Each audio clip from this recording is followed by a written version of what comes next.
not having a single thought. I am not having a single thought. Hey yo, I just have some poop and I don't know what I'm saying, and I'm not having a single thought.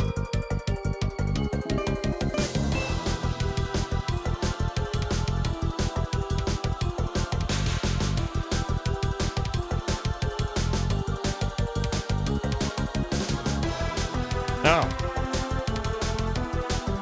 Didn't see you come in there. And welcome. How y'all doing? Welcome back to 2. Welcome back to case 2. Again. We're finishing it today. Demons doesn't real. Prove it in court. Prove it to me. Show me where in the Constitution it says demons isn't real. Thank you for big emote. Hi, it's me. Thanks, Coach Bloody. People don't realize that Puppet Berry never went away. I just really upgraded the puppet, and it increased my puppeteering skills. Hi. I hope you like Wiggle Ear. She listening. I'm glad that when I drew her, I made her head a circle, and that 90% of the details I drew fall outside of the square of the... She's got like a giant, like, ponytail thing coming out of the side of her head. But anyway, hope you like it. She listens to stuff. We have an emote for all 5 senses now. Perceive, listen, sniff it, you, sip. I guess we do? I guess so. Anyway, thank you. Thank you for big emote. Thank you. Shout out to the big emotes so you can be like, oh, that's what that is. But anyway, hope you enjoy. A second half emote? Yeah, tempting. But anyway, but her shine is a heartbeat line. Yeah, I kind of noticed when I was looking at the art as reference. It's good. Here's a different brush. Nope. I just was like, I'm gonna, you know. I had the realization as I was like, I'm gonna try drawing Athena. I was like, I haven't drawn a lot of female characters. Most of my drawing has always been Barvatar, which is just the scrungle with some fucking tubes coming out of him. But I'm like, I wanna try to get better at draw girl. But it's like the like my art style kind of trends towards scamping, which is good. I like scamp energy, but when it's like I'm trying to capture a specific kind of vibe, I finally admit misogyny. Yeah, barsogynistic. A female? Yeah. Thanks. I turn out right. Before I backflip in bed, did you get your urgent smash invitation? No, I did see the clip from Fenrir's stream of you fighting Melvin. If that's what you're, me when draw Whammin. I wanna get better at all kinds of drawing, but yeah, the clip was made. It was good. Elaborate. I sub for the misogyny. Well, you're in the right place because we're gonna play more Ace Attorney. All I do is eat hot chip and lie. I know, and it's like, how do you capture that? I did spend like an hour trying to draw Athena's like cringe face, and it didn't. It's like, not only have I've genuinely gotten way better at drawing over the last couple years since I started my own channel and stuff. Just from like, hey, if you draw a lot, you get better, even if your drawing is just a fucking caveman scribble. So that's been cool to see. But also, most of my drawing being Barvatar means I've gotten really good at drawing, like, a line face. Like, like, no clothes and no details, so it's like, whenever I'm like, oh, I gotta draw, like, a fucking sleeve? How the fuck does clothing work? How does hair work? You know? So, that part of I've talked about it in the past, like, the part of the reason I designed Barvatar the way it is, it's like, this is probably something I'm gonna draw a lot in different contexts. What can I draw? A scribble man. Great. Done. Ship it. And, I adore he. But also, I'm like, I want to draw other stuff too. So, it has almost no use cases on this platform beyond the specific playthrough. Yes, absolutely. It's me, Drawfee Star, the new. I'm taking over. I committed a military coup of the Drawfee channel, and I've taken it over. It's now me, Drawfee.com. Does show I have joined us drawing. Yeah, it was a lot of fun. But what was my point? I don't know. Oh, yeah, the fact that Listen has, like, no use case. Listen, if no one uses it outside of this playthrough, I can just dump it on a BTTV. And I'm fine with that. I just thought it would be funny for this as kind of an analog to Perceive. The new BEO, exactly. It's very Onsta Reb and Dan. Oh, my God. That'd be fun. Barfy.com. Anyway, let me get caught up with stuff so we can hop back into this stupid case that won't end. Thank you for the big Friday night, Duke. Happy Onstead Jam to those who celebrate. Nathan sold the bear for a handful of nuts and stuff. Thank you for that, Tracker. 12 ever since Barry did an insurrection, dismantled land. Yeah, I just kind of started banging pots and pans against the wall. It was fun. If anyone hasn't watched the Drawfee episode I was on, go watch it. It was a good time.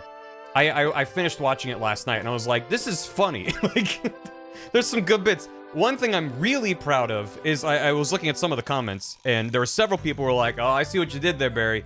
And they were pointing out, it doesn't matter. There was a long bit about sandwiches. And I said something about, like, people don't get the subtext. And they're like, I see what you did. That's fucking clever. And I was like, I didn't realize I was making a pun until someone wrote a comment about that. When I said subtext, I wasn't thinking about it as a sub sandwich. But thank you for thinking I'm smarter than I am. I appreciate it. But anyway, it was so good. Thank you. Sorry to dispel your notion that I'm smart. I mean, there's definitely some things that I said in that recording where I'm like, that's fucking funny. Where did that come from? That was intended. It's just, I don't know, sometimes it's fun. It's kind of like when I watch the monthly highlights. Shout out to Gam. When sometimes shit falls on my mouth, and then I watch it back later, and I'm like, how in the fuck? How did that happen? It's good. Anyway. In the office of me getting an award. Yeah, just like, I didn't... okay, sure, thank you. Anyway, take the credit, I will. Oh, Dom Champ is here. Good. Anyway, in between streams, was some stuff. The loathsome I know. It was very good. Karina and Ethan are a delight, and any chance I get to yell at them is a good time. And that was done with the funny. I am Dunny with the funny. So, in between streams, Sean Tails resubbed for 22 months. Chaos the Cow and So Close to Cool subbed and resubbed. And Afterglow and Pharos raided a few minutes ago while I was busy finishing up eating lunch. Because, you know, what's time? I can have lunch at 3 p.m. What are you, my dad's chat? Are you collectively my father's? Smashman, thanks for 96 bits. Thanks, I hate it. Bar listen. Autism Dragon, thanks for 51 months. It's time for Apollo. Just ass. Just ass soup. Trump Links, thanks for 100 bits. Your legal team has arrived. Bar listen, bar perceive, and barjection. There they are. There they be. How do you like the non-Shu Takumi helm so far, and how is the 3D? The 3D is way better than I would have thought. Again, my point of reference, not that it's the same developer or anything, just like a game that had really charming, vibrant 2D art that then made the transition to 3D on the 3DS. My point of reference is Layton, which did not handle that transition well, for my opinion. And so I expected to be around the same. I mean, like, playing Ace Attorney versus Phoenix Wright, that's the same thing. Layton versus Phoenix Wright. Ace Attorney versus Phoenix Wright would be a fun game, though. Layton versus Phoenix has good 3D. It's kind of what, like, the visual design are pretty strong. But the animation's not anything spectacular. It's just kind of well done.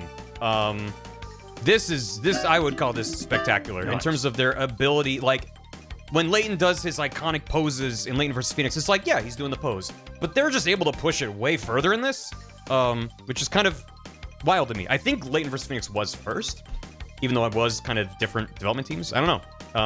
Because that's totally fair. I would say I prefer the 2D art of both the Layton and Ace Attorney franchises, but if they wanted to switch to 3D, and I respect their restraint, in terms of they have 3D models in a 3D scene with a 3D camera, but they're not just every single second zooming around the camera. They've used it for a couple moments to, like, switch up the angle and have Phoenix point from a different direction. And they like to do the, like, pivot around from the gallery to show, like, the reaction, which is just kind of an enhanced version of the wide shot from the earlier games. But I feel like it's like the, you know, if you look at the transition to CG in Hollywood movies around, like, late 90s, early 2000s or so, it's just like, once the scene is all CG, the camera's just flying around all over the place, and there's just no restraint, no grounding, nothing to kind of humanize the connection. And that's the risk you run when you're like, oh, the camera can do anything, I'm gonna make it do spirals and flips, and this is like, not only are they keeping the camera kind of locked down, but using it sometimes for effect, but the fact that they don't cleanly interpolate between every pose and just perfectly in one frame snap is like, I don't know. Someone could say it's lazy, and you can make the argument that they could have pushed it further to give it more of a, you know, distinct vision, but I don't know. I'm really enjoying the 3D. If it all maintains this level of quality, I'll be happy. There are some individual poses in some situations where I'm like, this is not as good. Right? It's not flawless, but yeah, I'm really impressed by it. Yeah, it's meant to look like the 2D art. And so you can make the argument that, well, this was an opportunity for them to make a break and establish a different visual language for the series, but in terms of if their guiding principle was let's take the 2D approach and apply it to 3D, I think they absolutely nailed it. As far as the non-shoot Takumi of it, I'm having a great time so far. Case 2 has not been my favorite in terms of pacing, which is kind of like almost every game's Case 2 seems to be my least favorite, often because of pacing. I think it was it Case 2? I don't know. It's such a blur for me because I've played them kind of, even with spaces, it feels like back to back. Whichever game's Case, I don't even know if it was Case 2, which had had Lottie and the lake and when you talk to the fucking bird. I just remember the investigations for that case being like awful. That was 1-4. Okay, yeah. So not Case 2, but like those are always my least favorite parts. It's like if I'm in trial and I'm stumped by something, it's rarely that bad. Even if it's something that's getting me frustrated, it's like a leap in logic that I haven't connected with. And also keep in mind that whenever I'm playing this game, I have crazy poo brain. There's several times where I find myself reading out dialogue and then they're like, we're asking you a question, and I'm like, I wasn't listening to anything I was saying, Your Honor. So like even through the poo brain of it, I'm still like, you know, sometimes they ask something or they're asking you to make a next step in logic and I might not be there. That's still to me way less frustrating than an investigation that just seems to go on forever. I mean, it feels like it's about to end and they're like, let's go back and talk to this guy again. Which at least in this game, it's more streamlined. They're like, literally, let's go back and talk to this guy. Hey, you don't need this anymore. It feels, for my experience streaming the games, I really appreciate the streamlining of like, go back to this place and talk to this guy. Instead of like, yeah, 1-4 was just the most like, I have to loop around this like for the 10th time because now this person has one new line of dialogue because I found this thing over here. It's just like, it felt like the equivalent of pixel hunting in a point-and-click adventure game, but through dialogue and screens. It was just like so tedious to go through all those rooms. But yeah, but in terms of like the writing and the quality of the bits and the structure of the mysteries, like so far I'm having a good time. This sucks so much, Killy. Jesus Christ. Thanks. I hate it. Buh. That's a Psycore. Now. Thanks for that, Kelly. Perfect music for that, too. But yeah, that's a Psycore. Yeah, nothing has reached the highest of the highs of like my favorite Shoot Takumi moments. But I feel like the new characters are very endearing. I think Athena's a very fun character. I'm excited to learn more about her, I guess. I'm not as endeared towards Bobby Fulbright or Simon Blackquill yet, but I gotta give it time. In terms of, it's like nothing has really stuck out to me as like, that's bad. Like, or just like, this doesn't work for me. The biggest problem I really have so far is just the structure of Case 2. Just being like, I think it's a fun premise, and I think it's fun to start it with no mystery. Just showing a very distinctly designed character murdering a man and like going up to a door. And just being like, okay, now the structure is like the characters don't know these things, but we have this knowledge they don't have. And it's like, there's cool things you can do with that I don't think they've been doing. So I'm just kind of excited to see it through and see what happens and be like, okay, I'm ready to move on. Because it's an interesting premise for a mystery, for the audience to have that dramatic irony. You know, that dramatic irony, if I remember correct, is like the type of irony where the audience knows things the characters don't. And that can often reveal itself as like a conversation between two characters that seems innocent, but because of what you know, has all of this subtext. And one character's like, this is great, and the other one's like, haha, I know all these things. And you as the audience, you're like biting your nails like, oh my god, if only they knew what I knew, oh my god. And that can be fun. That's not what this case is. It's just like the incredibly suspicious man with cell phone shoulders is like, I'm leaving evidence everywhere. Prove I did it. And it's like, why did it take us like 30 hours to get to this point? It's not a compelling mystery if you're not doing anything with that premise. So that's been kind of falling flat for me, even though I am enjoying the context, the content of the case. I think it's a fun premise. It definitely strikes a lot of kind of familiar beats of like, you know, there's a lot of Ace Attorney cases at this point that have very, you know, theatrical performers. You have the wrestling sub kind of arc with this, and so yeah. Goes along, I feel straight. That's the thing, is it's like the combination of how long the case has been and the combination of like, I'm not surprised by when they're like, the twist is that the alderman was, it's like, of course he was. Like, who else could it have been?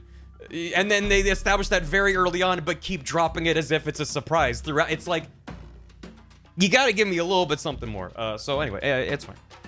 The circus fucking case. But not just the circus case, there's a few. You shine, don't go through that door while watching a horror movie. Kinda, yeah. I think that's like level 1 of dramatic irony. That's like the most simple, like, you're doing a thing I don't want you to do. I think dramatic irony is at its best when it's more about different levels of information. And the actors within, the characters within the experience not knowing certain things and having to make decisions and deal with situations where if only they knew this thing you knew, that would change their behavior. And you're just like, ah, like that feeling. So, all of him, yeah. Well, I always think of it in the context of Shakespeare, so yeah. Thanks for being mediocre in this game. I mean, to be fair, I feel like the localization has been on point. My quibbles about some of the pacing and structure so far, which are relatively minor, I think. If I did not know Shu Takumi was not involved, I wouldn't feel that way so far. You know what I mean? Nothing jumps out at me. It's like, oh, this is a big step down compared to... Because every Ace Attorney has its cases and its moments where I'm like, this is just kind of whatever for me. Like, I'm not having a bad time, but I'm like, I'm ready to move on for something that will kind of excite me more, I guess. So, anyway. Which always shows what emotion Athena's truly feeling in the moment. She's literally wearing a emotional necklace. Yeah. Yeah, I've been enjoying I don't love... It's like the same way that I really dislike the character of Fee. I really dislike a lot of just kind of like robotic side characters that are like beep boop emotion. I'm just kind of like, yeah, okay. I don't really care about Widget. If they try to turn Widget into a character, I'll be like, yeah, okay, whatever. But in terms of like Athena has a big expressive emotion on her face and then a little angry face down here. That's funny to me. It's not like she's trying to hide it. I'm sure they'll do that at some point where she's like, I'm fine. And Widget's like, I'm not fine. They'll probably do that. But so far, she's a very expressive character who also has a little thing be like, beep boop, I'm upset. And that's just great. And then like her little screen off to the side, that also changes color. So it's just kind of reinforcing that. So anyway, confused, upset, and a little nauseous. Perfect. I felt that way and I was relieved to learn that Takumi is not involved.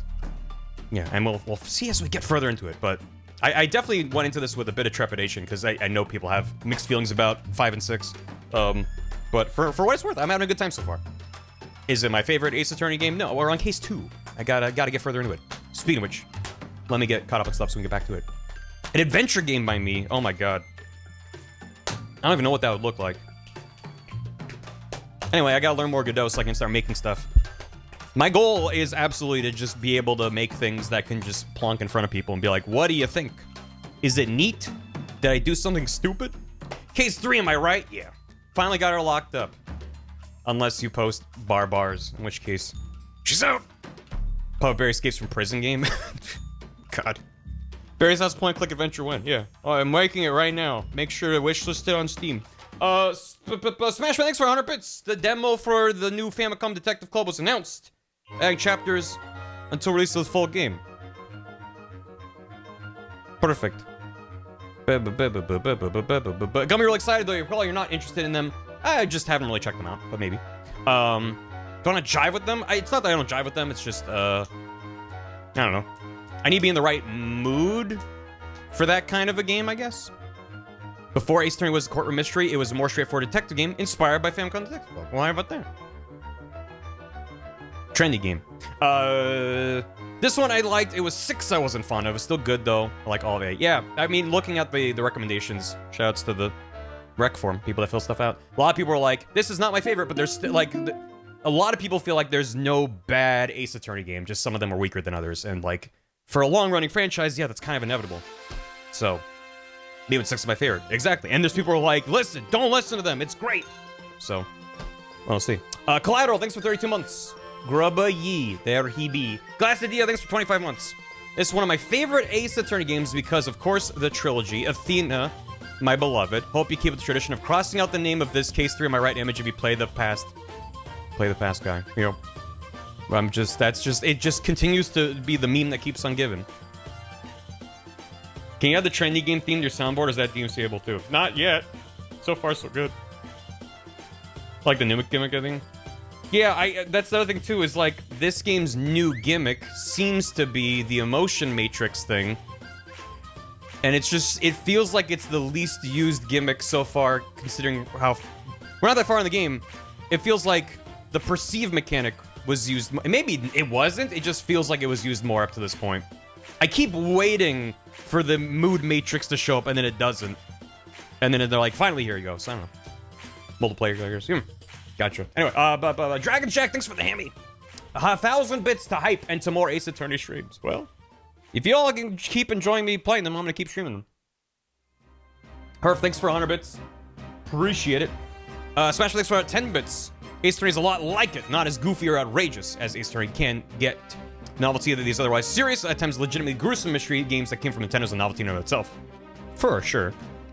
I totally get you there. Kitsune Civ, thanks for gifting a sub to Mr. Taco 9. Appreciate it. Welcome. Hope you enjoy the emotes. The two newest emotes, hot off the presses, are Bar Listen and Bar Bars, which I definitely spent 10 seconds on the latter, and stole from the Discord. So, you know, enjoy. Lidrigetta, thanks for 38 months. Kitsune Civ, thanks for soup. I had an idea for an emote you can use to throw away. Bar fee. Bar Avatar's a cup of coffee. And in the light of my recent Drawfee appearance, that many people have been mentioning something like that. But I mean, we have both Bar Sip and Barista, which is Godot drinking coffee. So I'm probably not gonna make a cup of coffee emote, because I feel like if we really want to talk about coffee, you got Barista right there, and it's Godot. She's in there. She's listening. Anyway, but thank you. I'm glad. Smash, thanks for the bits. I love the new emote because if I do this, it makes it look like Apollo is super impressed with Athena's earwiggle. Bar perceive, bar listen. You just gotta find the... I do have a soft spot. Even if this emote, even if listen never gets used outside these streams, I just like the idea of emotes that are fun on their own and can pair with other emotes. Like as soon as I put missile borking next to the ear, I was like, no, this is fun. This makes me happy. Yeah, exactly. You can have like any kind of map or like pop. Yeah, like Doyswift has some very good emotes.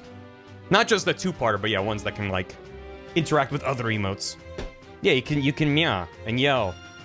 And she's just like, Anyway, Laughtell, thanks for 18 months. Bar listen, bar perceive, bar go cat. Perfect. Thank you. Enjoy your very mother skeleton key. Kirasali, thanks for 37. So I've heard. A Dave Named Dave, thanks for 8 months. Thank you for the Prime. Citizen Kane, thanks for 13. Thank you for the Prime.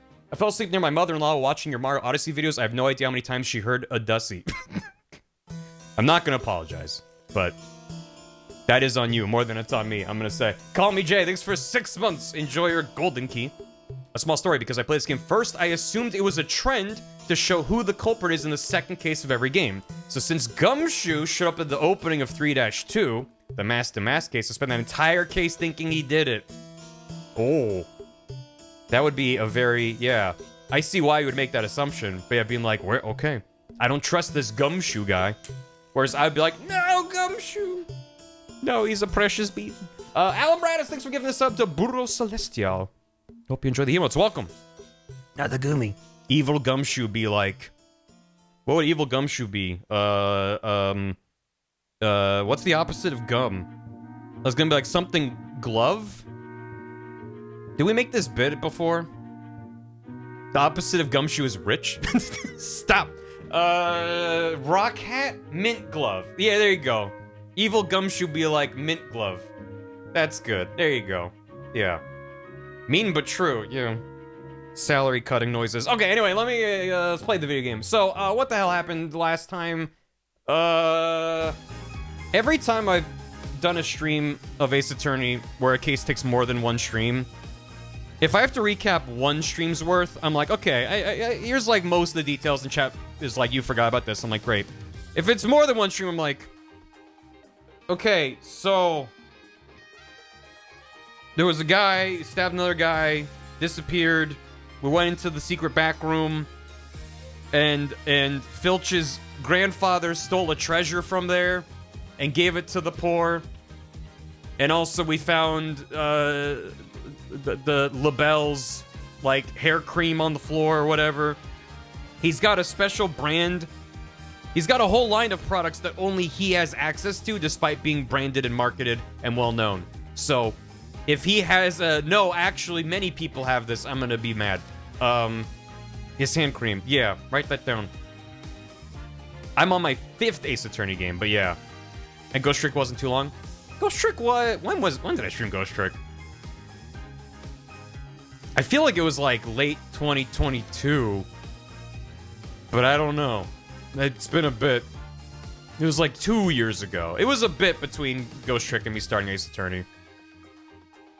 6th including Layton. Well, okay, I wouldn't count Layton. It's spin-off. It's crossover. I didn't think of Layton, but yeah, I guess you're right. Watch this day. It was good. 2.5 years, something like that. Anyway, we're going back to the trial because we can finally put LaBelle at the stand and be like, what the hell did you do? Our client is possessed by a demon. Jinxie sleepwalks and thinks she's possessed by a demon, which is great. Maybe we just get back into it. I don't like if I try to remember and break down every single detail, we're gonna be here for another hour. So there's just a bunch of stuff happening, and we need to get to the. I mean, that's the case with every case. But anyway, monstrous turnabout. Let's go back. Let's go back. If you try to remember, you'll forget. Yeah, it's gonna come back as we go, and it's only been a day, and yet I'm like, does anyone remember what's happened in this case? Is there anything in here? Anyway, the phone Epaulette is very good. He's kind of his own character. Yeah, he's over designed, but there's been plenty of Ace Attorney NPCs where it's just like, what the hell is your entire situation? I feel like he fits in that category. Anyway, it's April 19th at 9:30 a.m. Court number 4.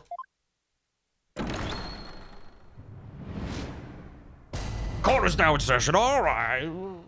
Something about Jailbird and Bird. Yeah, and Blackwell's got a hawk that's pecking us to death. Court is back in session for the trial of Damien Tenwood. Hope's trial that runs another day. I hope it doesn't. Apollo Justice, defense team leader, is ready, Your Honor. He's got little pom-poms. Athena Sykes, assistant defender, is ready too, Your Honor. Je suis prête. You pronounce the T in that, right? And the accent means you go prête. As chipper as ever, I see, and in French, no less. And the prosecution? France! 48 hours remain. Well. Oh, he's been cuffed again. Very well, then. By the way, I asked Detective Fulbright to provide sturdier shackles today. There'll be no more of your funny business this time, Prosecutor Blackquill. Now, your opening statement, if you would. I believe it's standard procedure for the prosecution to handle it. Looks like the judge is really bringing it today. He probably realized how Blackwell played him. That was one mean game, if Simon says.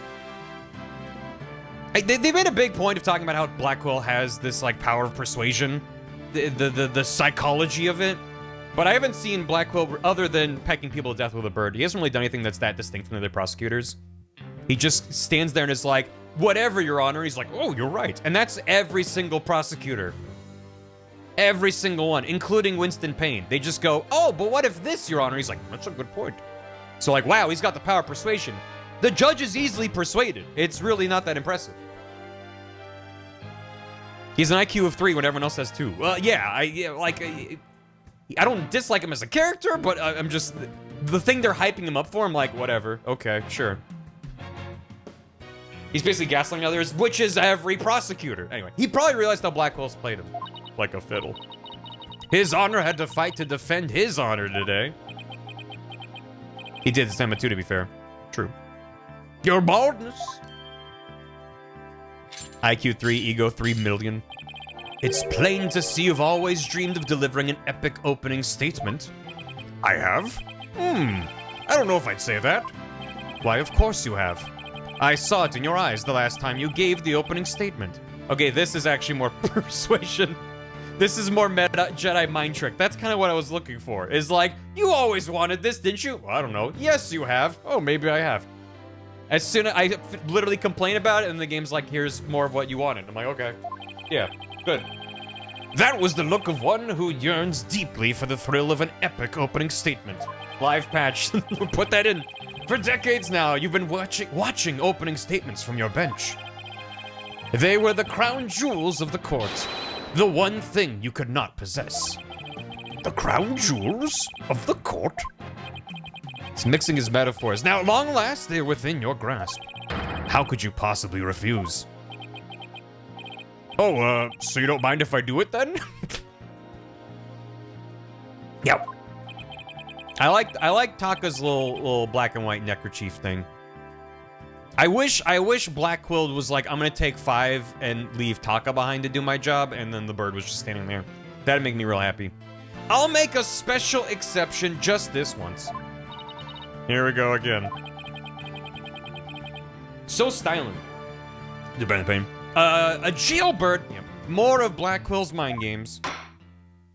Well, in that case, I think I might go ahead and make the opening statement myself.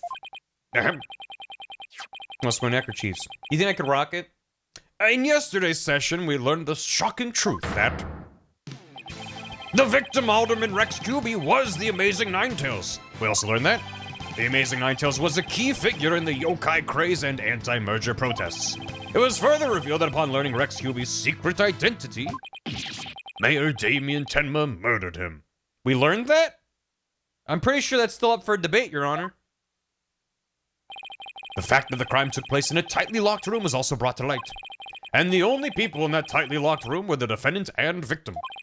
The defense proposed the existence of a hypothetical third party, but further investigation revealed no proof of a third party who had escaped the room. Yeah. We literally went, maybe they vented, and then we checked and it was all full of dust that hadn't been disturbed in a long time. Ergo? Question mark? This is grounds for mistrial. Mistrial? In this universe, we must conclude that the evidence against the defendant is well conclusive. Did I say something wrong? That was quite astonishing. You've truly outdone yourself this time. Oh, one more thing to boast about to my grandchild. How many times have we heard the judge laugh? Well, this was not an unexpected turn of events. Judge Turnabout. Raining Mountains, thanks for 49. That's a lot of months. Thanks so much. Working prep my room for new paint. Oh, hope it goes well. Make sure to ventilate the room. Now then, it seems the prosecution has called a new witness to testify. The inexplicable yokai evidence left at the scene of the crime. Ergo. Well, does that not demand some sort of explanation? The feathers and tracks? Weren't those left by the mayor while he was possessed? That was but an act to protect his daughter. Yes, of course. I had suspected as much. Wait, did he actually believe the mayor's award-winning performance? His daughter was the one who planted the yokai evidence. Ergo, the true identity of the yokai in the manor was the manor's maid, Jinxie Tenma. Objection! Still mad that we never got the original pitch version of Ace Attorney 4. They have a playable judge? A playable judge? Like, you're playing as the judge, seeing evidence and making, like, rendering judgments? Or the judge becomes an attorney? Yeah, how would that work? I mean, I'd be down, even as just a one-time little, like, mini-game kind of side thing. That'd be neat. See things from his perspective, but yeah. Not yet. The prosecution is engaging in mere conjecture. Yeah. Yeah. Would you care for some witness testimony, then? Me, when the game about lawyers uses something adjacent to lawyer speak. For I am ready to prove that the little scamp is the one behind the Tenmataro farce. Witness testimony? I'll bet he means Filch and that creep LaBelle. I need him Francis in my playthrough. I subscribe to the notion that his last name is Judge. Like Mike Judge. So his name is Judge. Well then, bailiff, would you bring in the first witness?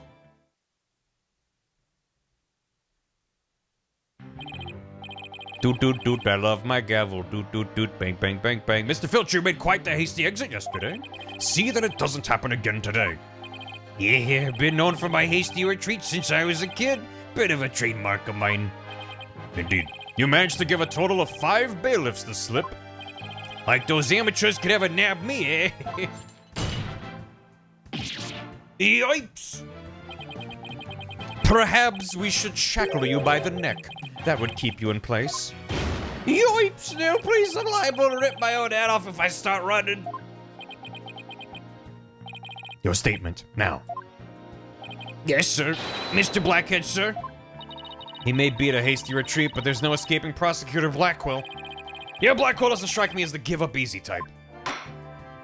Now then, Mr. Filch, your testimony, please. Specifically, the true nature of the yokai you saw at the manor shortly after the crime. Why are we still accepting his testimony in court? He literally was like, yeah, I was watching. You were watching TV. Yeah, I had like an eye open. Your back was to the stairs. Oh, I was listening. Why are we still talking to him? Temataro's really that little maid gal. Ain't no doubt about it. I mean, the Temataro I saw was just a little thing about her size. But the little runt had a big old staff. I seen her when she came into the foyer. Betcha she stole it from the Forbidden Chamber after stumbling on the crime scene. How would you know someone went in there? She was gonna use it to wallop me on account of my fierce reputation. I just know it. Yeah, the jingle staff. Doing the jingles. And also jingles. Temataro was short in stature, and that's because it was Miss Jinxie Tenma all along. You betcha. Besides, all the rest in the manor were way taller than her. Feigning height is but an easy thing. But a big ox like the defendant could never pass for short. Well, if the Temataro impersonator was walking on their knees? Well, no knee walking. I seen it myself. And perhaps the yokai really was Miss Tenma after all. All monsters are naught but tricks, either of the mind or the cheap parlor variety.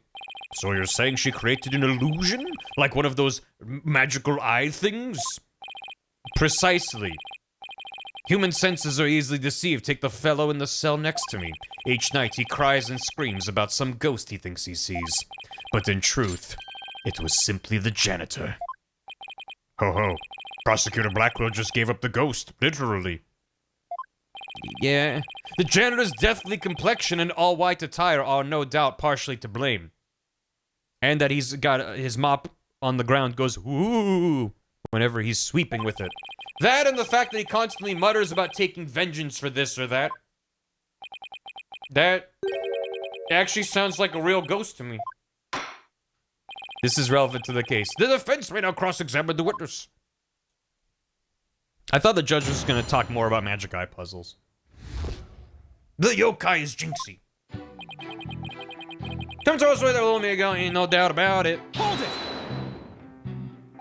Your Honor, ghosts are real. We've established that in court before. Mr. Filch, you and Mr. LaBelle mentioned something about a practice yesterday. Do you deny this so-called lesson was about what you were supposed to say in court? No, you got it all wrong. Then could you tell the court exactly what sort of lesson it was? Oh, it was, what was it again? Yipes, no, I remember math, you know, numbers and stuff. He's completely under Blackwell's control, too. Your Honor? Are you paying attention to this? Anyway, that Temataro was that little maid gal, so what's the difference? That you were coached for what you would say? Under oath? Yeah, okay. She was small! It was a tiny little bird. Are you sure you didn't look outside and see a bird on the windowsill? Oh yeah, that's what I saw. Yeah, my bad. I'll go now. I take it you got a good look at how tall the Temataro impersonator was? Yeah, you betcha. I got a habit of sizing people up. I can even give you a primer on how to pull it off. All under the table, natch. I got a knack for figuring out where people's pockets are and how much money they have. A knack! Knack Ace Attorney 1. I size them real good! And then I relieve them of their valuables. He just admitted to being a pickpocket right here in court. Does the witness hold that this Temataro entered the foyer? Darn right I do. He's about as tall as that prosecutor's bird. Are you sure we weren't seeing a normal-sized person from far away? Wait, what? Yeah, people further away from you, they look smaller. Hold on, what? But the little runt had a big old staff. I seen when she came into the foyer. Hold it! Are they under oath? You know, let's just say no.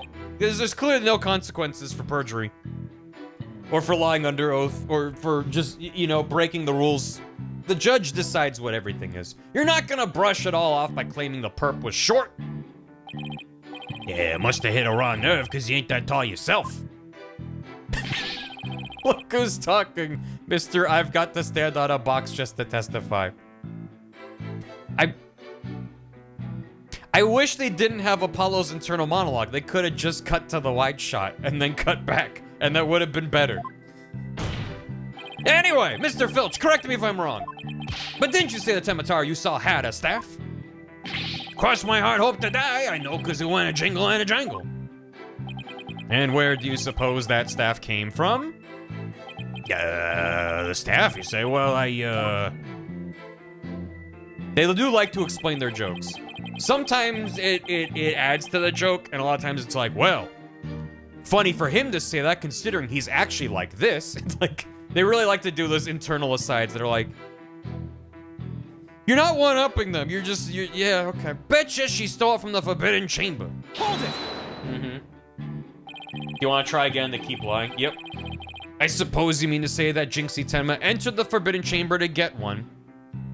The only exception that I have that doesn't bother me is when the obviously guilty party is having their lies chipped away bit by bit. Then that's really satisfying. When it's like you're pulling the truth out from them and you finally get them to update their witness testimony with that one line and you get that one word in there, like that's really satisfying. When it's just some random eyewitness who's just either stupid or withholding information, it's like, they're lying, why are we here? Like, get out of here. When it's like, okay, I will admit this one thing was different. It's like, I gotcha. Like, that's peak Ace Attorney. I suppose you mean to say that Jinxie Tenma entered the Forbidden Chamber to get one. Breaking Law to Heart was satisfying. That's true, because of how annoying she was. I ain't never seen a staff like that in the manor, so it had to be the Forbidden Chamber. Oh, really? The stench of LaBelle is thick in the air today? Jinxie entered the Forbidden Chamber after the incident. Then she took the staff and tried to cover up her actions by pretending to be Tenma Taro. I guess that's what Filch is trying to say? Could Jinxie have even entered the Forbidden Chamber if she wanted to? There is one thing I was wondering about.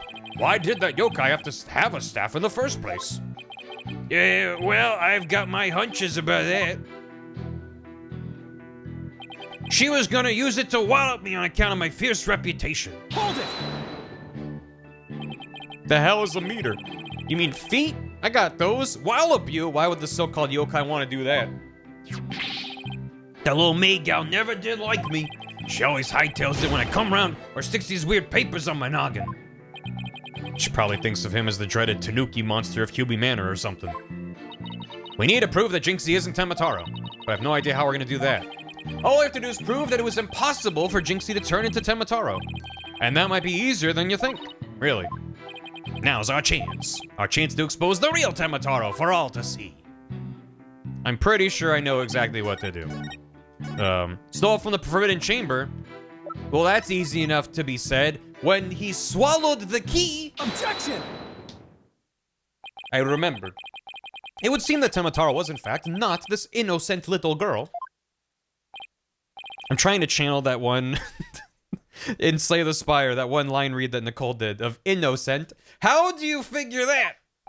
You claim the Temitaro you saw had one of those staves from the Forbidden Chamber. But it would have been impossible for Miss Tenma to get a hold of one.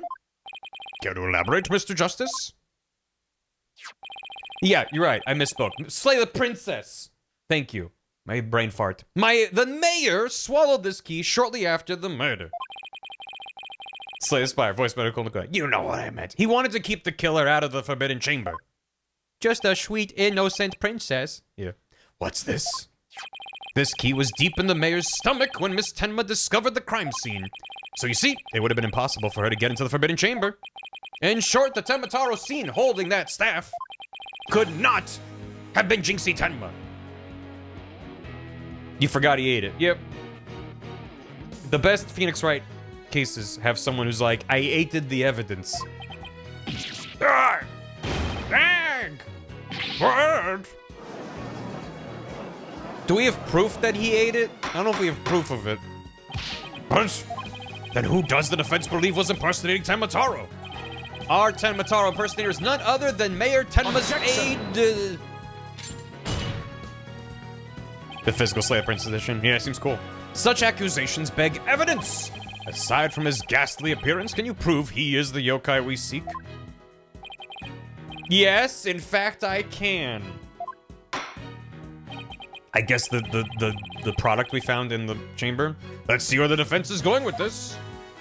Mr. Justice, show us proof as to the true identity of the Tenmataro impersonator. Item that was recently dropped in the Forbidden Chamber. France! Take that! We found this hand cream in the Forbidden Chamber. And we know that whoever was Tenmataro took one of the staves out of there. In short... Hey, Toodleary. How you doing? I believe whoever this hand cream belongs to is the yokai impersonator we're looking for. But Mr. Justice, how do you propose to identify the hand cream's owner? I'm glad you asked, Your Honor, because it defies logic. The defense requests a fingerprint analysis on this piece of evidence. No, that's actually smart. To do that first and then say, also no one else could have had this? Question mark? It might tell us who it belongs to. Interesting. So you expect to find the yokai's prints there? Very well. I hereby call a short recess while we wait for the fingerprint results. No need for that, Your Baldness. We have the prints of everyone at the manor that day. You called Prosecutor Blackquill? Could anyone be more whipped? Damn. Fulbright, to analyze this for prints, you have 3 minutes. Your wish is my command. Very well, then. I guess we'll just wait right here. Judge is pissed about that. He was gonna sit on the toilet, like that one gif of Elmo, where he's sitting on the toilet, rocking his head back and forth, kicking his feet. He's like, I was gonna have a great time, but no. Just sit here at the bench, doing that. It would seem the fingerprint analysis is complete. Definitely top 5 gifs. What do the results show? He was gonna scroll judge talk. What in the world?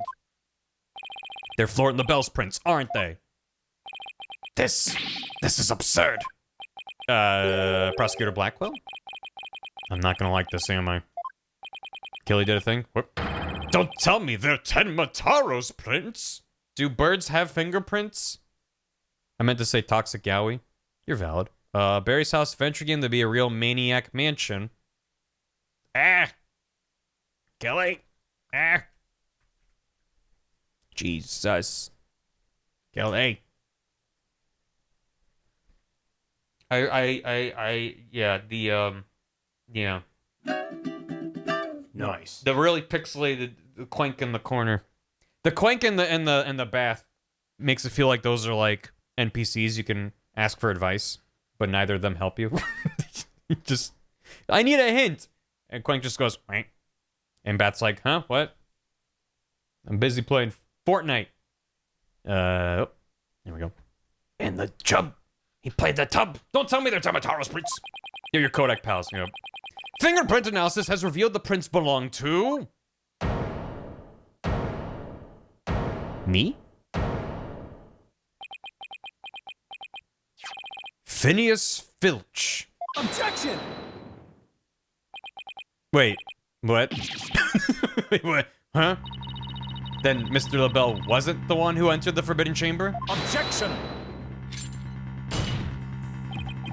Why, you tricksy little Tanuki. Explain yourself now. Sure, them prints are mine. I mean, I did pilfer that hand cream from Mr. LaBelle after all. So you're the one who entered the Forbidden Chamber? So what if I did?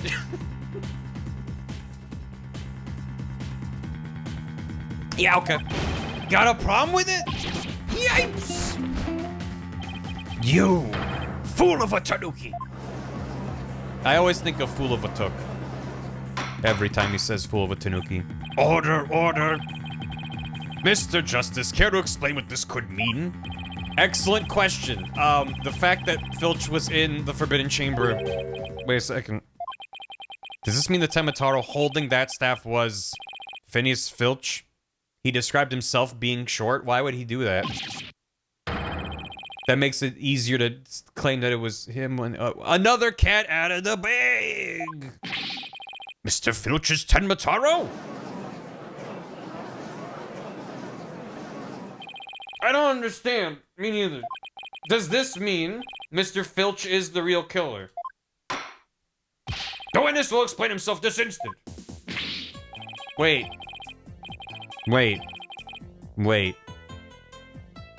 I think it's very, very plausible that you know Filch and LaBelle were in cahoots.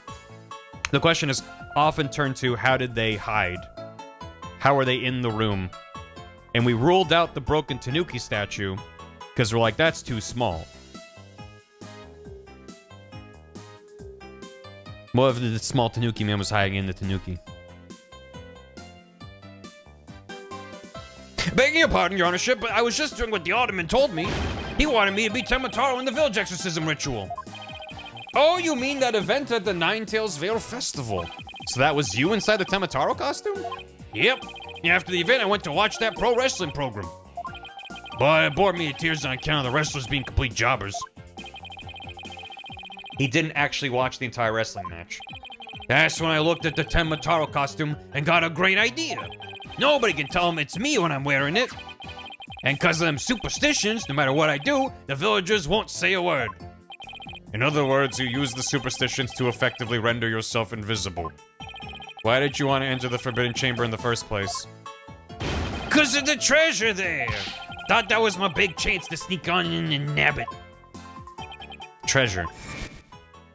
Yeah, only that's the greatest get rich quick chance in the universe. Grandpappy told me all about it, said there's amazing treasure in there. A dangerous tradition. He went in there not knowing his grandfather had already pilfered it. Guess that's one tale that didn't get passed down from grandpappy to grandson. Wait, how exactly did you get into the Forbidden Chamber? There was a meeting in the Fox Chamber that day. Plus, the mayor swallowed the only key that could open the Forbidden Chamber's door. You couldn't have possibly gotten in. I could through the air vent in the foyer. I know he's short, but is he that small, too? That looked like a tiny vent. The vent's left of the alderman's picture. I went on in and made a nice little hole. Used that to get into the air duct that leads to the Forbidden Chamber, I did. You what? But how's that even possible? Wait a sec. Remember that air vent in the Forbidden Chamber? Filch found a way to get into that air duct. So he did vent after all. That's how he got from the foyer vent into the Forbidden Chamber vent. Sure. Why did Fulbright not do his job? He was too busy. So Tenmataro was nothing more than a cat burglar, or a Tanuki burglar. And we're back to being without anyone to charge for the alderman's murder. Looks like our so-called yokai is nothing more than one big troublemaker.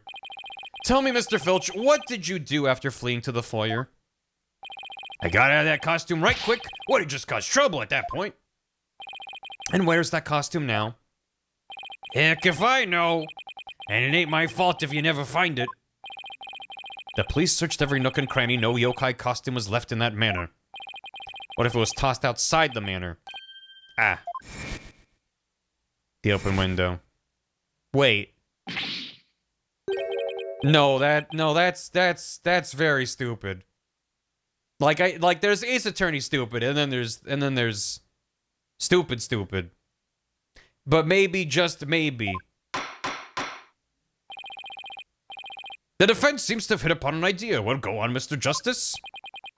Okay, here's what I think. Mr. Filch, did you get rid of the costume here? Take that! Did you toss it out the window? Because that would certainly explain why it didn't turn up inside the manor. You think I tossed it out the window? That costume cost me a pretty penny. So why would I go to do something like that? Okay. I can think of a few reasons. Any bright ideas, Apollo? Well, assuming the costume really was tossed out from the window, then the next question would be, what happened to it after that? And if I'm right, I might just have the thing to prove what happened to the costume. Phineas Filch, I have just the evidence for you. You do. This evidence proves you got rid of your Tenmataro costume through the window.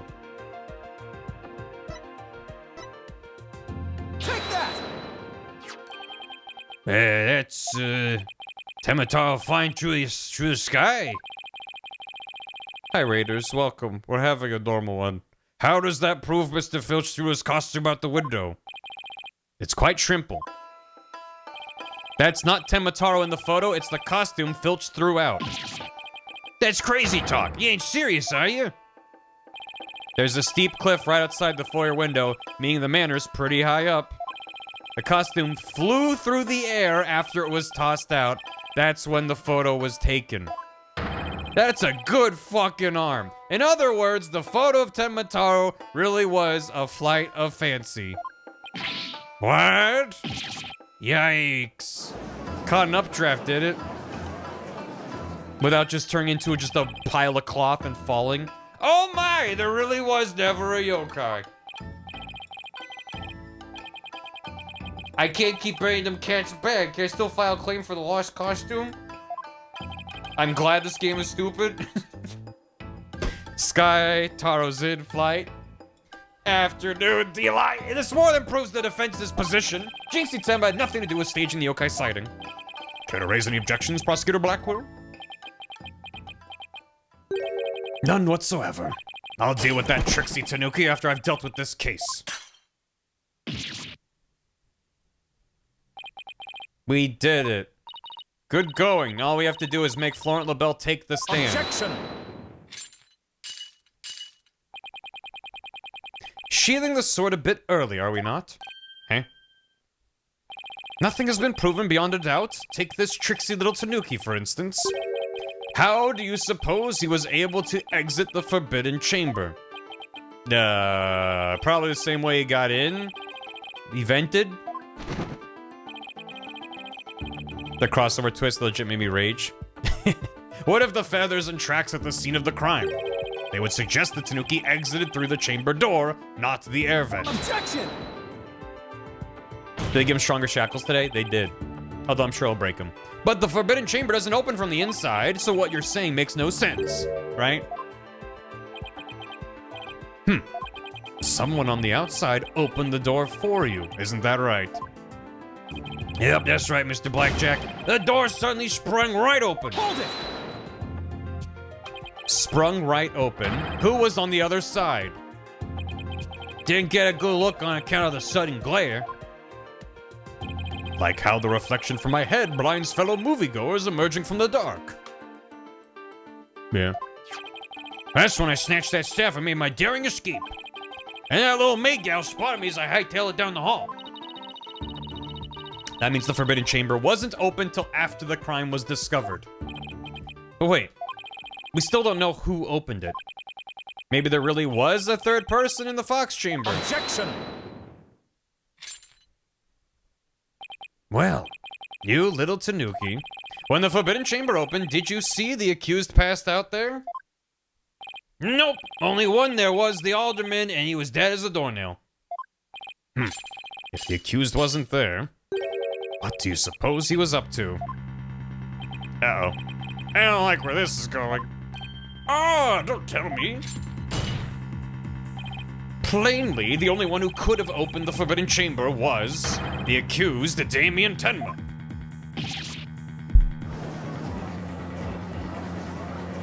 Hold it! Wait a second. There had to be somebody else besides Tenma there. Merely. And who might that be? Oh, well, that would be... Objection! Wasn't he passed out? He's claiming he didn't pass out till later.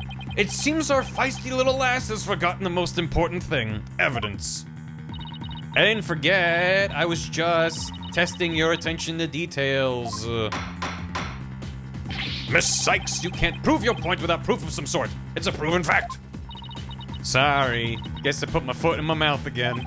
No, Athena, we're definitely onto something here. We are?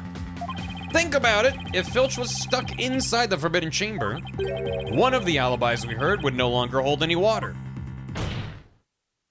The defense would like to call a new witness to the stand. Someone who knew Mr. Filch was stuck in the Forbidden Chamber. And by virtue of knowing this, has an alibi that no longer adds up. Ah, not that insufferable. Very well. The court will hear what Mr. Justice has to say. whose alibi no longer adds up. I mean, my first thought was Florent, but he hasn't actually been... He hasn't spoken as a witness, right? Although, well, in terms of alibi, his alibi was that he was in the foyer with Filch. So even though we haven't heard from him in court, that was, like, in the court record. So yeah, that does add up. Yeah, it's gotta be Florent. Take that! This Fulton guy, why that's the defendant's aide, Florent LaBelle. Didn't he claim to be in the foyer at the time of the crime? True, but in his alibi, he also claimed Mr. Filch was in the foyer, too. It was Maya. Drag her out of her cell. However, as we all know now, Mr. Filch was not there with Mr. LaBelle at that time. In short, Mr. LaBelle's alibi has disappeared. His alibi said bye-bye. His alibi was one big lie. Isn't that right, Mr. Filch? I reckon there ain't no keeping that cat in the bag here neither. It was all Mr. LaBelle's idea. He told me he buttoned his lip about me breaking in the forbidden chamber. Alibi bye-bye. And in return, he said we'd vouch for each other's alibi. Shame on you, Mr. Filch. Perjury's a serious crime, you know. Is it? Show me the consequences of perjury. Aw, shucks. Mercy, your honorship, mercy. That's the punishment for perjury. Only sometimes. I'm not sure anything's a crime in this world. I'm pretty sure literally murder is not a crime. I also assert the person who opened the forbidden chamber for Mr. Filch was none other than Florent LaBelle. After all, his alibi has just been proven to be a complete fabrication. I see. We will take a 20-minute recess. He's staring daggers at Blackwell. I need my TikTok time on the loo. After which time we will see what Mr. LaBelle has to say for himself. Yes! We're finally gonna drag that slippery snake onto the stand. In the meantime, the prosecution will question Mr. LaBelle about these new allegations. Yeah, definitely give him time to formulate a response by telling him in advance what the questions are. That's a good idea. 10:25 a.m. Lobby number 3. We did it, Apollo! We finally dragged Mr. LaBelle into court. Yeah. Why the long face? I can't help but feel I'm missing something important. Plus, Prosecutor Blackwell's bound to mount a counterattack. You really are a worrywart, aren't you? It'll be fine. That mystery figure who opened the forbidden chamber for Mr. Filch had to have been Florent LaBelle. I know. That's not what's bugging me. I wish I could put my finger on it, though. At any rate, the big showdown with Mr. LaBelle's up next, so chin up, Apollo. The horses drag the sun across the sky. Mythology joke. 11 a.m. The Joker? Court is back in session. Our next witness is... It's the Joker, baby! Oh shit, it's the Junkler! Oh fuck, society. Yes, I'm acting on behalf of the mayor in this very important matter. I was like legit startled to see a purple suit and green hair. Like, jump scared my brain. It seems the witness is predisposed at the moment. Ah ha ha. Surely you jest. You joke. I will hold you to your promise, remember that. Oh, my deepest apologies. This is Florent LaBelle, a personal aide to Mayor Tenma, or should I say, the accused. Ouch, like the poor mayor hasn't suffered enough. Well, what business do you have with me? I'm a very busy man, so let's make this as brief as possible. Your baldness? Right, Mr. Filch's testimony has revealed a hole in your alibi. And for this reason, you are suspected of having some sort of connection with the case at hand. Piffed. To think I'd be accused with this entirely lurid affair. Well, I'm not, so may I go now? I have very important matters to attend to. You are accused for having lied to police about your alibi. No. May I go now? Objection! He tried it. I gotta give him credit. I don't think so, Mr. LaBelle. Do you realize what a serious crime you committed? Witness, you are being accused of perjury. This is your chance to clear the air. Fine, the truth is I faked my alibi for a very good reason. The mayor was obviously the killer, so I created a fake alibi to confuse the matter. So you're admitting to perjury. I mean, better perjury than murder. You see, as his personal aide, I felt I had to protect him. Sorry. You think this is funny? You think this is a joke? You jonkler? Without your alibi, you're a suspect too. What were you really doing at the time of the crime? Peasant, how dare you accuse me, one of the beautiful people, of being... Objection! Stop stalling and tell the court what you were really doing at the time of the crime. Silence.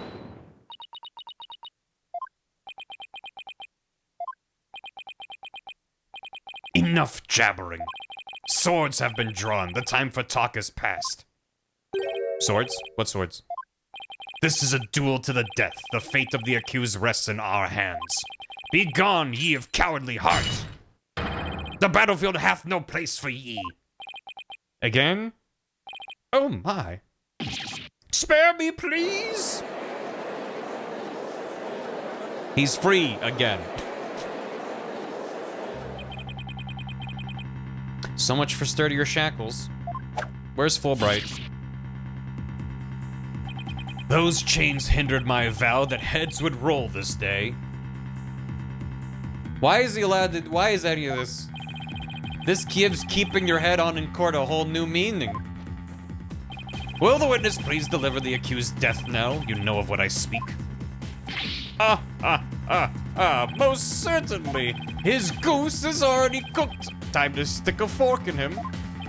Whatever he has to say can't be good.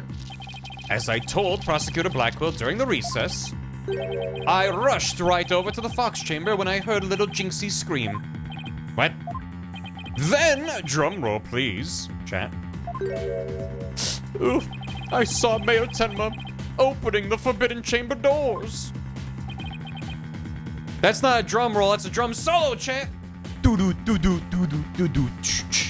I can feel it, but there you have it. You gotta do more of a bongo tap, chat. There you have it. The mystery man who opened the chamber door, as witnessed by one Phineas Filch. It was the accused. There was never any third party. That's the best we got. Bongo. I'm Phil Collins. There you go. And that's not all. That's all. Song by Genesis. I heard something quite startling there at the scene of the crime. Startling sounds bad. The mayor, who was barely conscious, muttered this. Don't we still have Bargo, Cat? Or am I forgetting? Did somebody say Babonga? Yeah, close enough. Forgive me, Jinxie. I killed the alderman. He heard that? That's right. The mayor actually confessed to the murder right then and there. There you go. There you go. That works. I preferred Bongo Cat. Yeah, well. He's dead. I killed him. Awful sus. A little bit. How did he hear that? I don't know. I feel like it's more likely he overheard Jinxie telling us that testimony the other day. Filch calls Black Hole Blackjack, which is possibly an intentional reference to Osamu Tezuka's Blackjack, which influenced Simon's design. Yeah, give me that Tezuka art. I was gonna say, isn't Blackjack the one that's like a doctor? The vampire doctor? Yeah. Incredible design. So I drew I drew a vampire, but I put him in a hospital room. Genius! Incredible. He's a doctor, not a vampire, I don't think. I don't think he's literally a vampire, but just like his design and then like in a medical setting background. Just great. Yes, Dr. Acula. Order in the court. This is quite conclusive testimony if it stands. Just so, and quite astonishing, I might add. I only learned of this fact during the recess. I just love surprises, don't you? That's why I saved the best for last. Consider it a gift from me to you. No way. I don't believe Mr. LaBelle heard the mayor confess. But is this really true? Did Mayor Tenma really confess? It is indeed. During that last recess, I confirmed it with the mayor's daughter. It would seem Mayor Tenma actually did confess. That testimony is quite favorable to the prosecution's. This is LaBelle. Yes, I called earlier about the party reservations. That's right, and I'll be calling my little shindig Mayor Tenma's Conviction Gala. Bro, you were his assistant and you committed perjury to defend him, and now you're planning a party? A splendid time, guaranteed for all but the mayor and his defense. Hoo. It seems our witness is a very busy man. Let's get right to this testimony. Mr. LaBelle, tell us what you saw when you came upon the scene of the crime. What did you see? The jongleur will testify to the court. I was in the hallway, hiding in the shadows. That's when I heard the confession. Why was he hiding? He heard a scream and came running, and his instinct was to hop into the shadows? Upon learning of her father's crime, little Jinxie fled without ever noticing me. He's not a phantom thief, right? Not that we know. Immediately after that, the mayor came to, stood up, and opened the forbidden chamber. As I ran in terror, the demon emerged from his prison. In shock, I fled down the hallway to my right, the one with the phone at the end. What do I know that contradicts that? I must say this is a shocking revelation, quite unexpected. To think the defendant actually confessed then and there to his crime. Perhaps the guilt was too much to bear, so he confided in his daughter. This reinforces how I feel about the case, because consider if they didn't show us LaBelle in the opening cutscene and they kept it mysterious, we would be second-guessing ourselves right now. And the whole thing of Phoenix being like, remember, rule number 1, always believe in your client. You, the player, would have to empathize with Apollo and be like, yes, even though he said that, I have to believe his innocence and fight for it and learn the truth. But we, the player, know he's mistaken. So it's like they sort of sabotaged themselves and didn't really seem to have done anything interesting with us knowing what we saw in that cutscene. So, influenced by Columbo, we have to see the murder. Yeah, but like you can show the mystery, you can show the murder happening and have mysteries around that are compelling. But what they're doing with it is weakened by that premise, and it would be strengthened if they kept it mysterious. I'm fine with them showing the murderer murdering a guy, and you're like, okay, and then having to figure out like details around that. But I was just thinking, like, imagine not seeing Florence stabbing a dude with a spear, and being like, wait, maybe he did? Wait, shit, I like my allegiances are like, what do I do? Like, it's, I don't know. Perhaps the guilt was too much to bear. You do realize you should not have withheld such crucial testimony from the court. 1-2 doesn't have this kind of twist, but that one didn't really need the early reveal. It's not that it didn't even... my point is not just that this didn't need the early reveal, it's that the case is weaker for it, and it's making my issues with the pacing more exacerbated. It's like, without that cutscene being the way it was, I'd be like, okay, like, we finally have learning about this extra character, instead of, oh my god, finally we're talking to him, and finally we're, like, Anyway, once again, sorry. More often than not, we don't see the killer. They're obscure in shadow, apart from some of the first cases. Yeah, like Assad. Or I'm thinking of I think, wasn't that... I never remember the exact order. The one where it looks like Edgeworth shot a man in a boat, and he's holding a gun, and you're like, what the fuck? Why did Edgeworth do it? And you're trying to figure out, like, like, that's a very compelling little... 1-4, 5... I think it was 5... Was that 4? Was it the same one with the... Anyway, yeah. 1-4 has a really good opening cutscene. If it showed a guy in the bushes with a gun, you'd be like, well, hold on. It's just, I feared being accused if I mentioned coming upon that most unpleasant scene. 1-5 is Rise from the Ashes. Right, 1-5 was the, yeah. Why did the mayor's confession have to be brought up by this guy? Yeah, it says you to think it's Edgeworth, which is why it's compelling, because you're in lockstep with Phoenix being like, did he do it? And he's like, I might have done it. Like, that's, some compelling drama, and they shouldn't reuse that same bit. So, yeah, I empathize with their want to mix things up, and, yeah, anyway. We better do something before the judge declares the mayor guilty. Yeah, 1-5 was the new one from the DS re-release. As a death row inmate once told me in years gone by, there is a time to fight and a time to yield. A time to live and a time to die. It sounds like he watched, like, a fan translation of Shawshank Redemption. You either get busy fighting or get busy yielding. Ah! He's laying it on real thick now. The defense may now cross-examine the witness. Yeah, what's the problem with what he said? Like, what can I prove is wrong about either the order of events or the where people were? We'll see. I don't immediately have, like, I know what to throw at him. I was in the hallway, hiding in the shadows. That's when I heard the confession. Hold it! Maybe I just gotta pry a new piece of testimony of him. You claim that the mayor confessed to his daughter. You sure about that? Peasant, you wouldn't dare ask such a question if you truly understood. True beauty is never wrong. Is not? No, beauty is carved deep in the DNA. That means I'm programmed to always be right, even when I'm wrong. Judge, can we, I know he's not the one accused, but can we just murder him for this line? Can we just have him executed at the witness stand for this? Twitter user asks, I'm not following. These exquisite ears like flowers abloom, these eyes that shine like pearls, this hair like the finest silk. Is it? There ain't no way that hair is healthy with like him bleaching it and re-dyeing it every day. Nothing can corrupt the truth they hold. He's that deep in the yeah. You're right. The witness will hurry up and explain this truth of his. Specifically, what did Jinxie Tenma do upon hearing the confession?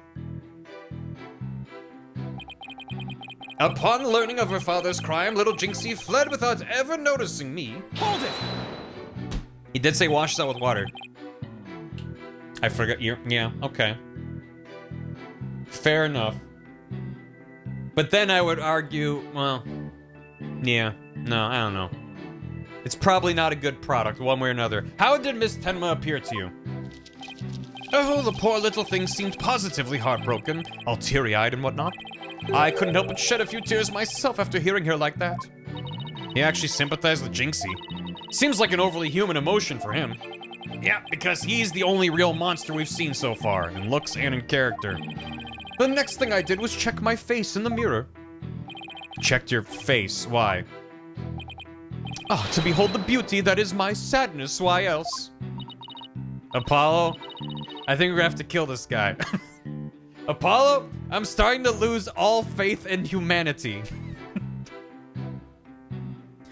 Case2.jpg? This is... Damn! Damn, Athena. I know the feeling, but hang in there. I know the feeling. Listen, I've been a lawyer for a few months.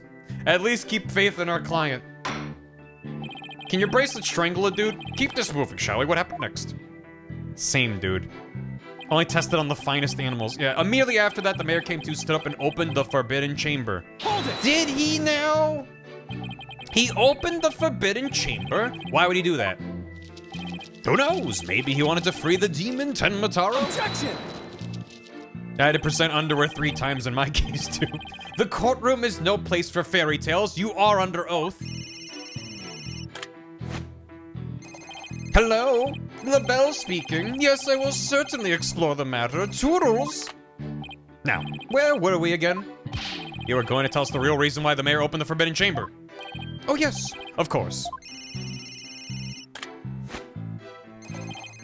Hello, this is LaBelle. Good one, sir. You're an absolute right. Okay, bye. Just called to tell him a funny joke.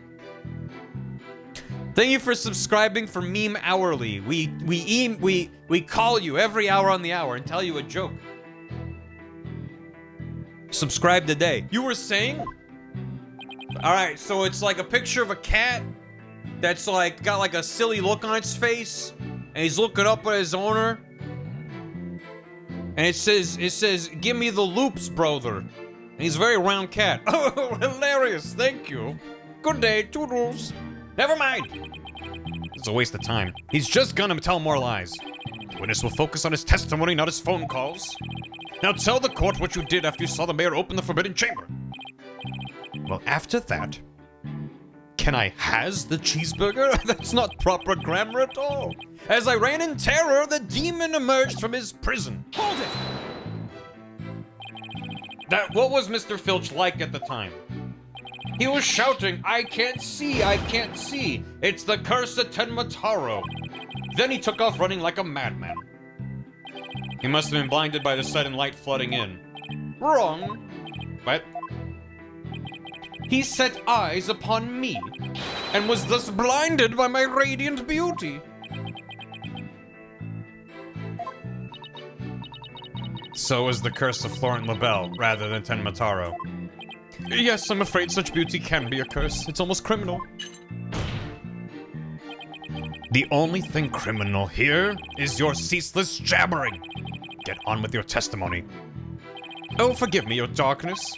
Let's see. Oh yes, I fled for dear life from Tenmataro and... Why can't he kill him for us? I'm in shock. I fled down the hallway to my right, to the one with the phone at the end. Hold it! So after you fled into the hallway with the phone at the end, Tenmataro ran off towards the foyer? Precisely. Notice any consistencies, Apollo? Well, Jinxie also saw Tenmataro, right? She did. She said they passed each other in the hall after she made that call to the police. If LaBelle had fled down the hall where that phone is, Jinxie would have seen him when she was returning from making her call. Right. And if she saw him, she would have definitely asked him for help. Right. Just doesn't make any sense. Time to review the evidence. If we don't find some way to poke a hole in his testimony, Mayor Tem is as good as guilty. This is bad. Very bad. We need to find an inconsistency, a mistake, some kind of conflict.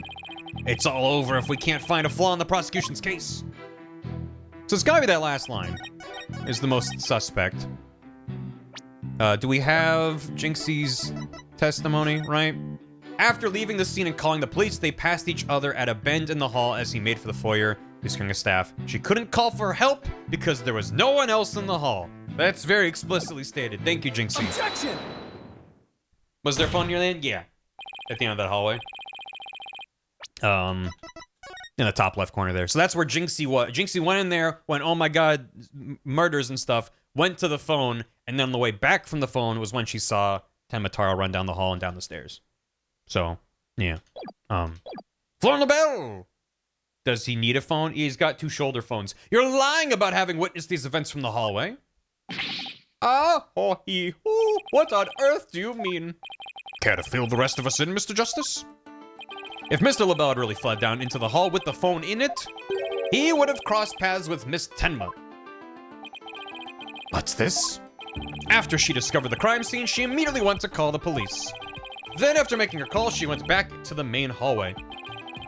Whereupon she encountered the demon, yokai, whatever you want to call it. As for me, I call it Phineas Filch in a Tenmataro costume. The encounter happened right here, where the hallways meet. As for Mr. LaBelle, if he had fled here, feigning escape from the yokai imposter, why, yes, the two would have crossed paths. Right, except Miss Tenma told us there was no one else in the hall. Miss Tenma did not see you in the hall because you were never really there.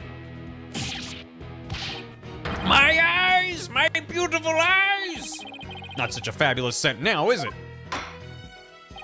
Cologne burns when it's in your eyes? I didn't know! But Mr. Justice, the witness also stated that he heard the mayor confess. If he was lying about hearing the confession from the hall, then where was he when he heard it?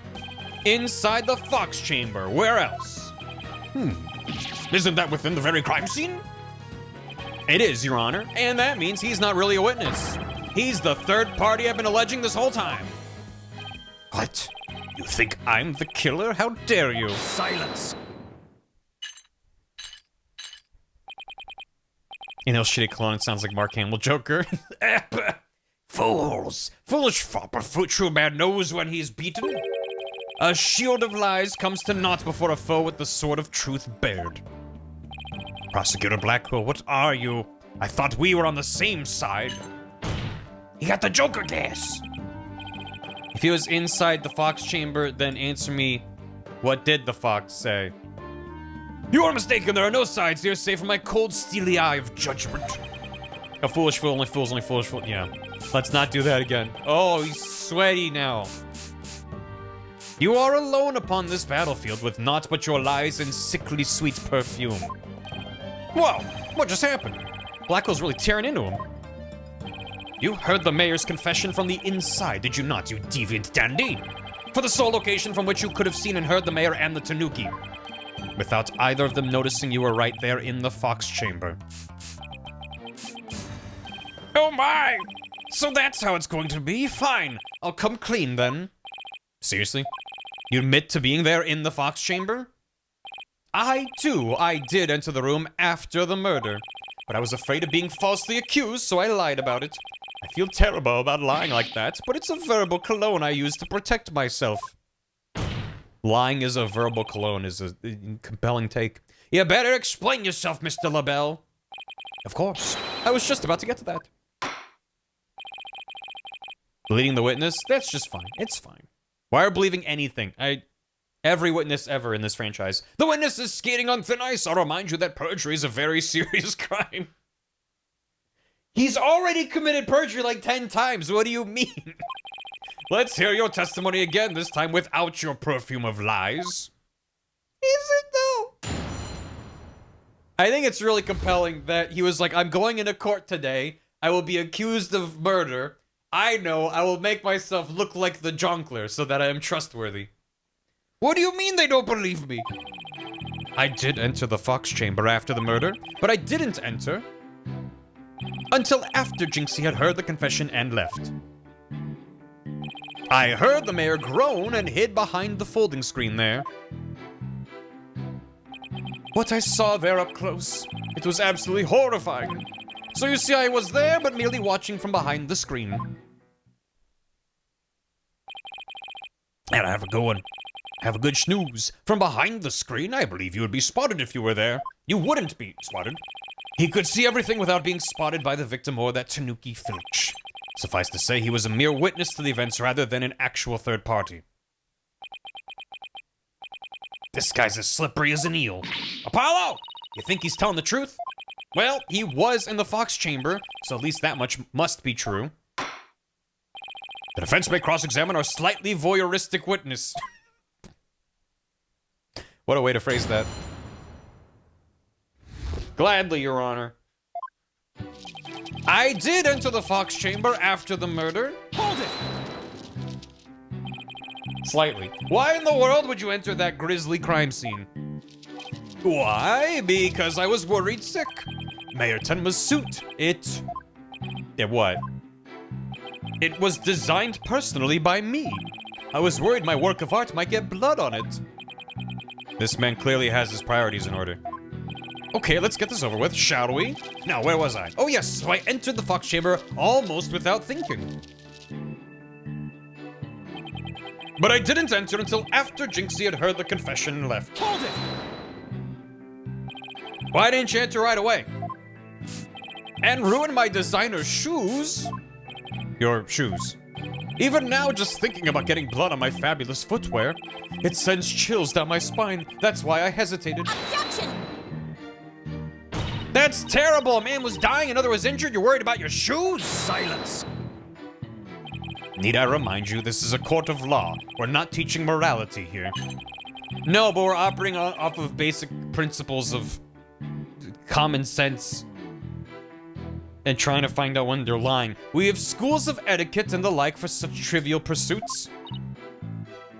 Straight jonking it, and by it, let's just say, haha, my perfume. Gah! Now you listen to me, you deceptive dandy. Get to the point and be quick about it. Yes, well, I was there in the Fox chamber, but... Laws of murder. He just murdered a man. We're not the morality police. Who are we to determine what's moral or not? You could argue stabbing someone repeatedly through the chest with a spear is a type of moral code. I heard the mayor groan and hid behind the folding screen there. Is that the Joker? Yes. What I saw up there up close, it was absolute. Wait, go back. I heard the mayor groan and hid behind the folding screen there. Hold it! Wait a second. Why did you hide yourself? Oh my, so you do understand. I do. By hiding, I was concealing my fabulous beauty, which for the sake of the universe, is something I should never ever do. That's what you were thinking, right? I'm sensing a black hole of egocentricity forming around the witness stand. We can deliberate his mental process another time. Get on with the testimony now. Well, regarding the murder scene, what I saw there up close was horrifying. Hold it! What did you see? Could you describe the crime scene in a bit more detail? And what exactly would you like details about? Well, what I'd like to ask you about is the feathers in the tracks. What do you remember about the yokai feathers and tracks? They resulted when Temataro exited the Forbidden Chamber. He came out in quite a rush, scattering feathers this way and that. Did you immediately know it was Mr. Filch? I did, and that's why I suggested we cook up our alibis together. And how did those practice sessions go? They were nearly the death of me. Filchy has to be the worst student ever. He really doesn't think he's done anything wrong, does he? Well, Mr. Justice, do you consider his statement to be of any importance? Is it important? I don't think so. Probably not particularly important. No, Your Honor. My witness may proceed. I would just like to add that it was a terribly grisly scene, as I've described. Go back. Hold it! Give this man a raccoon tail tie job. Give this man a Mario Tanuki suit. The chamber. Could you please describe the Forbidden Chamber at the time? It was shut tight until the mayor opened it. It's really trying to stress that it was the mayor who opened the Forbidden Chamber. That big liar, he opened it himself. Whoa, if looks could kill, LaBelle would be toast. Well, Mr. Justice, do you consider statement to be of any importance? Maybe. Let's see what he says about the weapon. Tell me about the weapon, Jonkler. You won't get away with this. Gotham will have you pat for this. The mighty weapon. Could you describe the state of the weapons that had been used at the scene? Why is the Joker on trial? Because he's the Joker. He's the Joker, baby. The spear has been thrust all the way through Alderman Cubey. Then there was that statue the Alderman used to bludgeon Mayor Tenma. That incredibly inspiring symbol had fallen to the floor. All right, the statue. Why would he find it inspiring? Why exactly did you find the statue inspiring? Ah ha ha! Well, when I saw that statue, I felt as if the merger had been realized. It was like a celebration of union between town and village, an inspiring symbol of goodwill. I wonder which one of the three I'm supposed to press him on. A broken statue next to a bloody corpse. Real inspiring. Such. Well, Mr. Justice, was that important? Yeah, a little bit. I believe that to be extremely important. I request to be added to his testimony. Probably not that one. A statue had fallen to the floor was a token of goodwill celebrating the municipal merger. Hold it! A token of goodwill. Are you referring to the Fox and Demon statue? Yes, the statue the Alderman allegedly used to strike back at Mayor Tenma. The mayor trampled down municipal goodwill only to be clobbered by its symbol. It's quite ironic, don't you think?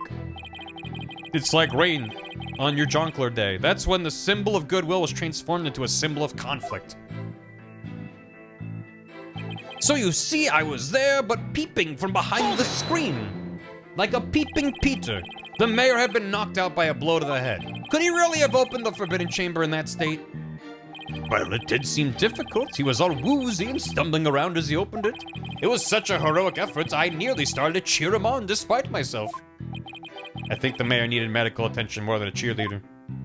You think he's telling the truth about being there in that room? I believe he was there. When did he enter? Did he enter after Jinxie fled? Or was he there before the murder? If it's the latter, that would change everything. If he was there before the murder, that would make him sus. How would we go about proving that? Well, I guess we ask him about what happened. Let's press him, see what kind of info we can extract. Cross our fingers, he says reveal something incriminating. Yeah, we got him. We got him. We got him, ladies and gentlemen. We got him! Objection!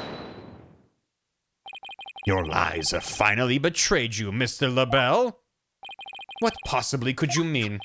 You said this statue was like a celebration of union between town and village. Isn't that correct? It is indeed, but what of it? The two yokai are joining hands in goodwill, as if they were celebrating the municipal merger.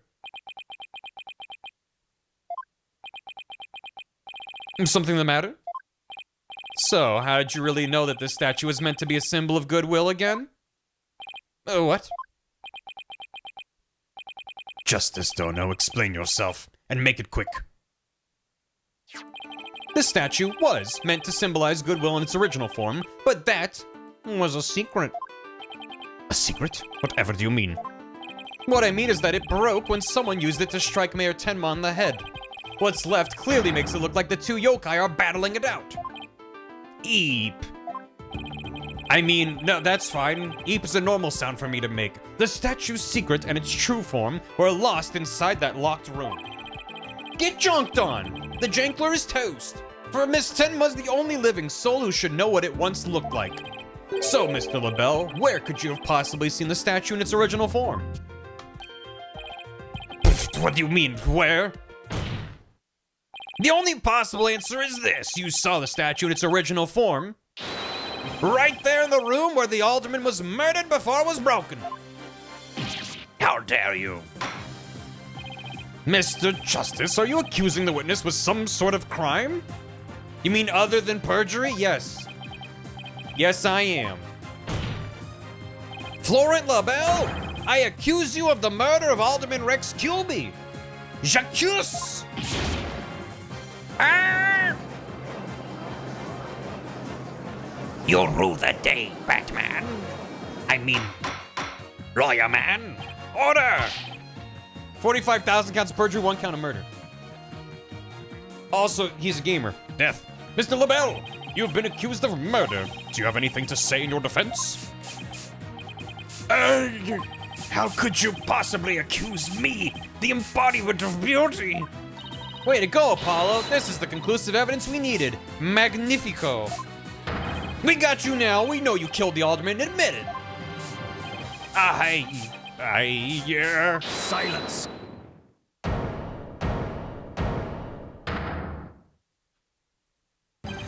Enough of your silly games, Justice Dono. This prancing peacock could not possibly be the killer. Objection! Yeah, huh? What are you talking about? You can't. Objection! Huh? What do you mean? I know we've never really used objections in this series as an actual objection, but I love when they just use it to be like, go on. What are you talking about? His alibi is already crumbled to dust. And I just proved that he was in the Fox chamber while it was still locked tight. Silence. Why could he have not seen the statue in its true form before the murder? After all, he was close friends with the alderman. Ergo... You can't just say ergo. That's right, I clearly remember it now. Alderman QB told me about it. About what the statue actually looked like. I mean, he was a good friend of mine. Objection! Yeah, right. He wouldn't show you a secret gift just like that. Silence. Moreover, you can just say moreover. It has already been proven that he was not present at the scene of the crime. It has? Forgotten, have we? Recall the little scamp statement, if you will. When Jinxie Tenma unlocked the Fox chamber, she saw the alderman and the mayor collapsed therein, and no one else. Oh, dang it.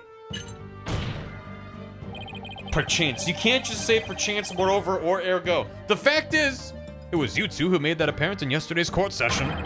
Thus, Fort LaBelle could not possibly have been in that locked room. No! Moreover, perchance, ergo, I agree. I just don't get it. How could Jinxie not have seen LaBelle? The proof is incontrovertible. I would say the proof is in the pudding. And I'd be like, can we interrogate the pudding? No room for debate exists. Am I not right? Your baldness. He literally just admitted to hiding. Well, I guess they're saying he was hiding behind the screen, but he couldn't possibly have been back there.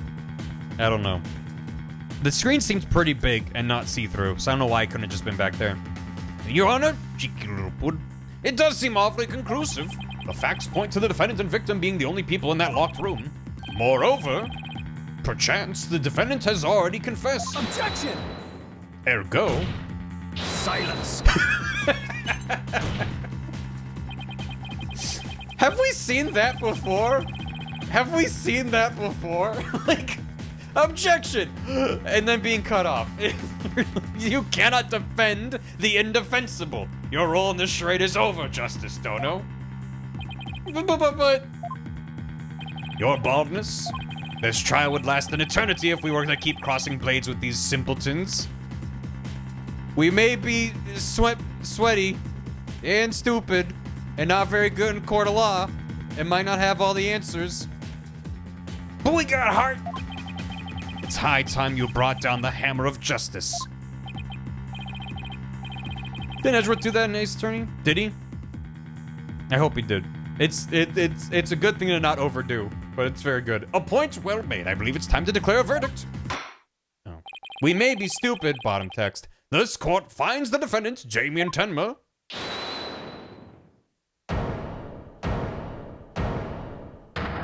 Oh.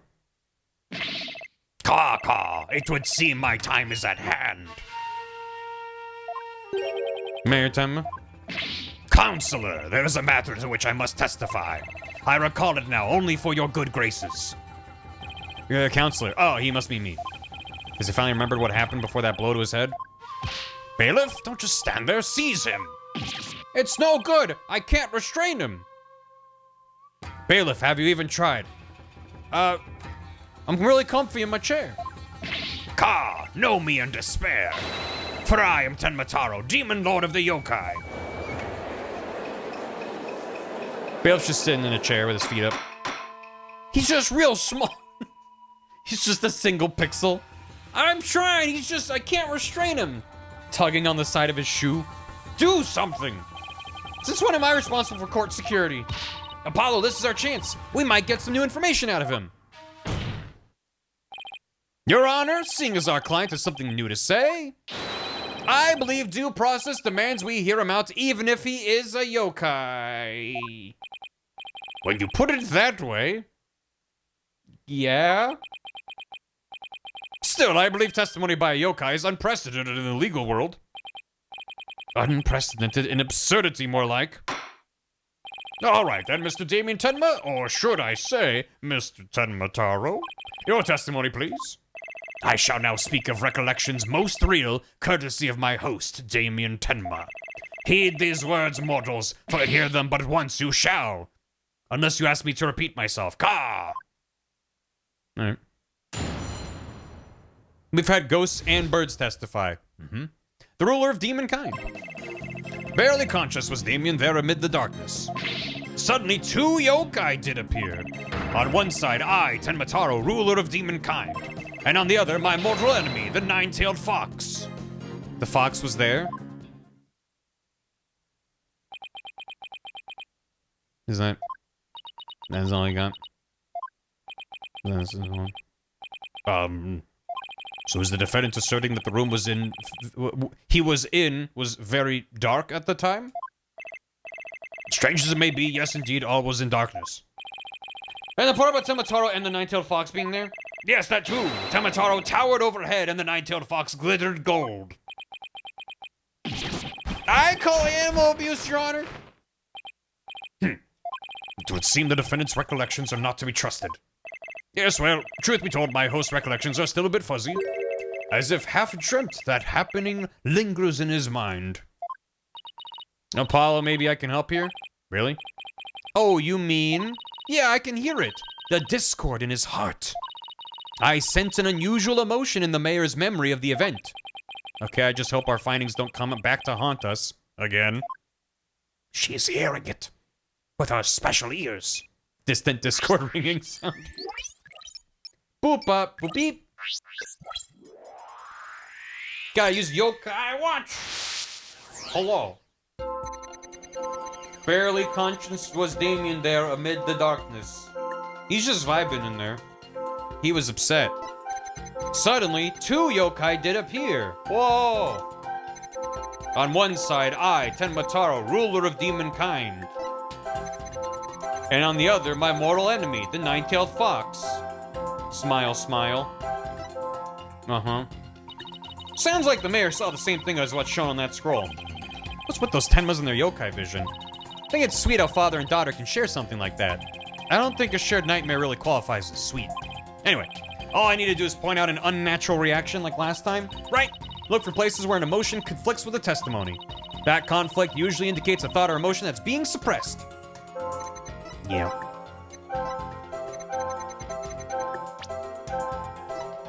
Got it! Got it. Naruto, smile, smile. When the nine-tailed fox appeared, you not only experienced shock and sadness, but also something like joy as well. Joy? Perchance it was joy at the light coming to my eyes at long last. Ergo, a long and terrible creaking did pierce the silence, and then there was light. It's giving XD. Hi, Shiv. Perhappenchance, on reflection, it was a door that did produce that infernal racket. A creaking door. Toxic yokai yaoi. It's a bit of a tongue twister. Oh, you must be talking about the forbidden chamber door. It makes a lot of noise. So this means the forbidden chamber really was opened. Well, what about the sudden light he described? I think I know. He mentioned darkness and Tenmataro towering overhead. Maybe the mayor wasn't really in the Fox Chamber at the time of the crime. Mr. Mayor, did the darkness that you were in happen to be here? I'm just gonna, for no particular reason, save. Okay, cool. Were you here? Were you here? Take that! The Forbidden Chamber? Was it not the Fox Chamber where the murder did occur? Yes, but it all makes sense if you were in the Forbidden Chamber. That terrible creaking sound was probably the Forbidden Chamber's door opening.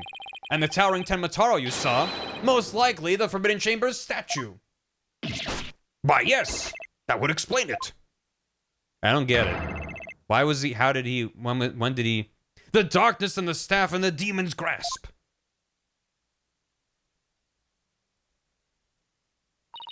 But even if all that's true, then what about the nine-tailed fox? Maybe he was seeing things just like Jinxie and her imaginary yokai? Fantastico, Apollo! It's entirely possible. In a groggy, dreamlike state, people can misremember things and events. Misremember, you say? Let me think. Ah, I do believe I remember now. That was not the nine-tailed fox. It was the amazing Ninetales. The amazing Ninetales. Thank you for big monkeys, Henry. Nice. At first, this is but a dream, I thought. Now, most clearly do I recall it. A real American. 'Twas the amazing Ninetales who did open the Forbidden Chamber's door. 60%. Slight tells me this game is silly? Nah. I'm sorry I asked. The amazing Ninetales, but that was the victim, Alderman QB, right? Why would he open the Forbidden Chamber? Wasn't he trying to keep it sealed? Never mind that. This is completely new information. Let me enter it and run an update. Boop, boop, beep, and blue screen. Barely conscious, he was there. Updated brain mood report. A mighty statue of Tenmataro loomed overhead. Suddenly, door did open and a shaft of light did pierce the gloom. Oh my god, the amazing Ninetales had come to the rescue. What do you suppose the amazing Ninetales was up to? Good question. Could he have been trying to free the mayor from the Forbidden Chamber? Why help an enemy like that? Wasn't he opposed to the mayor's merger plan? At least now we know why the room was suddenly lit up. Must have been a huge relief for the mayor. I mean, just thinking about being trapped in that pitch black room freaks me out. So, I'm just gonna save again. So I noticed that the bottom left sad disappears here. So he's like, oh, good, light's coming in. And then he's upset and happy and surprised. So why did he become sad again? When the amazing Ninetales opened the chamber, banishing the darkness within, you felt joy, but didn't you also feel shock and sadness? Yes, in the hazy depths of my mind, I do recollect something of that nature. I believe it was the Fiend's Cape of Red. For when I did behold it, a great wave of sadness did inexplicitly wash over me. Inexplicitly. A cape of red? Apollo, we've reduced the noise level. Oh, but there's still a little left. Mayor Tenma, why were you sad when you saw the red cape? Why, indeed. What could this mean? Inbrediate. I guess his memory's still a bit spotty. His latest recollection contradicts the evidence. It's one of those contradictions that slaps you right across the face. Something this obvious could arise when someone's trying to force a fuzzy memory into a definitive shape. Apollo, I know what you have to do.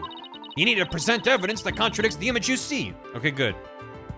I thought she was gonna be like, all right, we gotta shrink down to small size and go inside of his brain and beat up his demons. I can present evidence, that's easier. So it's basically the same as the usual cross-examination process. Okay, time to review the evidence. Look out, contradiction. Here comes justice. Is it just that, yeah, okay, yeah. The Amazing Ninetales come to the rescue with a big red cape that he definitely famously always wore. That cape, that's the one. Objection! To Brain Court! You said the Amazing Ninetales cape was red. You sure about that? Yes, well, I do believe it was a red cape I saw, but... Mayor Tenma! Does this cape look red to you? That certainly does not look red, not even scarlet or crimson either. Nevertheless, upon my liberation, something red did fill my as yet hazy field of view. And I thought to myself, the Amazing Ninetales is arrayed in a cape of red. So he mistook that red something for his cape, huh? Apparently so, and remembering it now brings a great sadness upon me. So the red something probably wasn't a cape after all. Maybe that great sadness he mentioned is what's interfering with his memory. Oh, he would have seen the fox chamber behind the Amazing Ninetales. What red object could he have seen there that would have been that shocking? I know. Could it have been... Mr. Mayor, was the red thing you saw this? Just the pool of red blood? It's the first thing that comes to mind.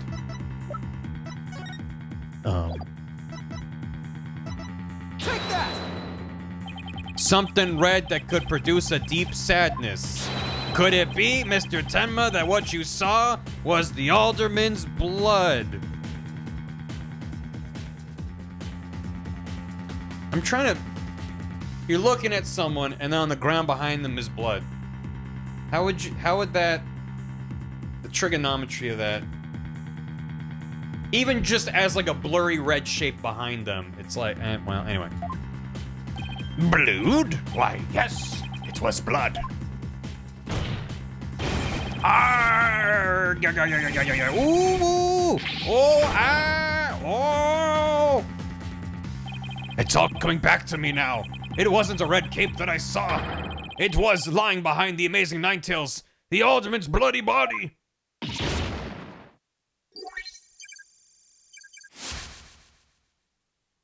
Sure, yeah, he was levitating. It's fine. Forced perspective, Your Honor. Black Clothes escaped the courtroom hours ago? Yeah. Every time it cuts over, you just hear distant sirens. His noise level's down to 0. I think he's remembered everything now. Does this mean the Amazing Ninetales killed Alderman QB? But the Alderman was the Amazing Ninetales. How would that work? I asked you first. Well, Mr. Justice, you sure know how to make a complicated matter even more complicated. True, but at the time of the crime, our client was in the Forbidden Chamber. Moreover... Silence! You can't just say moreover. Hoy, don't you think this strange? The little scamp has already confirmed her father to be in the Fox Chamber. But she said naught about seeing the Amazing Ninetales there. Eck, you just had to bring that up, didn't you? Jinxie didn't see LaBelle there either. It's so weird. Who really was in that room then? Would the defense care to share any theories with the court? Can you explain the inconsistency between the defendant's testimony and his daughter's? Well, yes. Naturally. I would be happy to. Yes. Of course, I can explain it. If I don't, we're in deep doo-doo. I have a terrible thought. I don't have any thoughts. Not with more of your bluffs and fairy tales, I trust. Is Jonquil built like a wrestler? He must be. Fair warning, Justice Dono. I shall have your head if you fail to explain this. Eep. What about a good old-fashioned penalty? Well, Mr. Justice, let's see if you have a head worth keeping on your shoulders. First of all, Mr. LaBelle was definitely in the Fox Chamber while it was locked. We also know Mayor Tenma was in the Forbidden Chamber based on his testimony. These two facts are crucial to my explanation. Let us consider the following question. If the facts point to Florent LaBelle and the victim being there at the scene, why did Jinxie Tenma see the victim and her father, Mayor Tenma? A very good question indeed. And I suppose you have an answer for us? Sadly, you would be supposing wrong. You think she could have mistaken LaBelle for the mayor? If she did, the question is, why did she do that? Well, how about that explanation, Mr. Justice? I believe the time for questions is over. The defense asserts that Florent LaBelle was at the scene of the crime. However, Jinxie Tenma has testified she saw her father collapse there. If she has in fact misremembered the event, what could have made her do so? She was confused. LaBelle was disguised as Tenma. She got the rooms mixed up. LaBelle was disguised as Tenma? The figure Miss Tenma saw was not her father. It was Florent LaBelle disguised as Damien Tenma. silence. That is a complete impossibility. Their faces are utterly unalike. How could you explain that away with a mere disguise? Yes, they both do have incredibly distinctive faces. Maybe the disguise completely hid his face? I think Jinxie would have mentioned if she couldn't see her father's face. And if it was that sort of disguise, wouldn't she have removed it? Alright. Your sword is as dull as your mind, Justice Dono. Shall I show you what a truly sharp blade is capable of? Haha. I think I'll pass. Her fear-like hallucinations. Yeah. I needed to rule this out first, though. Are you okay, Apollo? I'm not fine, am I? Well, now that we have that little fairy tale out of the way, your baldness, your verdict, if you will. Mr. Justice, I believe it's time for a verdict if you have no further arguments. What's even left for me to do? Apollo! Remember what Mr. Wright always says? When you're stuck in a tight spot, turn the case upside down. Turn the case upside down. He does say that, doesn't he? But I don't quite see how it applies here. Still, never hurts to give it a try, I guess. Was I supposed to fail? Are all three of those wrong? Let's see. Rather than Jinxie didn't remove the disguise, maybe she couldn't remove it. And rather than she didn't tell anyone about the disguise, maybe it was she couldn't talk about it. A wrestler's mask is more precious than his own life. He'd never unmask himself in front of others. But there are matches where wrestlers battle for the right to remove each other's masks. To have your mask torn off is the worst humiliation a wrestler could suffer. That's why their masks are more important to them than life itself. I did not consider this. Okay. What about the fact that it was the amazing Ninetales who opened the door? Kayfabe, yeah. A mask that can't be removed in front of others. Can these facts turn things around?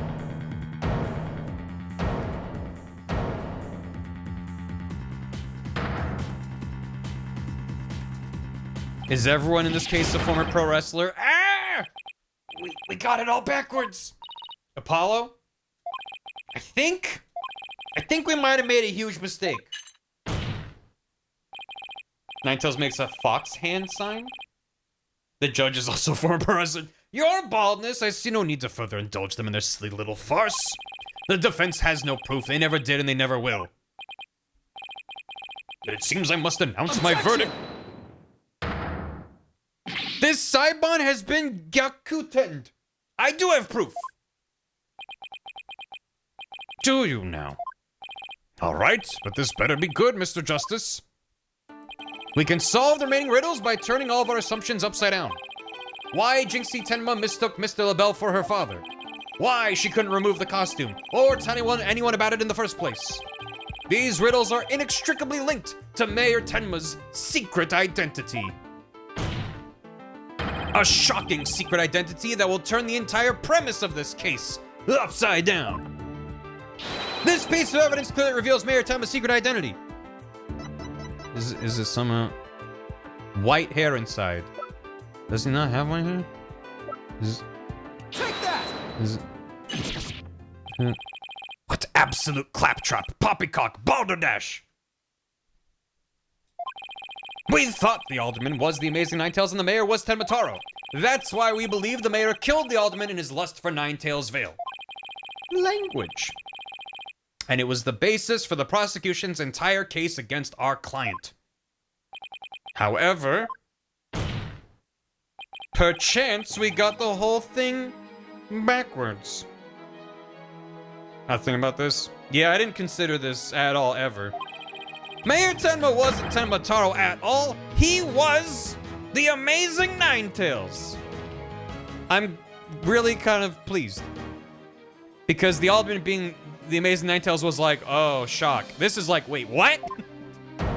Huh? Quick, take off your shirt. What's this? They give you an underwhelming reveal to mask the more surprising reveal. That makes you go like, wait, huh? How does that work? You best explain yourself, Justice Dono. And from where you derive such a far-fetched conclusion. Jinxie no doubt knew the true identity of the Amazing Ninetales, but she couldn't tell anyone no matter what. That's why she didn't say it was the Amazing Ninetales she saw passed out. Even though, unbeknownst to her, it was really Florent the Bell in disguise. Silence. He just dresses like that for fun. That image is good. The accused and that deceitful dandy are utterly dissimilar in their physical build and voice. The little scamp would have seen the difference. Objection! Remember, Mr. LaBelle has his very own brand of cosmetics. Why couldn't he fake a different build, too? That's quite a stretch. And anyone speaking through a mask would naturally sound different. Surely she's heard him speak through a mask before. If she already knew who he... Silence. None of that checks out. Why did she not shrimply pull the mask off? Objection! Shoulder pads and heel lifts. A masked wrestler's disguise is more precious than life itself. As a huge fan of the Amazing Ninetales, she would never dare unmask him. Consider Strombat. That's just his face, though. This case of mistaken identity also explains the riddle of the locked room. Then, by all means, Mr. Justice, answer it for us already. First, Mr. LaBelle entered the room where the mayor and alderman were talking. I suspect he brought with him coffee laced with some sort of sedative. Once the alderman was out cold, that's when Mr. LaBelle killed him. Next, he took the mayor, who he had also drugged, into the Forbidden Chamber. It makes sense that he would have drugged both of them. Then he returned to the Fox Chamber, slipped into some of the mayor's spare clothes. I mean, I guess he was his assistant, that's fine. I'm like, did he hitman him? Take off his clothes off? And completed the disguise by donning the Amazing Ninetales' mask. With his entire charade in place, Mr. LaBelle then let out a scream. The scream that led Jinxie Tenma to the scene. He did design the clothes too. So then, the person who said, I killed Alderman Kilby was... Yep, that was Florent LaBelle in disguise. The mayor never actually confessed. Silence. This is no more than guesswork and speculation. Stop your jabbering. Objection! Fox McCloud. Pretty smooth fine. Yeah, you twisted samurai. This time you stop your jabbering and let me finish making my case. You get him. Ah. Once Miss Tenma left the scene, Mr. LaBelle, still wearing the mayor's clothes and mask, opened the Forbidden Chamber so he could drag the mayor back out into the Fox Chamber.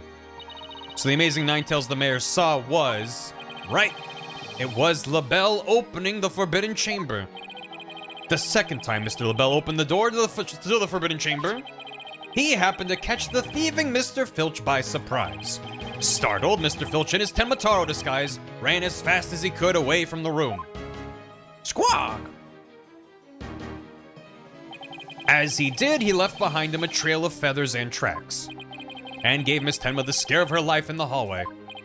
With no one left to witness the events that had occurred, Mr. LaBelle then proceeded to drag the sleeping mayor back into the Fox chamber.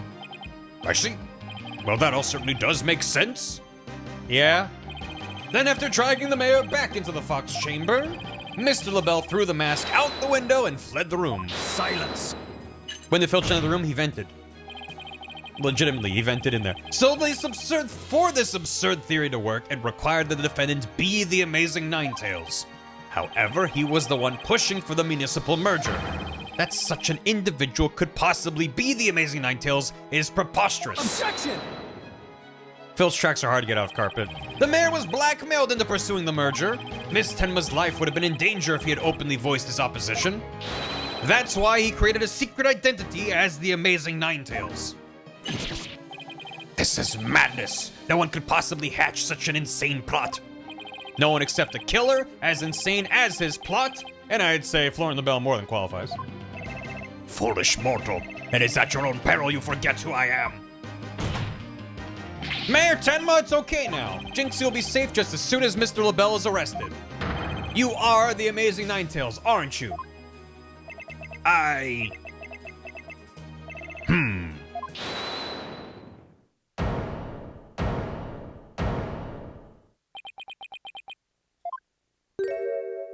When did he dye his hair?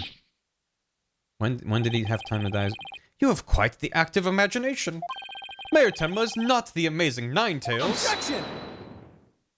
I saw Filch in electrical. What do you mean? Well, has the mayor admitted to it yet? But that's just... And even if he did admit to such nonsense, I would reveal the truth behind Tenma Taro right here and now. Wait. John Clerk Clock? Oh. You wouldn't dare reveal the secret? He's Kafka now. My good friend the Alderman told me all about it. But it wouldn't be good to expose the truth, what with the superstitions, now would it? The truth behind Tenma Taro? What's you talking about? So go ahead, say it. Say, I am the Amazing Ninetales, I dare you. Objection! Yeah, they're in the same space. What? Wait, will somebody please explain what's going on? Mayor Tenma will do anything to keep the truth behind Tenma Taro a secret. A dark, terrible truth that has been kept secret by the village superstitions. And if the mayor admits to being the Amazing Ninetales, you'll expose the truth? Right. I won't have him walking free because of some nonsense you made up. Judge, I think there's blackmailing going on right in front of us. So what now, Justice Dono? Without the mayor's admission, your theory's as useless as you are in battle. I'll show you who's useless. Apollo, don't you dare give up now. I know. Your Honor! I believe Mr. LaBelle's statements warrant a thorough cross-examination. After all, the true identity of the Amazing Ninetales is the cornerstone of this case. You do have a point there. And you're making a good statement. Please answer the court, Mr. LaBelle. Is the defendant the Amazing Ninetales, or no? Fucking clown court. Kangaroo court. Allegations have not been dropped. The Amazing Ninetales' true identity is not Mayor Tenma. The mayor would never admit to such utter nonsense. But if he did admit to such nonsense, I will expose the truth behind Tenma Taro right here and now. And that would bring ruin upon Ninetales Vale, just as the superstitions say. Is that what the superstition... He took my book. Okay. Talk about the pot and into the fire. Out of the pot and into the fire. Yeah, that's fun. At this rate, the mayor will be found guilty for sure. Honestly speaking, if Mayor Damien Tenma is not the Amazing Ninetales, I'm afraid I don't see how the defense has much of a case here. And let's just leave it at that, shall we? We all know Alderman Cuby was the Amazing Ninetales anyway. I mean, that's how Ninetales Vale made a comeback. The Alderman was so popular. There's gotta be a hole in that testimony somewhere, but I don't even know where to start. Since we don't have any proof that the mayor is the Amazing Ninetales, then we'll just have to get him to admit it himself. But if he admits it, LaBelle's gonna expose the secret behind Tenma Taro. Yeah, we're so close, I know it! Can't we just have, like, the legal system say he's not allowed to blackmail him in court for telling the truth? Can't we just do that? Why we gotta do this? The defense may cross-examine the witness. Nah, no, you can't. What happened to his jonkler here? He unjonkled. And by it, I mean... The amazing Ninetales Shredder is not Mayor Tenma. Hold it! Dark Age of Law, remember? I thought the Dark Age of Law was that the defense was not to be trusted. Not that... No, there's no rules. This whole case only makes sense if the mayor is the amazing Ninetales. He's jonkless! Megamind meme, but it says jonkless. I know you used his mask to create this illusion of a locked room murder. Silence! Bell swapped out for Smash Bros. Ult. Nothing more than idle speculation. You've no evidence now, have you? Objection! No jonkles? Yeah, there you go. Mr. LaBelle knows what this statue originally looked like. That means he had to be in the Fox Chamber while it was still locked tight. Aha, sorry, but I heard about the statue from Alderman QB. If you don't believe me, just ask him. Too soon! What's that? The Alderman's dead? Ha ha ha! Looks like the joke's on you, my sweaty little friend. Apollo! You mind if I wring his neck? Go for it. Wait in line, I'm going first. Temper, temper. Anyway. The Joker. We've gone from the Joker to the Jonkler to the Joker. And that I can't express how much I hate the Joker. The mayor would never admit to such utter nonsense. The Japester. The jungle Japester. The only nonsense here in this court is you and your assertions. Tisk tisk, such anger is terrible for the skin, you know. Beauty is like a flower that blooms forth from a serene heart. Excuse me? I wouldn't expect a wilted peasant like you to understand. Perhaps this fragrance will help the blossom within you bloom. You liked that, didn't you? Enough jabbering about blossoms and whatnot. Get on with your testimony before I slice you into a bouquet of cut flowers. Oh dear, please excuse me. As I was saying, the assertion of our wilted attorney here is utter nonsense. We're gonna find ourselves bad at the Joker eventually. It's just... It's like the carcinization. You know, everything turns into crab. Eventually, all paths lead to the Joker. If he did admit... Hold it! You would what? You'd be arrested, wouldn't you? Yes, it's true. I would be sacrificed upon the altar of justice despite my innocence. But what a terrible loss that would be for the future of humankind's cosmetic needs. It's a tragedy that must be averted. Defend me if you understand this. Silence! Cronkler, the crab joker. The crab jonkler. The Cronkler.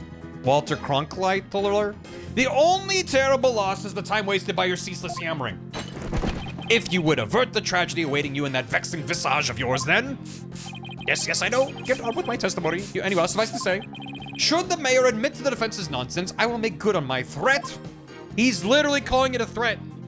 And I will expose the truth behind Tenmataro right here and now. Hold it! The Chuckster? It's a very different guy. Jonkler, how did you get away with it? Oh, Batman, I'm not the Jonkler. I'm the Chuckster! Yeah. Frozen. And just how did you learn of this so-called truth behind Tenmataro? Alderman QB told me all about it. The secrets of the Forbidden Chamber and the truth behind Tenmataro. The Chuckster's Chilchuck? Chilchuckster. And would he share secrets like that with you, Mr. LaBelle? Why would he? Because of the Alderman's wife, I was looking after her while she was hospitalized. He appreciated it so much he shared the secrets with me. Wait, did he threaten the Alderman in addition to the mayor? Don't tell me that's how he learned how to open the Forbidden Chamber. Needless to say, I'm not above revealing the truth behind Tenmataro. Leave me out of this. And that would bring ruin upon Ninetales Vale. Hold it! As the superstitions say. Do not gaze upon Tenmataro. Do not tell others if you see him.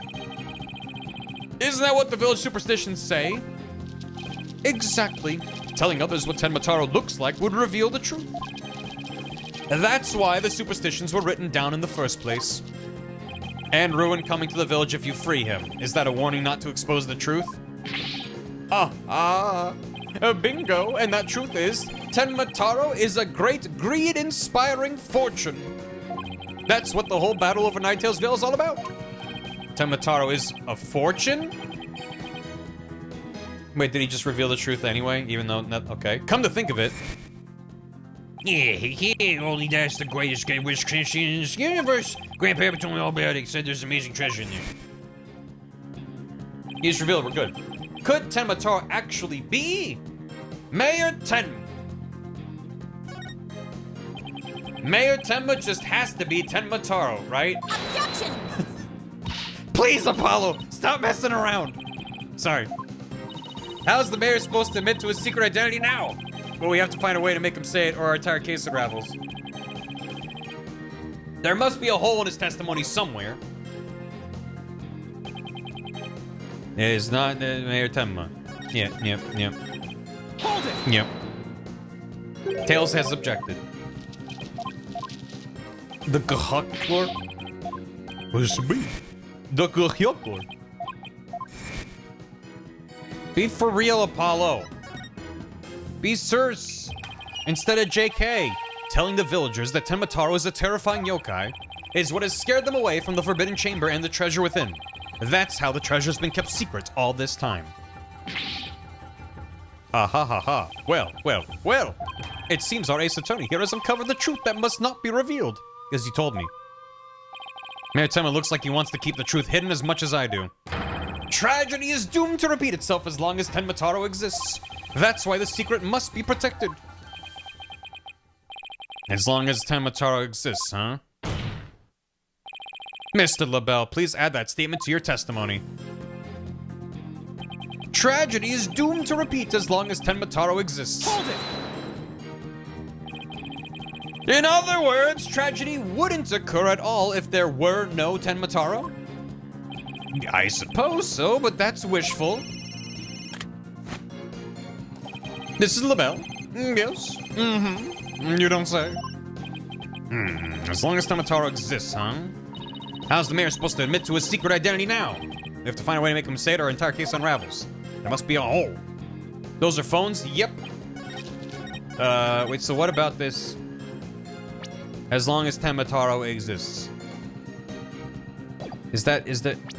What? I mean, it's the new statement, so there must be something I throw at because of that, but what, huh? Oh, because it was stolen. So I'm like, well, it's gone, so... See ya. Objection! Yeah, little guy. Almost like an hour of the VOD. Oh, we saw it yesterday, his shoulder phones, but yeah. I'd never heard the word alderman before this game. It's not really a common thing. More British, sounds British. Well, Mr. LaBelle, what if Tenmataro no longer existed? Revealing the truth would no longer be an issue, would it? If Tenmataro no longer existed? Ha ha ho, what on earth are you talking about? Ace Attorney takes place on Earth? Apparently you haven't heard. Tenmataro no longer exists. British be like, omnibudsman. I guess you didn't get to do a thorough search after the key was taken from you. Because when we searched the Forbidden Chamber, there wasn't any treasure there. Really? Well, maybe you just weren't looking in the right place. Objection! Sorry, I have proof that Tenmataro no longer exists. Take a look at this figure. What do we have here? It looks like some sort of creatura. We found this in the Forbidden Chamber. It's an Azuki Kozo figure. The great thief Azuki Kozo used to leave them at the scene of his crimes. Are you suggesting that Tenmataro has been stolen? Yep, Phineas Filch's grandfather, a master thief, was the culprit. And by that hideous moronic caretaker's grandfather, no less. You! No! My beautiful golden Tenmataro was... The greed inspired by Tenmataro can no longer bring ruin upon Ninetales Vale. It's actually a clock. Isn't that right, Mayor Tenma? The root of tragedy would indeed seem to be gone. In fact, I now recall the alderman revealing the secret to me on the day of our meeting. He must have been speaking of Tenmataro, for he said to me the gold ingot was gone.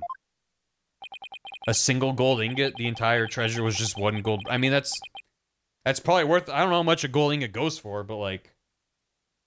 I don't know if it's worth murder. It's just how much? It's, I mean, yeah, it's probably worth like a good amount, you know, like at least $5.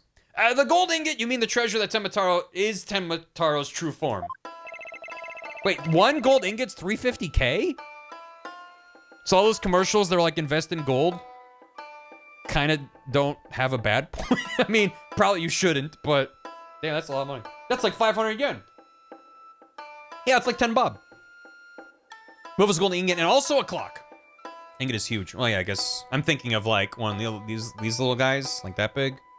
Recall, if you will, the scroll in the Forbidden Chamber. You should, it's a scam. Oh, it's definitely a scam, especially the companies that are all built around gold, but yeah. Temataro is the yellowish object shown there. Oh yeah, we sure did. We sure did fucking see. I guess I don't have it as evidence, so I forgot. They were like, here's this giant yellow block that I was like, it's cheese. And they're like, here's a big yellow block, and then Temataro jumped out of it. And I was like, oh, it's some cursed thing. And they're like, no, literally, we created the yokai in order to protect the gold. Yeah, no, all right. I feel stupid for not putting that together sooner. Sure. Okay. A giant gold ingot that my nomadic ancestors bestowed upon Ninetails Vale. Have you seen this man? Now you have. That one, that's the one, yeah. The stinky cheese. In return for that gold, my ancestors did receive from Ninetails Vale land that would become Tenma Town. But drive the villagers mad with greed did that great fortune. Bitter was their greed-fueled battle. It was as if they were possessed. My ancestors' gold became as a curse upon their village, a curse of ruin. This is my favorite case. I'm Cheese Rat, and this is my favorite case in the Citadel. Thus it was that the yokai Tenmataro came to be. That is a lot bigger than an ingot, to be fair. So, Temataro and the village superstitions were merely fairy tales to scare people away. Fairy tale or not. That's also why they had a gigantic spooky statue that the treasure was at the base of. So in case anyone did actually get in there, they'd be like, oh, jankies. Fairy tale or not, Temataro made quite the mess of things. Indeed, for there is no greater monster than a mortal man's lust for gold. The end. Well, you know what they say. The love of money is the root of all evil. My ancestors did bring a terrible thing here to Ninetails Vale. A thing so terrible that Tenmataro, a monster just as terrible, had to be created to keep it a secret. That takes me back. Very Scooby-Doo case, yeah. We have naught but love for the little village to which we owe our very existence. Tenma would never seek to take over Ninetails Vale in a merger. Oh my, that was quite a shocking lesson in history. Mr. Mayor, now that we know Temataro no longer exists, are you ready to admit your secret? You are the amazing Ninetails, aren't you? No, don't do it. Please, no!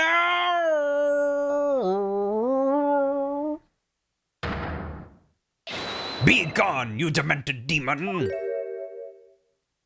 Ahem, now, where was I? The Golden Lord of Yokai, the amazing Ninetails. Yeah, it's me.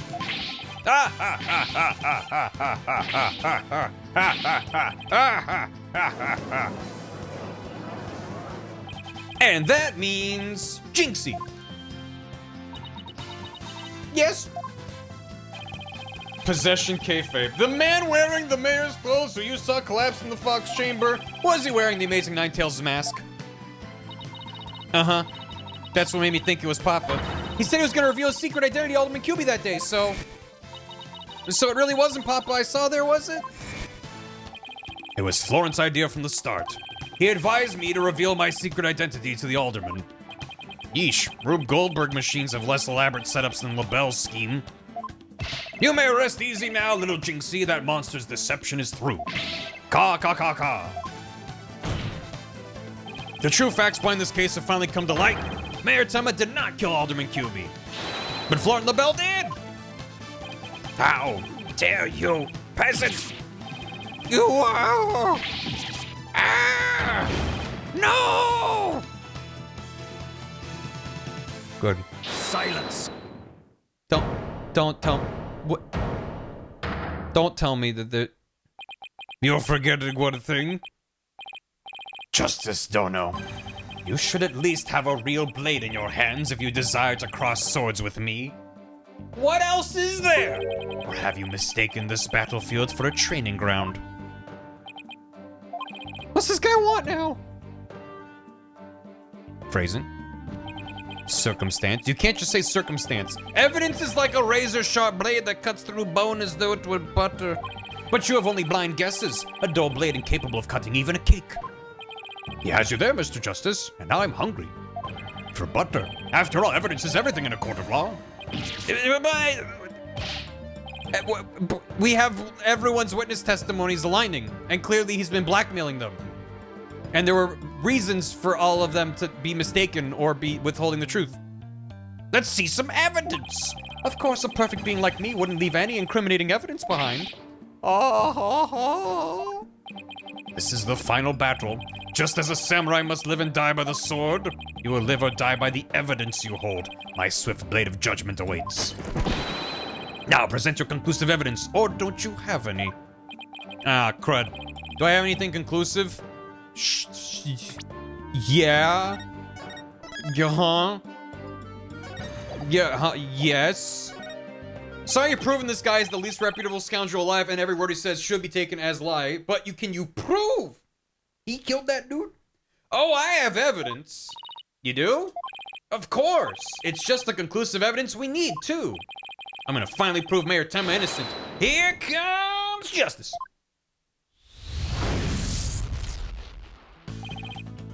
Oh my god, is that his brain cell?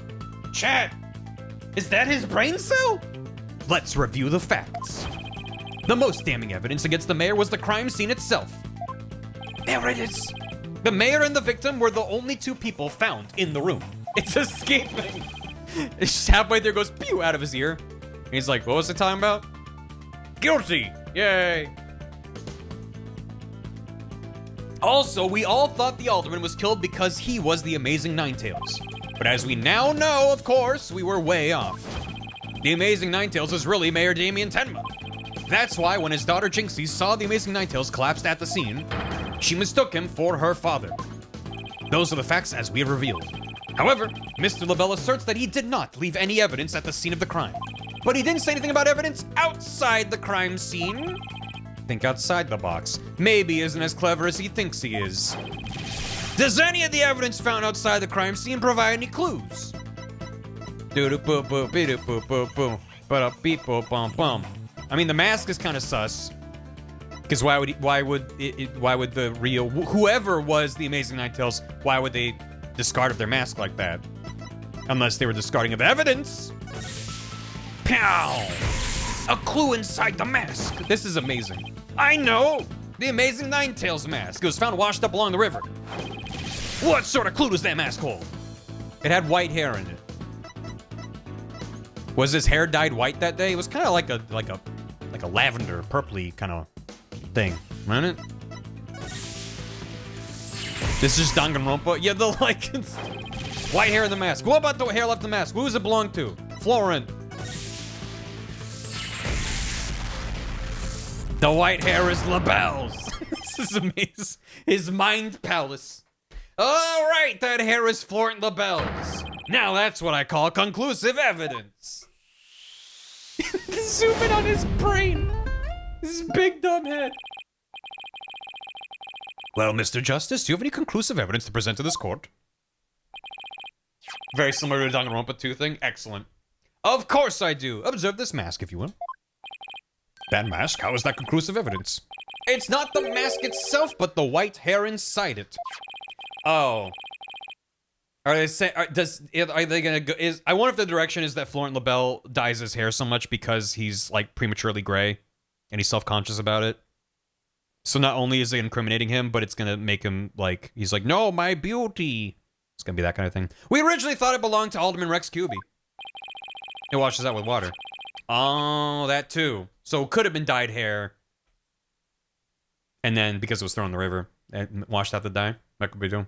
Am I projecting? No. Nah, I genuinely don't mind going gray, but that's the Amazing Ninetales, as we now know as Mayor Tenma, so that is correct. So the question is, whose hair could this be?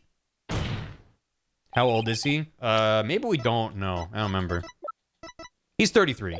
Yeah, I mean, No. And the answer to that is the last person to have worn it before it was discarded. That would be you, Mr. Florent LaBelle. What are you talking about? I never had hideous white hair like that. That's right. It's not projection to say this dude would be insecure to have white hair. Silence. There's fire with it. For an anime that's ancient, it would appear your coup de grace failed to hit its mark. This freakish fop is not the white hair type. He's busy being one ludicrously garish color or another. Objection. Wasn't Jesus 33? No, Prosecutor Blackwell, it's you who has made a fatal error. What? Remember where this mask was found? It washed up by the side of a river. With that in mind, this last piece of evidence will solve all the remaining riddles. The color the bell. Yeah. Take that. That's how time zones work. That's... what is that? This is Mr. LaBelle's own private brand of hair color. It washes out with just water. The courts will also recall their amazing Ninetales' mask, washed up alongside the side of the village river with white hair inside it. What's this? Are you saying that preening peacock's hair color is? That's exactly what I'm saying. Mr. LaBelle's hair color is a freaky work of fiction. But thanks to the river flowing through Ninetales Vale, we now have a real-life expose. The white hair in this mask is conclusive evidence proving you're the real killer. A DNA test is all we need to prove it, and we both know we'll get a match. Admit it, Florent LaBelle. You were the one who killed Alderman Rex QB. He's pointing and having a thought.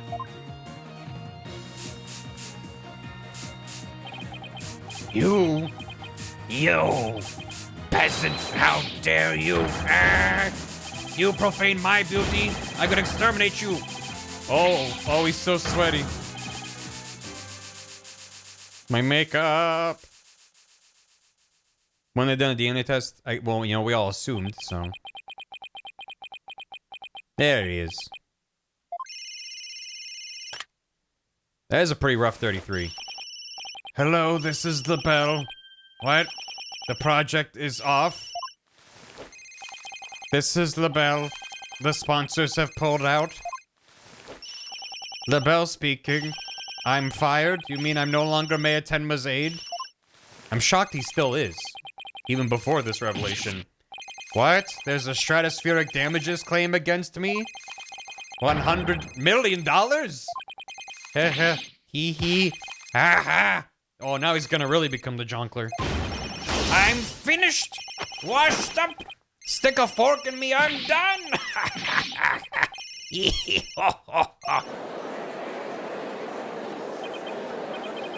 This is preposterous. I, Simon Blackwell, defeated. Yeah, I mean, you previously were defeated, right? Order in the court. We're gonna kill you. Yep. Jonkler backstory.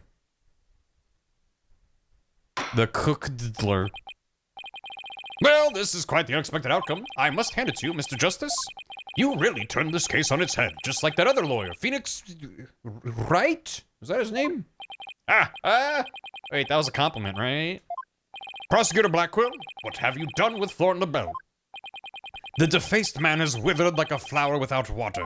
One of the officers is currently tending to him with a sprinkler. Wouldn't that just wash even more of his makeup off? Allow me to explain the actions of the guilty party in detail. The motive, of course, was to steal the gold ingot known as Tenmataro. Yeah, we know. However, few are allowed into the manor due to its cultural ties to Ninetales Vale. LaBelle set in motion plans to gain access to the manor and the gold within via the merger. But the efforts of the amazing Ninetales saw those plans come to a halt. And thus,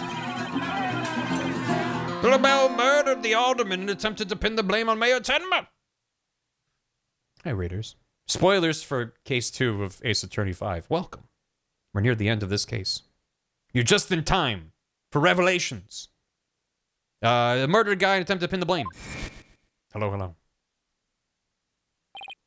I see. What I still can't comprehend is why would he go after the gold in the first place? Mr. LaBelle doesn't look like someone who is in need of financial aid. LaBelle hid his past well, much like he hid his beauty with makeup. He's mired in debt. Debt due to pouring money into a brand only he could love. So everyone being like, wow, this guy doesn't seem that smart that he's advertising on TV a makeup product line that he's not selling. What's his deal? He's actually just stupid. He's actually just spent all this time. Thank you for the big baby, boy. So he spent all that money advertising and developing a product line that he wasn't selling. Was like, I'm in a crazy amount of debt. Quickly, to the murder mobile. I gotta get myself out of debt. Which is why he sought the gold with such veracity. Canonically dumb. Too bad for him, someone else had gone to it first anyway. I see. Very well then. I believe it's time I declare the verdict. This court finds the defendants, Jamie and Tenma, not guilty.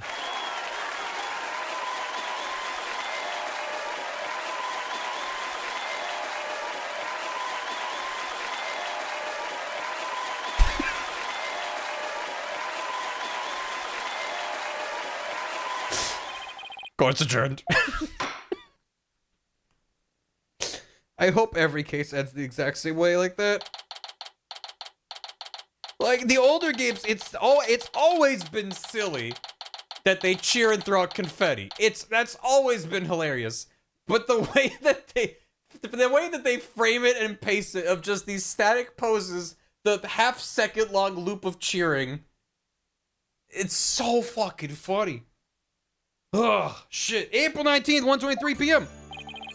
God, that was some seriously good luring, Apollo. Was it? Even I didn't see that coming. Heh, just got lucky, I guess. You banished Tenmataro from Ninetales Vale like you were some kind of exorcist. Still one thing I don't understand. How come Mr. LaBelle didn't kill Mayor Tenma too? He could have set up so the mayor murdered the alderman, then died from a counterattack. That would have removed at least one possible fly from the ointment. Thanks, Johnny Honey. 70? So many months. Thanks for the prime. Hope you enjoy the moats. We got a brand new bar listen and bars for Ace Attorneying. I was wondering about that too, but I have a hunch LaBelle was biding his time. He was planning on exposing the Amazing Ninetales' true identity himself. But why? Because the mayor was the Amazing Ninetales. Had LaBelle succeeded in framing Mayor Tenma for the alderman's murder, the wrestler's popularity would have plummeted once his identity was revealed. I get it. If the Amazing Ninetales was just killed, he'd die a hero. But if he was proved a villain, his fans would abandon him, making the merger that much easier. Right, then when the merger was complete and everything cooled down, he'd be able to search the Forbidden Chamber at his leisure. Thank you for the big barrested nuclear. Makes me uncomfortable. Good, she's having a thought. What an insanely intricate plot. A most excellent job clearing my name. A feat worthy of the Demon Lord's approval. Why are you acting like Tenmataro again? Let this be of no concern to you. How can it not concern me? Tenmataro, be gone! Grah! Jinxie, seems like ages since I've laid eyes on you. Papa, you're finally back! Yes, it would seem Tenmataro is no match for you. Ha ha ha. I'm not scared of that silly yokai anymore. It's been 2 days. Your father's a free man now, Jinxie. Isn't that great? Thank you for the 100. Appreciate it, fireworks. I mean, to be fair, 2 days where he's been detained by the police on trial for murder. That would seem like a long 2 days. Thank you for all you've done.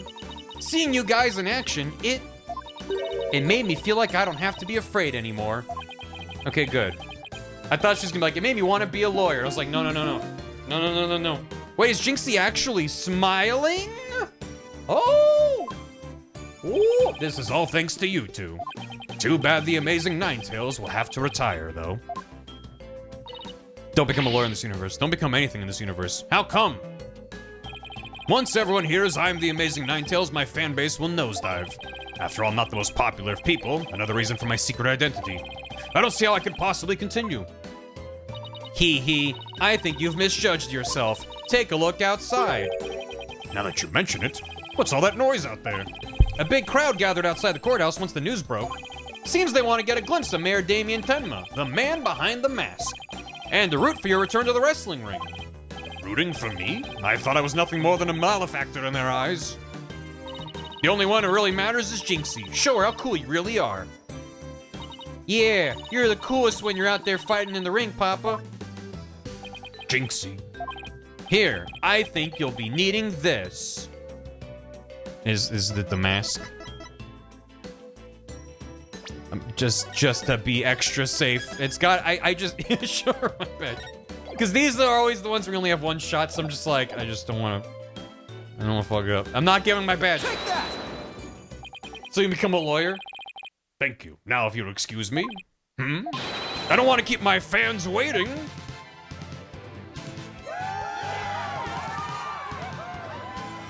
Whoa.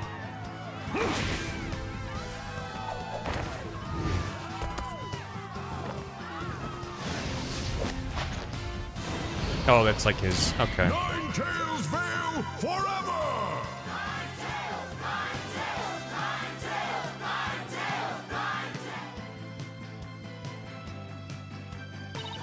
Es el asombroso nueve colas.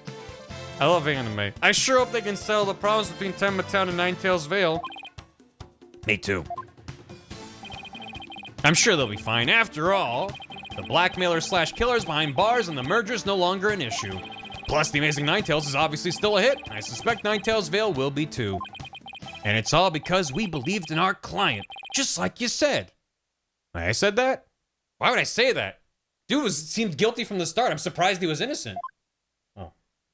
Okay, people, now that we've got that one in the bag, let's go get something to eat. I'm starving. What do you want?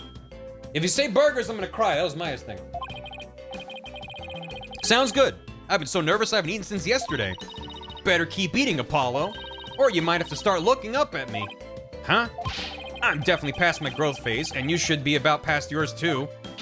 Are you kidding me? I'm just getting started. Ready or not, it's face stuffing time. Keep being like that, and the only direction you'll grow is sideways. Very funny. But I've got a hollow leg. I can eat as much as I want without gaining an ounce. Really? Well, I can't wait to see this. Calories? Just let him try to stick on me.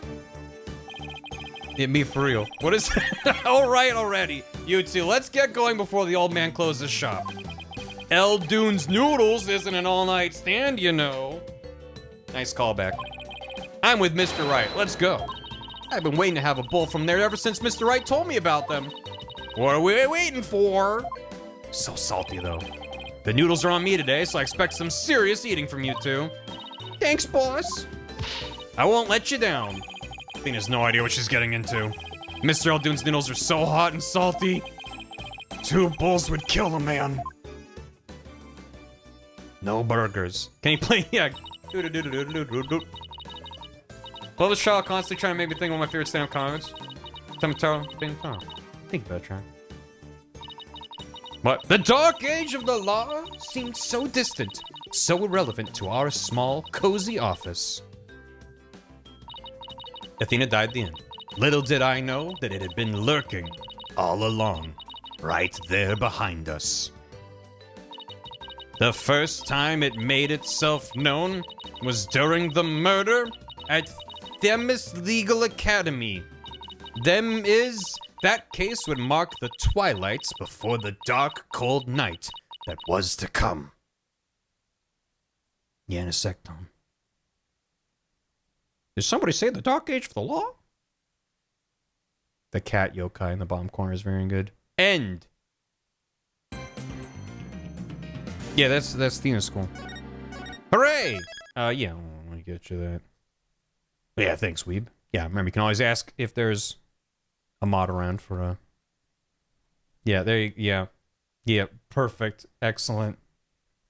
Food, $200. Data, $150. Rent, $800. Makeup ads for makeup I won't sell, $9,999. Utility, $150. Someone who is good at the economy, please help me budget this. My family's dying. Spend less on makeup ads. No. Yep. Literally, that is this case. Literally it. Okay. So is now when we pivot to the DLC case, or do we do 3 and then DLC? Final Thoughts case 2. It definitely won me over a bit more by the end. The twist of Damien being the Ninetales. Don't look at the bottom. I'm not looking at anything. In fact, I can even back here. DLC's very long. Sure. But yeah. Beaming your penis academy. DLC? Doesn't matter as long as before case 4. Okay. The end of case 2, case is cute. Mm-hmm. Does take place before. Okay. So it could be after 3. Yeah, first time playthrough. DLC now. Okay. No DLC. Before case 4, I think DLC now. So we could do it after case 3, but we start now. I recommend DLC now. Gotcha. Thank you for that. I love this theme. Anyway, yeah. No, I it's still not my favorite case, but it definitely, it needed more like that or something like that earlier in the case. Because for a very long time, it was kind of like one note emotionally. Once they're like, actually, he was in that room, and he was actually this guy. It's like, then it was like, okay, now I'm more invested. Up to that point, I was kind of like, yeah, all right. Anyway. Let's, yeah, load. Oh, no, it's gonna put me in episode 3. So we'll just jump in here. Ba-ba-ba. Episodes. Don't look at anything special. I'm looking at it. Am I not supposed... Is she a pirate? What it... Okay. Yeah, right? This is correct? This is correct? Just go. Okay, hold on. What's this?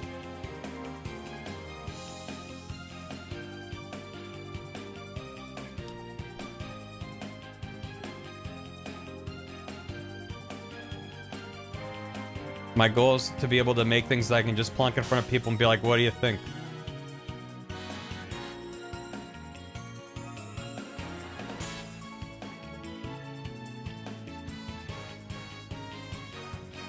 This is the best thing I've ever seen.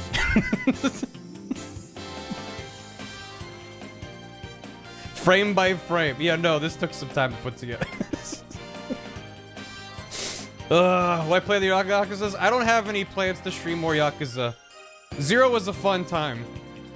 As I've said before, streaming Yakuza 0 was primarily I want to be able to understand Onsta's brain like 1% more.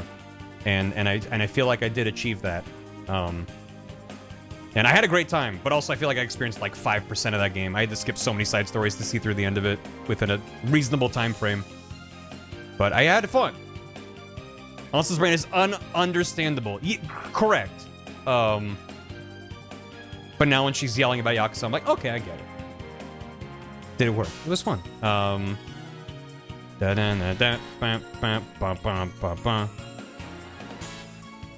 Kiwami one stream with Onsta Collab? Jesus.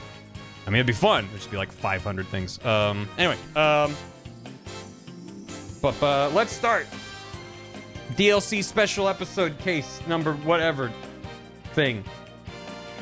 It's a lot of stories. Oh, yeah. Do not play more Yakuza. That's all you will do for the rest of your life. That's also part of it. Just committing to one of these games is like 2 weeks of streams for me. So I enjoy doing it, but there's too many things I want to do in stream. Anyway, let's turn about Reclaimed.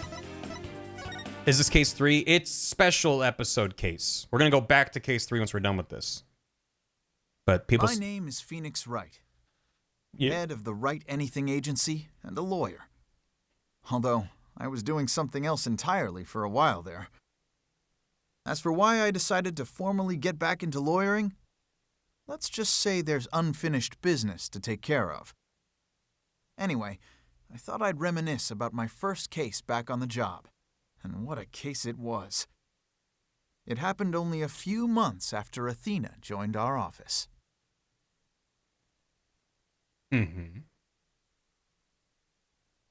Turnabout Reclaimed. First part, what's the lilies still not exist? Poke me about that in a minute.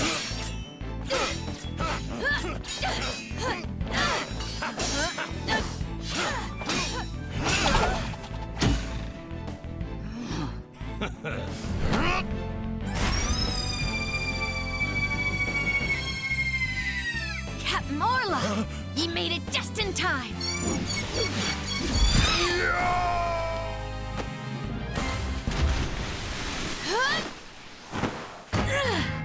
We be pirates, we love to sail the 7 seas. Just a Bunch of scallywags who are as free can be. We swim through storms and waves, all because you see grand treasure and adventures waiting just for me.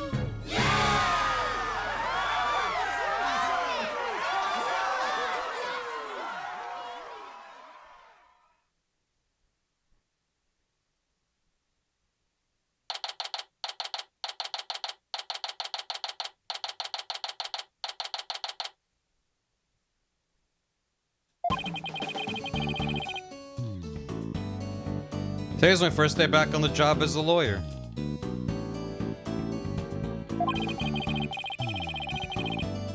Putting this attorney's badge on again really makes it hit home. Boy, am I pumped. It's back. I just, you know. It's like I opened the door and someone slapped me in the face with a fish, and you're going, you okay?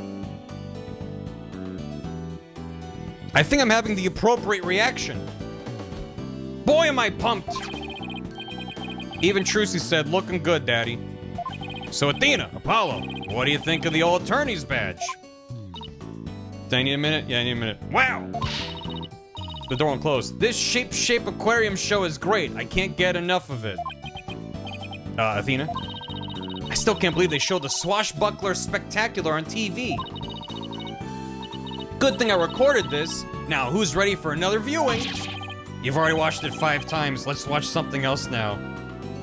Is that a new Apollo pose? That is... very upset. How can you suggest such a thing? This show's therapeutic. Boss here asking you guys a question. What's so therapeutic about watching a killer whale? What? Don't you know anything? Animal-assisted therapy is an established psychiatric treatment. You're kidding. That kind of thing really exists? It's a real thing. I've been to the aquarium myself to try it. It really helps. I still go there every now and then to further my psychology studies. Put mine down in their Game 1 DLC off at some point. I mean, probably not. I like that it's an option, but like as a first-time playthrough, it would just probably just end up confusing me. I'll be like, wait, when did that happen? When I'm thinking back on it, he was wearing his... Phoenix was wearing his hobo outfit, so like, when was that? So probably not, but it's fine. Yeah, thanks for the reminder. Yeah, let me double check that real quick. If I can't figure it out right now, I'll just write a note to check it later.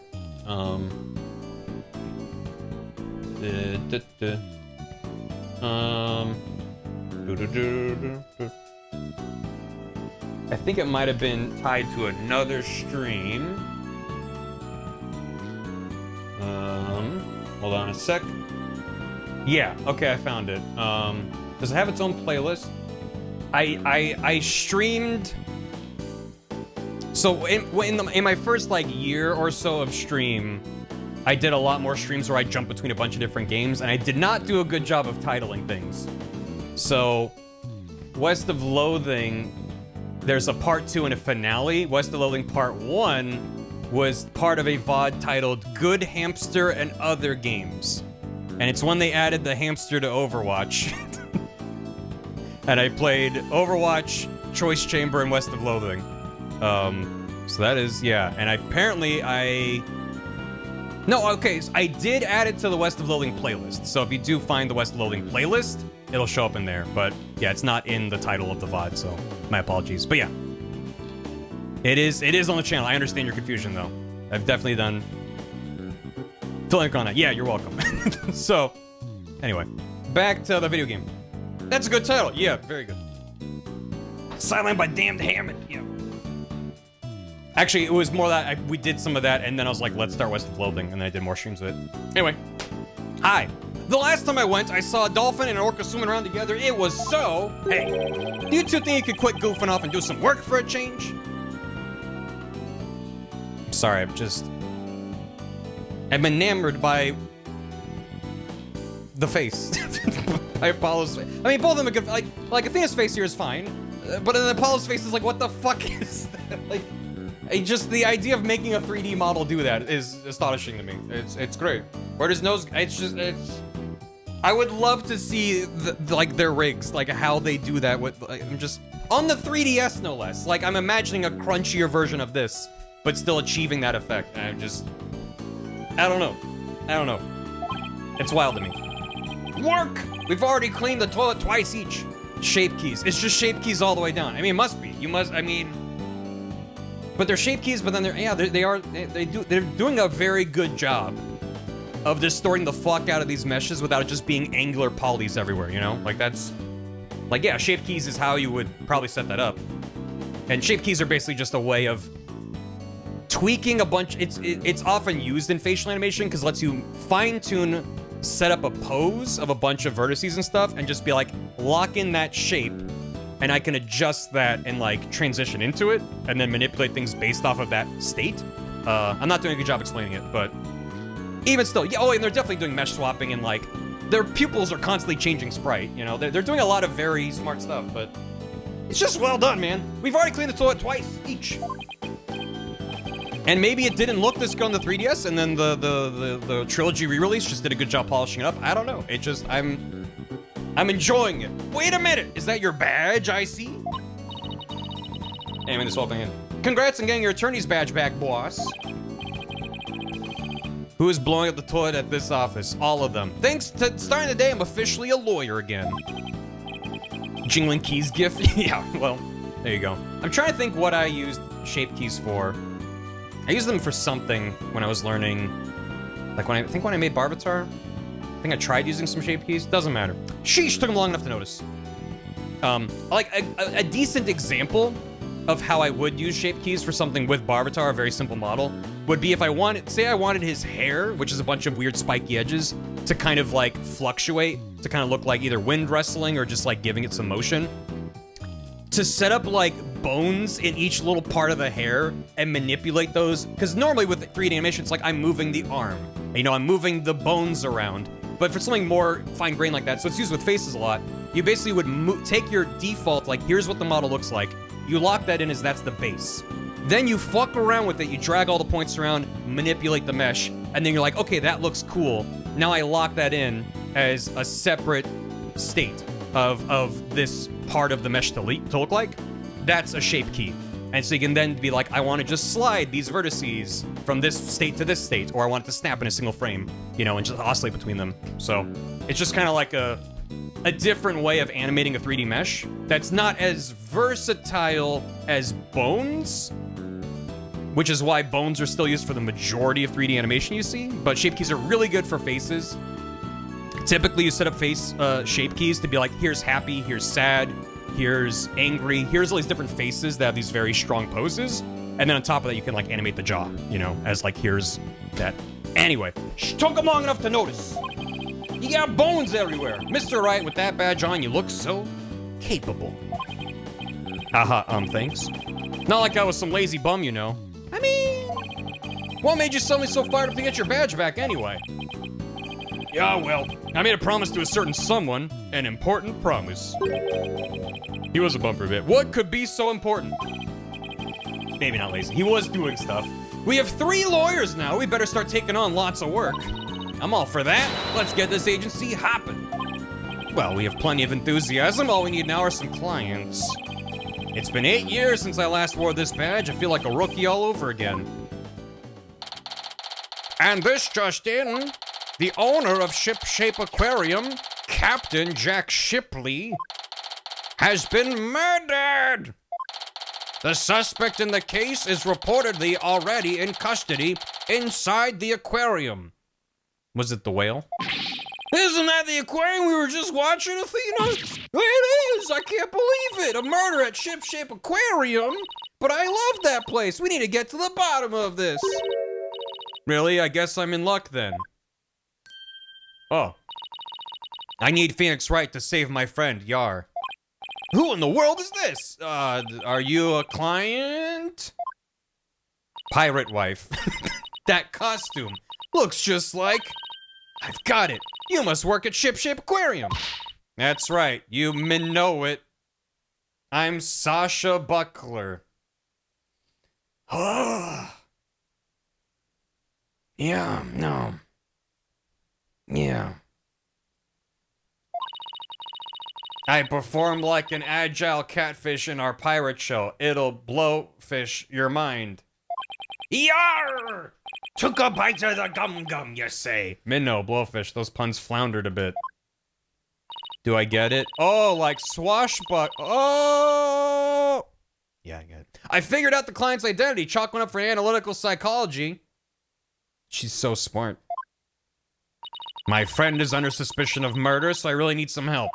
That's why I've got to find this Phoenix Wright guy. Well, I'm Phoenix Wright.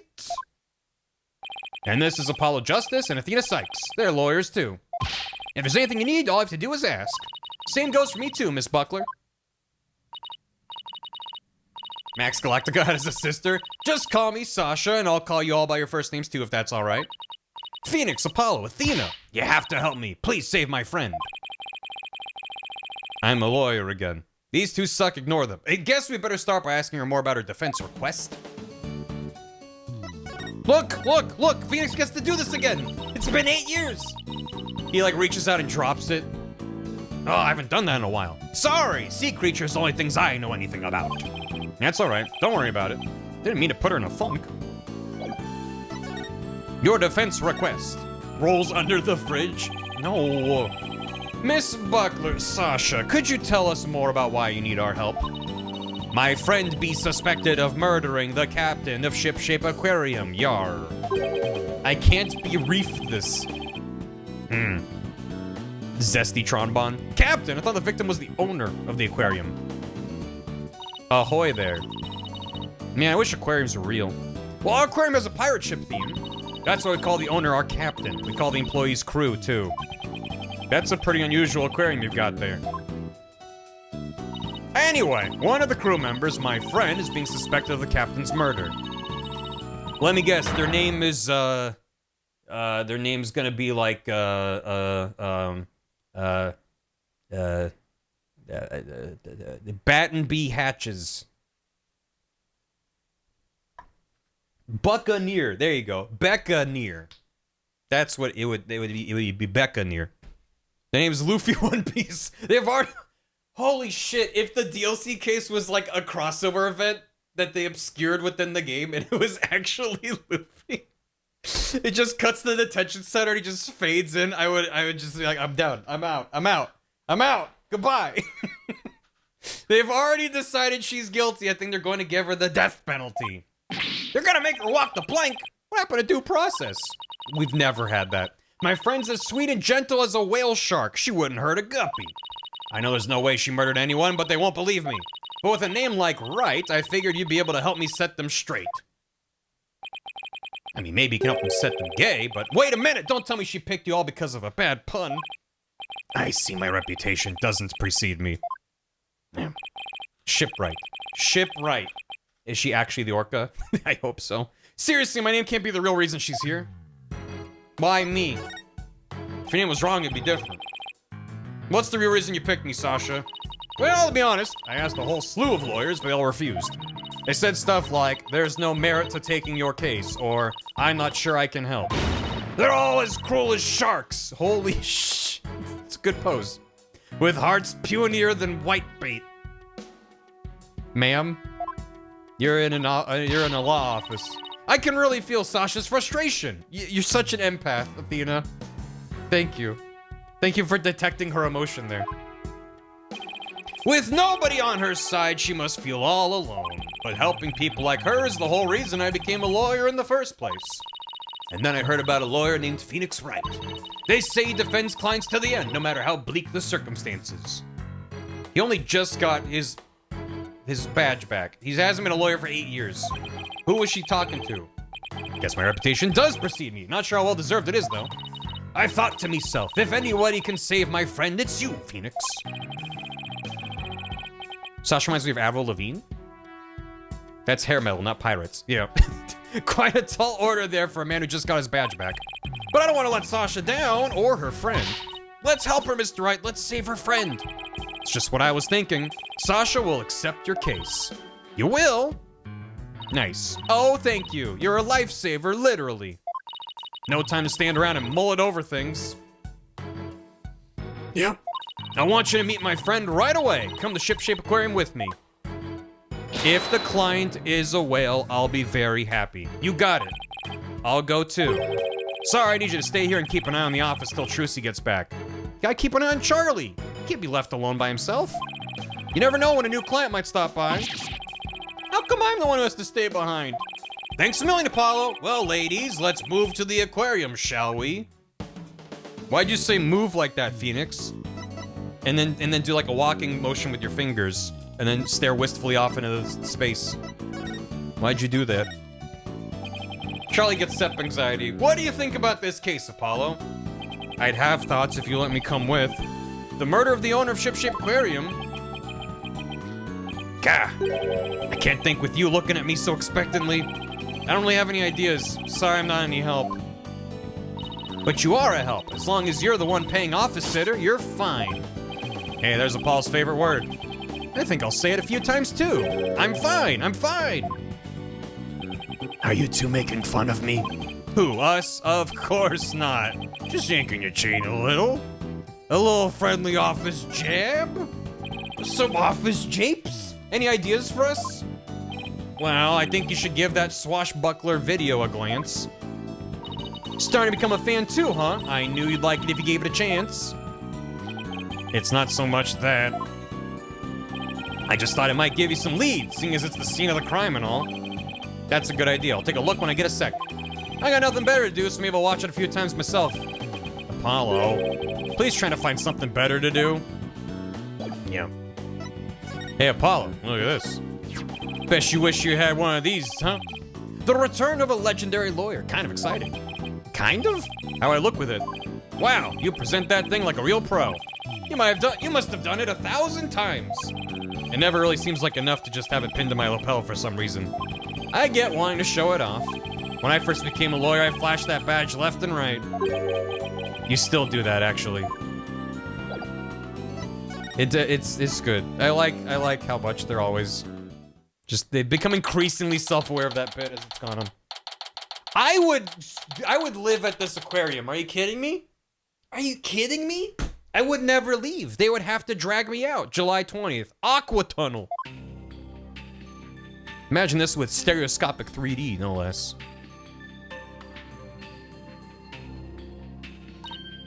Wow, this is gorgeous. It's just like being under the sea. One of the last times I went to an aquarium was like, it was like 6 years ago or something. Went to the Long Beach Aquarium here in Los Angeles, and they have a tunnel thing like this. Not nearly as dramatic, but we were rounding the corner, and I shit you not, there was a small girl stepping up on like the little lip on the side of the walkway, and there was like a manatee or giant seal, I don't remember what, just some giant underwater animal just like hanging out on the other side of the glass. And it was like, is this a fucking stock photo advertisement for the aquarium? It was like the most staged fucking thing I've ever seen. It was just like what? This actually happens? Like, I love aquariums, but usually they just don't give a fuck. It was just, that happened to you? Yeah, that's cool. It was a guy, it's like, yeah, it was weird that the manatee was wearing a snorkel, but I didn't think about it. Yeah. That's what I'm saying, Glassidia. Chat, let's all go to the aquarium. Yeah, I'll do an IRL stream. I'm like, chat, look at the fish. Chat, you see him? Chat, you seen this? It's just like being under the sea. The little girl was the guy in the suit. It's just like a puppet. This is the Aqua Tunnel, our pride and joy. I'm really glad you like it. Now you know they had zippers. Wow, nature is fascinating. I'm going on ahead to fill the detective in on your arrival. Take a look around the tunnel, and then come meet me at the pool up ahead on the right. Hey boss, look at this cute little fish. Bet it would be delicious grilled. Seriously? Is that really all you can think of? Well, I didn't get to eat lunch today. Ooh, here comes some grilled chicken.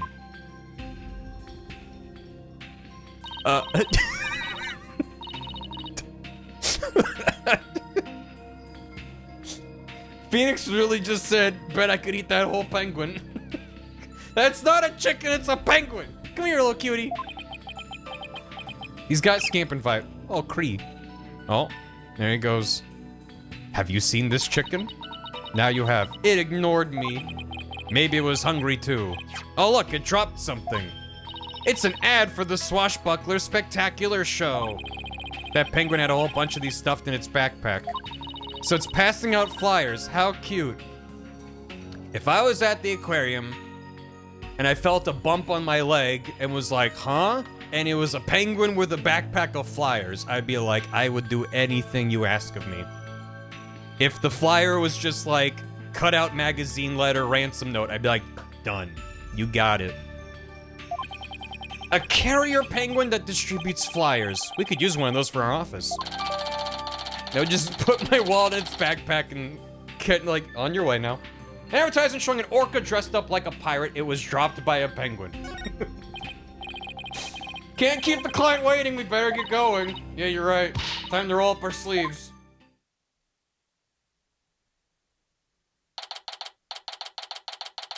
Ship-shape aquarium.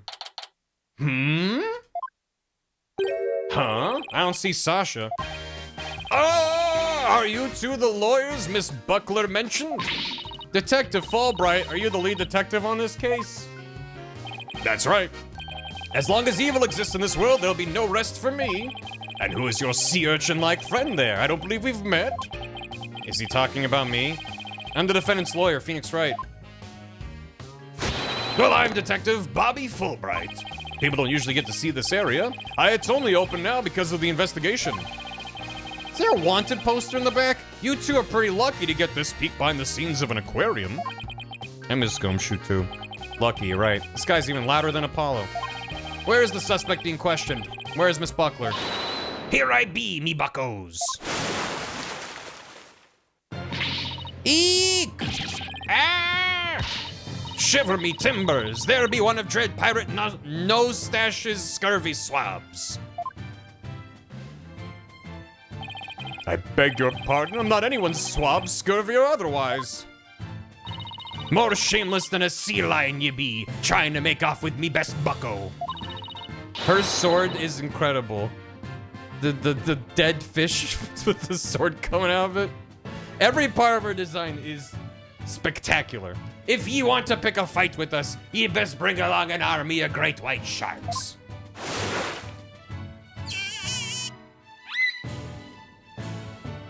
Our client's the whale, isn't it? Sasha, what's going on here? Let me introduce you. This is the friend I was telling you about. Her name is Aura Shipley. But she only responds to Orla, so that's what people call her. I'm her trainer.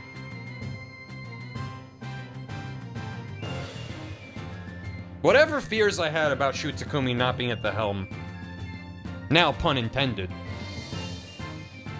have been entirely vanquished. We're defending a whale. Welcome to DLC. Good God. She's the suspect in the murder, but she'd never hurt anybody. I mean, orcas are called killer whales, but maybe they just kill it at, like, karaoke, you know. Sweet! She's the suspect? Yeah, thank goodness you came before they put her down. I'm really grateful. You know, I read really as, like, reel, like fishing reel, but I think it's meant to be eel. Like an eel. Which is an even worse pun than real-y. Really grateful to the two of you. I just know you'll save Orla. Sweet, innocent, Your Honor. Bang, bang. Killer of whales, correction of the bits message. What was it? Did someone say something about killer of whales? Anyway, don't tell me you didn't even know who your client was. An orca is the suspect? Our client is an orca? Is this for real? Oh, did I forget to mention that? Oopsie. That's one very big oopsie.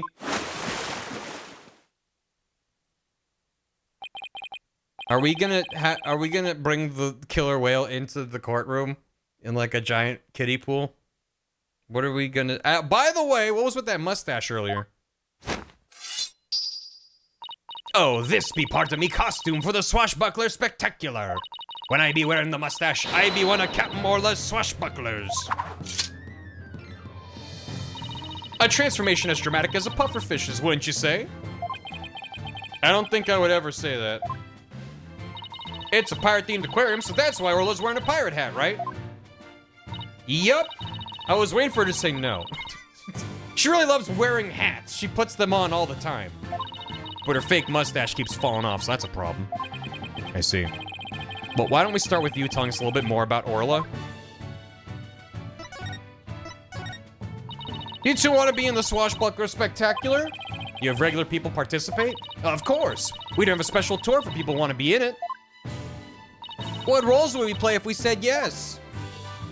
Let's see. The roles of a blue seahorse and a yellow sea slug are available. Judging by the colors, I must be the seahorse. And I'm the sea slug? No way, I won't do it. But sea slugs are all fluttery and beautiful, Athena. They're beautiful? In that case, I'll do it. Her mind is pretty much an open book.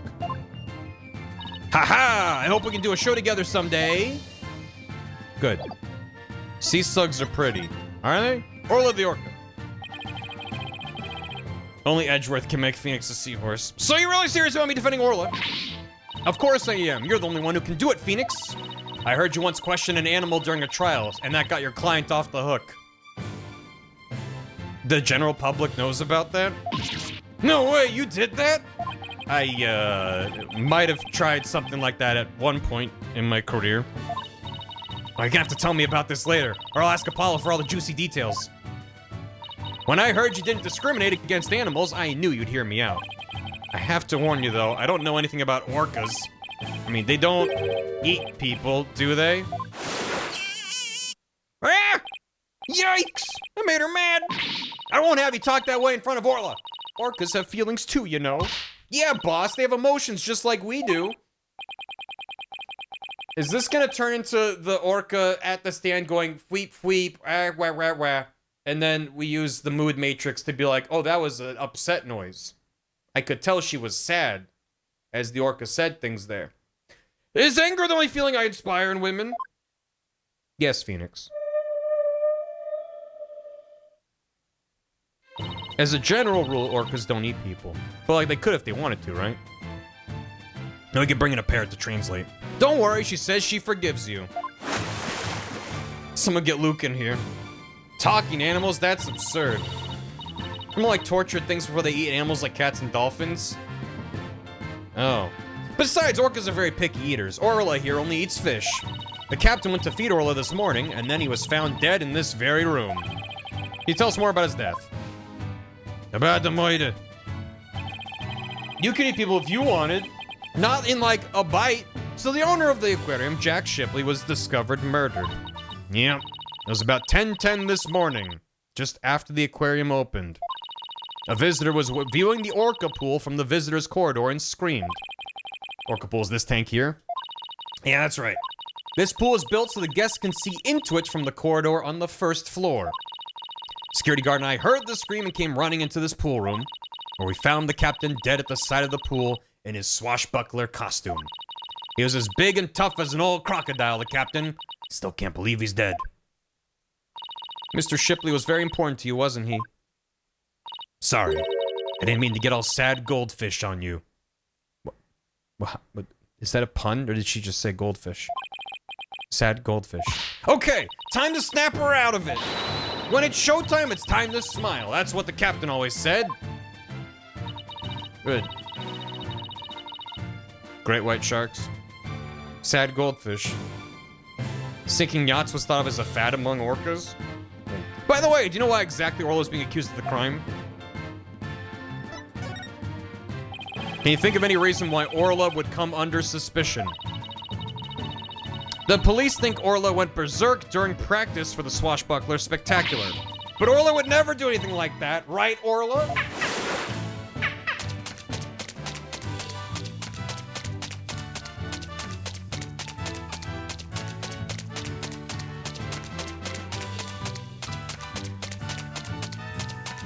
Let's do a version of this case where I was defending a human. It turns out actually the orca did it. And the judge says human laws don't apply to orcas. Would a murderous orca do this? Look at that face, isn't she adorable? The charges just have to be false. Hate to break it to you, but the police don't usually base their decisions on cuteness.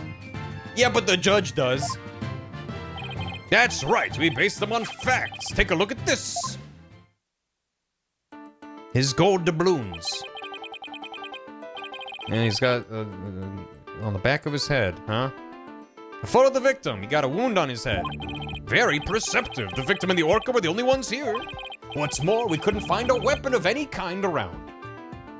If he got bonked on the... he's got like a bite out of the side, looks like. Something's going on with his left side. Photo of the body added to the court record. It's hard to make out the details of the body. Good. So what's the theory on how Orla supposedly killed the victim?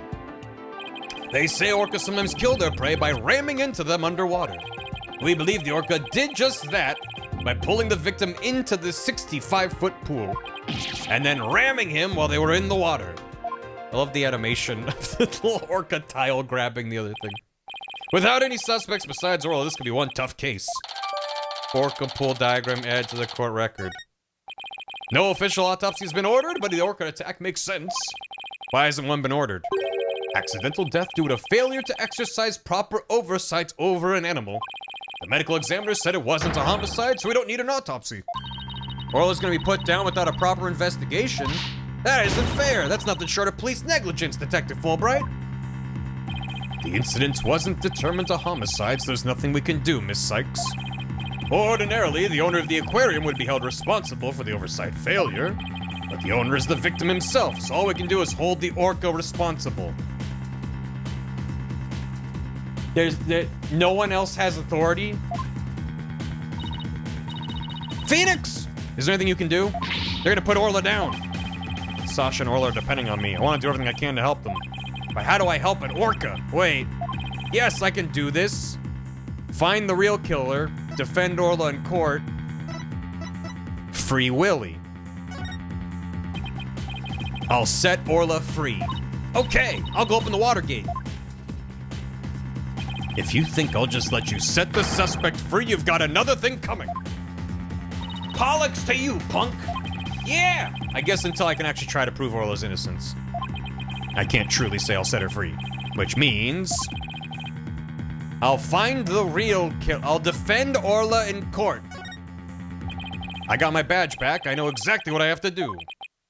I'll defend Orla in court. Huh? Even an orca deserves a fair trial. If the one responsible for Orla is dead, then I'll take responsibility for her. Yo, what? I guess doing crazy things just once in your career wasn't enough, huh? What the heck? I'll take responsibility for her too. Are you two insane? This is a case of accidental death caused by an animal. It's not a murder case. With no evidence of foul play, this case will never go to court. Then let us investigate the crime scene. If we can prove this was a murder, we might be able to take it to trial. And then Orla would certainly need the help of a few good lawyers. I guess so. Who's ever heard of a trial for a killer whale? Just because it's never been done before doesn't mean we can't do it now. Please, Detective Fulbright, for justice's sake. Said the magic words. The police have determined that an animal that has harmed a human should be put down. But I don't know for sure whether that was a just decision. If your sense of justice compels you to take on the defense of this animal, then my sense of justice tells me to let this case be re-examined for possible merit. You mean it? Really? That's fantastic. You're not such a bad guy after all, Detective. Just remember, this case hasn't been officially recognized as a homicide yet. I'll get in touch with the prosecutor's office, but I'm not making any promises. Who the hell is gonna prosecute to argue that the whale did it? Anyway, I better be off. I hope it's Luke. I talked to the animals and he said I did it and I'd do it again. You two are our lifeboat. I'll be right here if you need me. Thanks. I got a feeling we'll really need your help with this investigation. We're still not sure if it'll go to trial, but as Orla's lawyers, we'll do everything we can. To get this case into court, we'll need a prosecutor to make an indictment. So we have to find enough evidence to prove it's a criminal case. There just has to be something that shows the culprit was somebody other than Orla.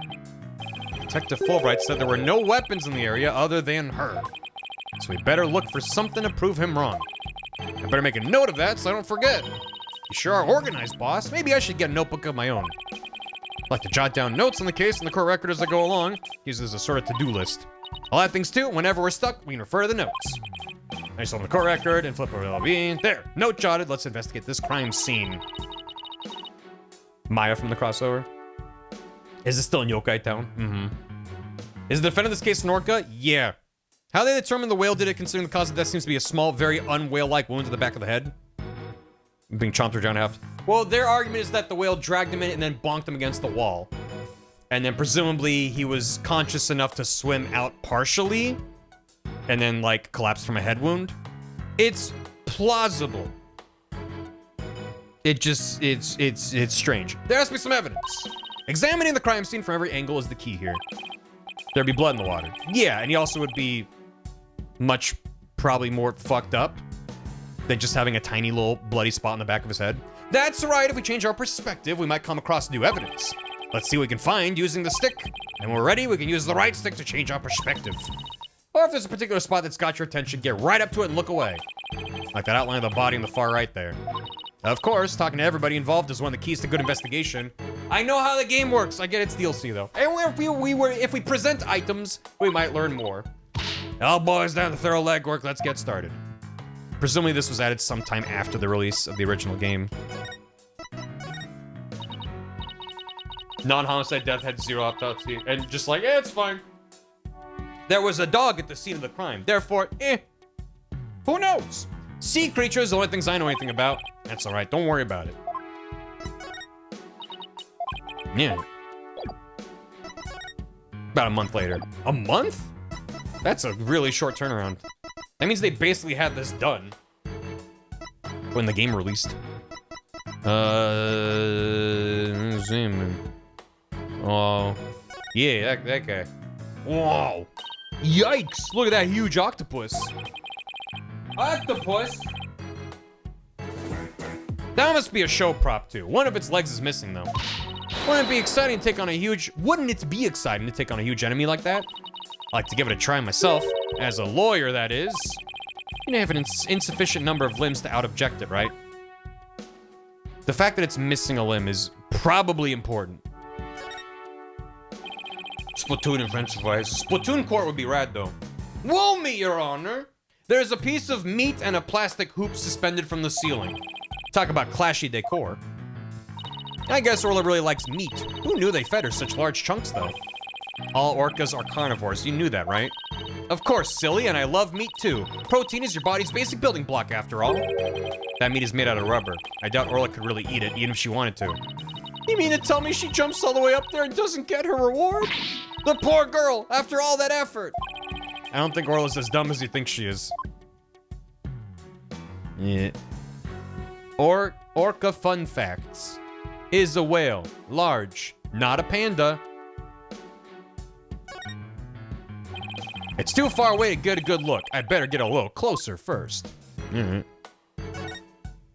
Chibig. If our client is a whale and the surprise killer is like an octopus or something, it's gonna be a big squid. Is that show makeup above Orla's eye? That's right, it's a starfish. Kinda makes her look like a punk rock pirate, don't you think? A punk rock pirate killer whale. Yeah, it's official. Society's on the road to ruin. Damn, Phoenix. Millennials and their punk rock pirate killer whales. Yeah, I'm good. Well, I think Orla's one hot rockfish. Speaking of rockin', how do you get Orla to do what you want during the show? I give her signals with this whistle.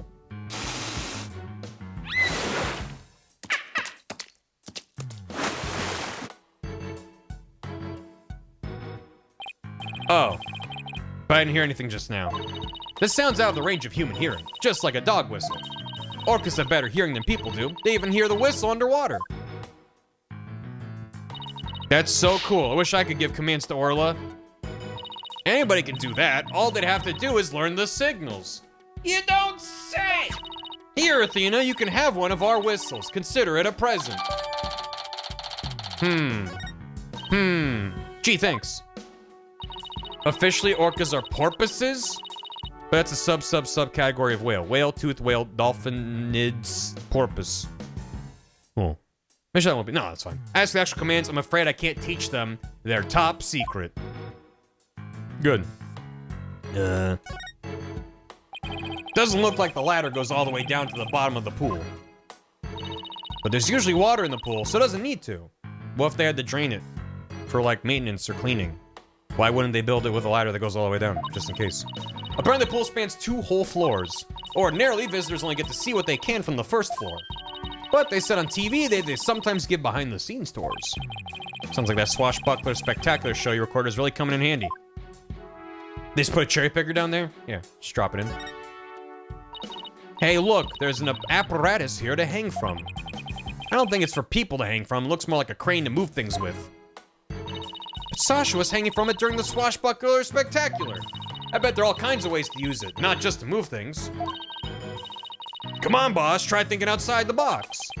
Is she trying to say I have a narrow-minded view of things? No, she wouldn't say that about me. Ain't no way. She cleans it herself. A setting sun. Sunsets always remind me how quickly a day goes by. Oh, boss, it's just a painted backdrop, you know. Down, Athena, of course I know. I guess they use it for the swashbuckler spectacular. Looks handmade. Oh, I just got an idea. Why don't we make our own not guilty backdrop? And present it to the judge when things aren't going our way? No, but we put psychological pressure on the judge by hanging it behind the defendant. I almost want to see how the judge would respond to that. For some reason, I'm getting this not guilty vibe from you. I can't explain it. That's good. Well, before we spin around the room and present this. Have you been using the whistle I gave you? Of course. But I can't get Orla to do any tricks. I can't believe you can command that huge creature. It's pretty impressive, Sasha. Pretty cool, huh? I bet there aren't too many people who can say they literally get to whistle while they work. That must be pretty nice for you. But Orla is the one who's impressive, really, not me. It's easy to see how much you care about Orla.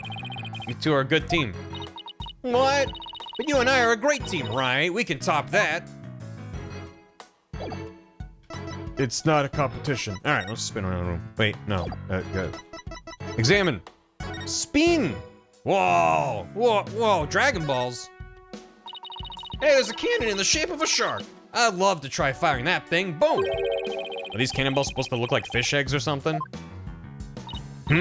Why fish eggs? Why not baby sharks? Think about how crazy it would be to have sharks go flying through the air. Watch the thrilling life or death struggle as the little tykes fight to stay alive out of water. I can see it now. The drama, the mayhem, the whirlwind of teeth. A tornado of sharks? Not even Hollywood could conjure up something that insane. Boo! Boo! The doors are slightly open and there are police officers standing guard outside. I guess they're watching to make sure we don't try any funny business. Well, now you've said it, I suddenly feel the urge to do something funny. How about if I suddenly break out some squat exercises? That'd be pretty funny. Yeah, that might cause a few raised eyebrows in ways you don't want, Athena. The ball! Oh look, there's a ball in the water. Is that another prop for the show? That's one of Orla's toys. She plays volleyball with it. It's usually in the bin. Guess I must have forgotten to put it away yesterday. Or did you? Wish I could play volleyball with Orla. You have as much fight in you as a mean old lobster. I like it. There aren't many people who want to be on the receiving end of Orla's fastball. Her fastball? Yeah, she likes to be naughty and slam the ball into things around the pool. You should hear the sound that ball makes when it crashes into stuff. Yeah, well, maybe some other time. Suddenly went from fighting lobster to reluctant hermit crab. Me. Alright, the body. Yeah, good old dodgeball. Boom. What a mess! Was all this stuff knocked over when the victim struggled with his killer? It's possible, it'd be hard to prove. Let's take a closer look, shall we? Look at all this stuff scattered everywhere. I see some swords. I wonder if they have anything to do with the case. They're made of rubber. I doubt they could be used as a weapon. I still bet if someone got whacked with one, it would sting quite a bit. I guess it would. I think I could stand the pain. Yeah, good for you. Oh, look. There's a blow-up dolphin and an anchor, too. Mr. Wright, are you even listening to me? Stop looking at those toys. Guess I've been caught red-faced. How dare you look around the room for evidence? There's those, and these, and then those, and these. What's that? Seems important. So this is where the body was found, huh? If they suspect Orla, maybe they found some evidence of an attack on the victim. Orla didn't attack the captain, she loved him. The captain rescued Orla when she was little, after she got beached on the shore. He tried to release her into the ocean, but she kept coming back. I can tell Orla's sad about losing the captain. She's just not her usual chipper self. Orla must really love this aquarium and the captain. She's the only one around here big and strong enough to play with the big tough captain. Every day she made a point of headbutting him and stealing his hat. I guess you weren't kidding when you said the captain was a really strong guy. I guess that's about it. Under different circumstances, I would have loved to see the Swashbuckler spectacular. The three of us always perform the show together. Me, Orla, and the captain. Today's show has been canceled, but we could put on a little performance for you now.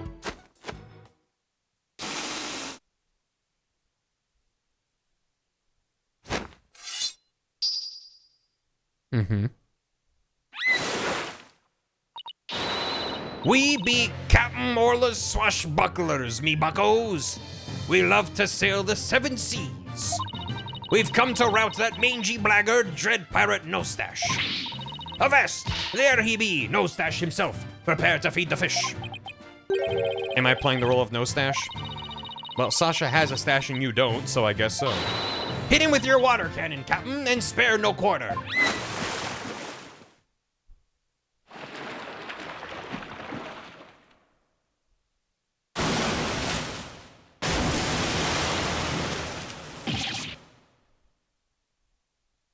Stashless behavior.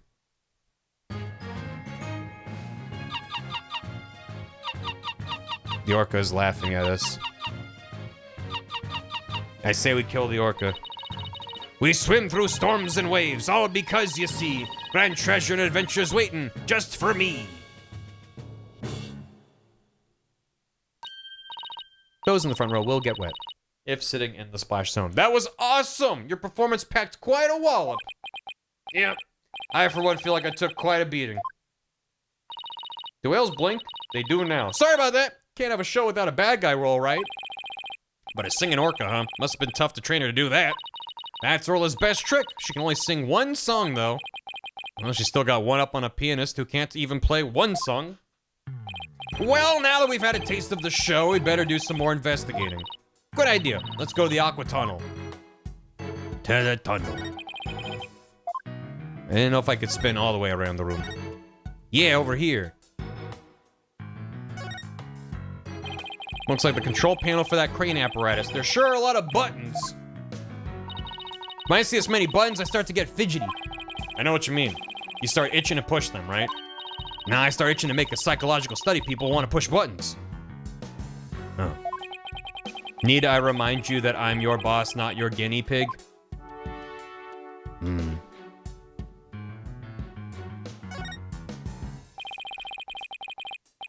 Oh, very good. Yep, getting splashed.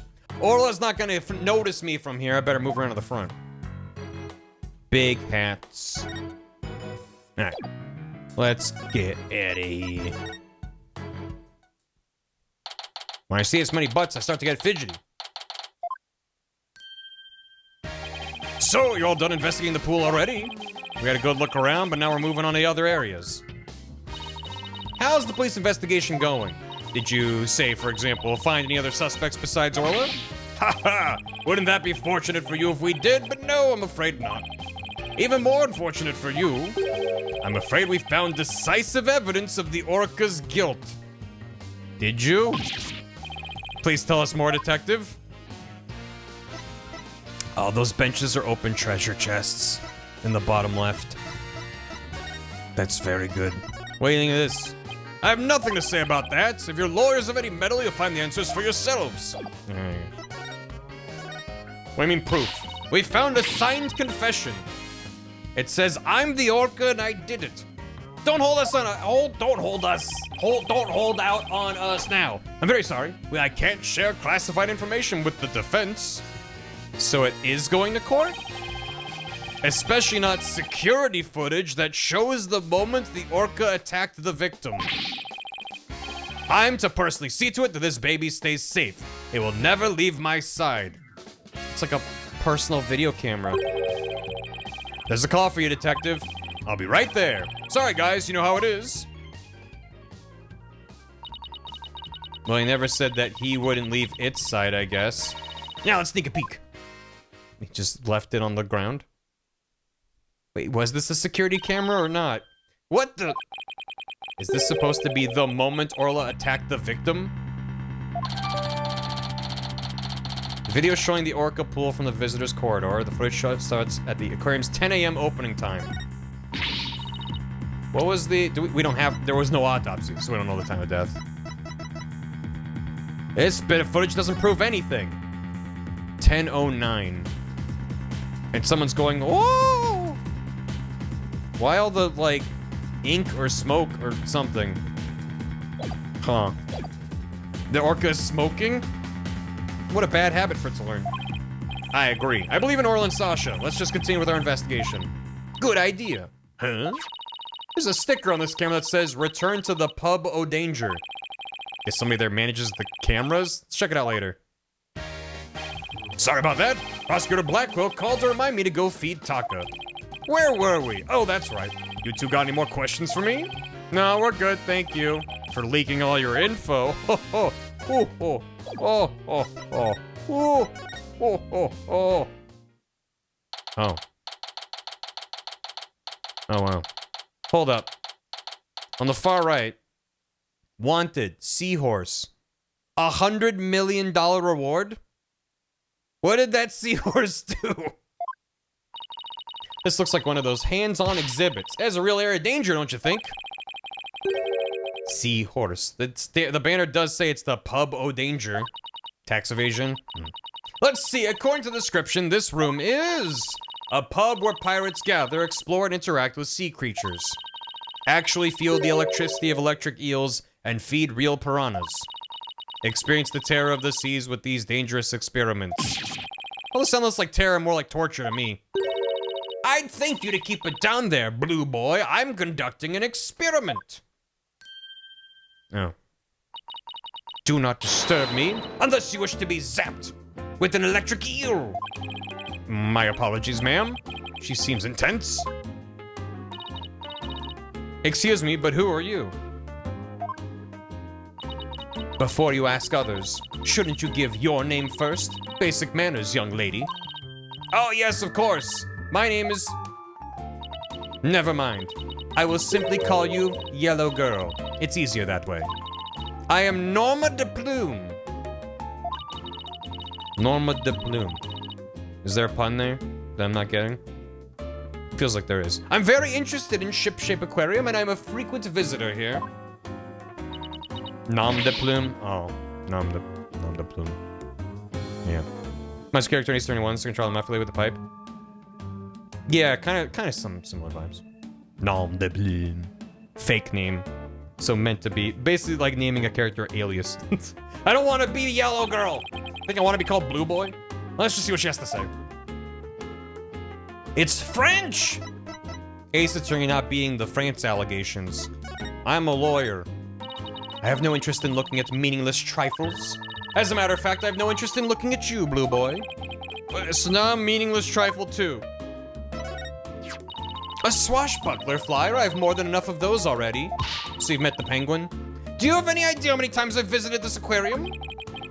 What are you yelling at me for? Don't you ever get tired of coming here? You obviously don't know anything about Ship Shape Aquarium. They feature different marine creatures each month so visitors never get bored. So you're a fan of Ship Shape Aquarium like me? Oh, please. I'm here to gather information, the fundamental work of a great writer. But I don't suppose that's something you common folk would understand. Yeah, that woman makes me so mad! Now, why don't we common folk just get back to our investigation?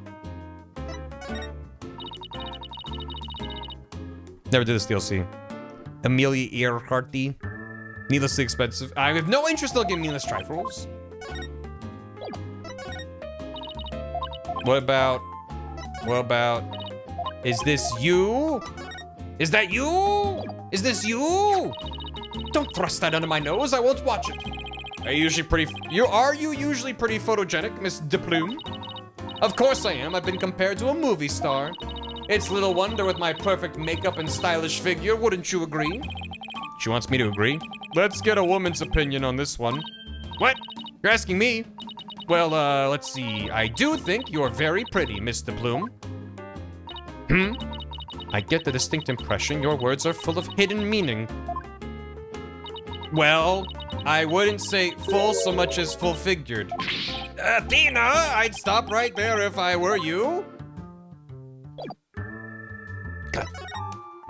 Norman the Bloom. You say you're interested in the aquarium, but you don't look like a staff member. Let's see. I've got it. You're someone completely unrelated to the aquarium. Brilliant deduction, gold star to Athena. That's some deductive reasoning there, champ. Yeah, call her champ.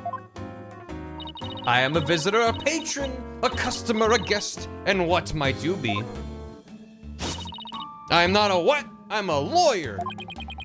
Hey, that's what I was gonna say. And I run a law office. Well, whatever you are, I don't have the slightest interest. Just who does she think she is, boss? A visitor, a patron, a customer, a guest. Remember? Why are you here? Who are you? Who are you? I thought they closed the aquarium and weren't letting members of the public in. Oh, ho, ho, but I have special permission, you see. Why exactly is that, if I may ask? Well, because of the incident heavens, I've said too much.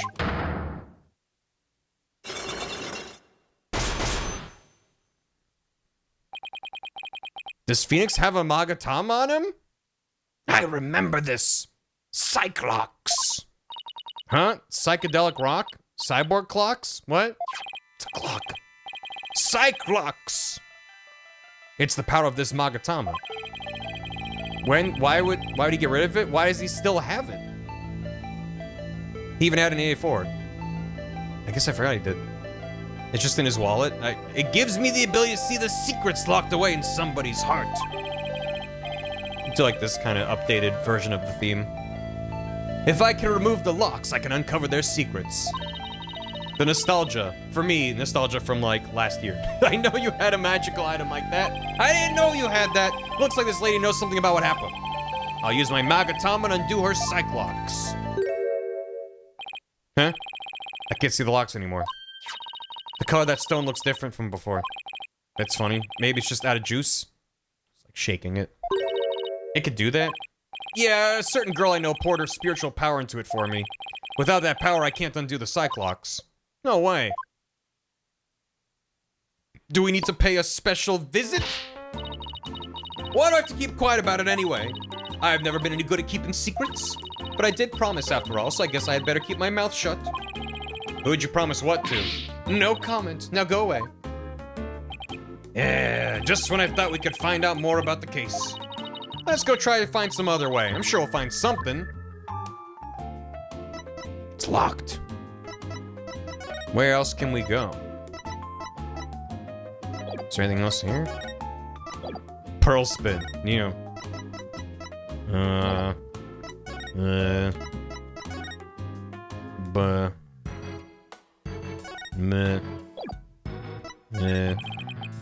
Nope, wait. The answer, I don't know. Yeah, I don't know nothing about nothing. Do you know anything about this footage? Nope. Alright, fine.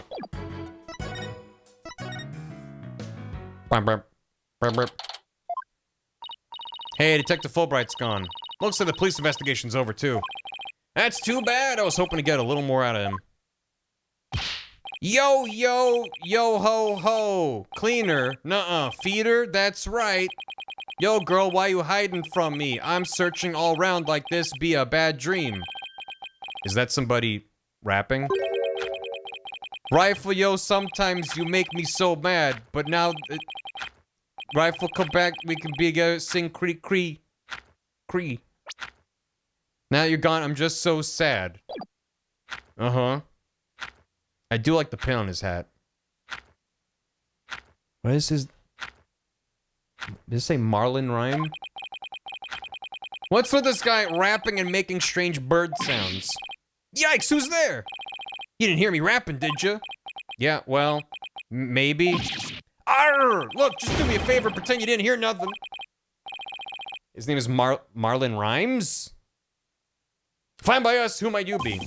I'm Marlon Rhymes. I'm an animal keeper here.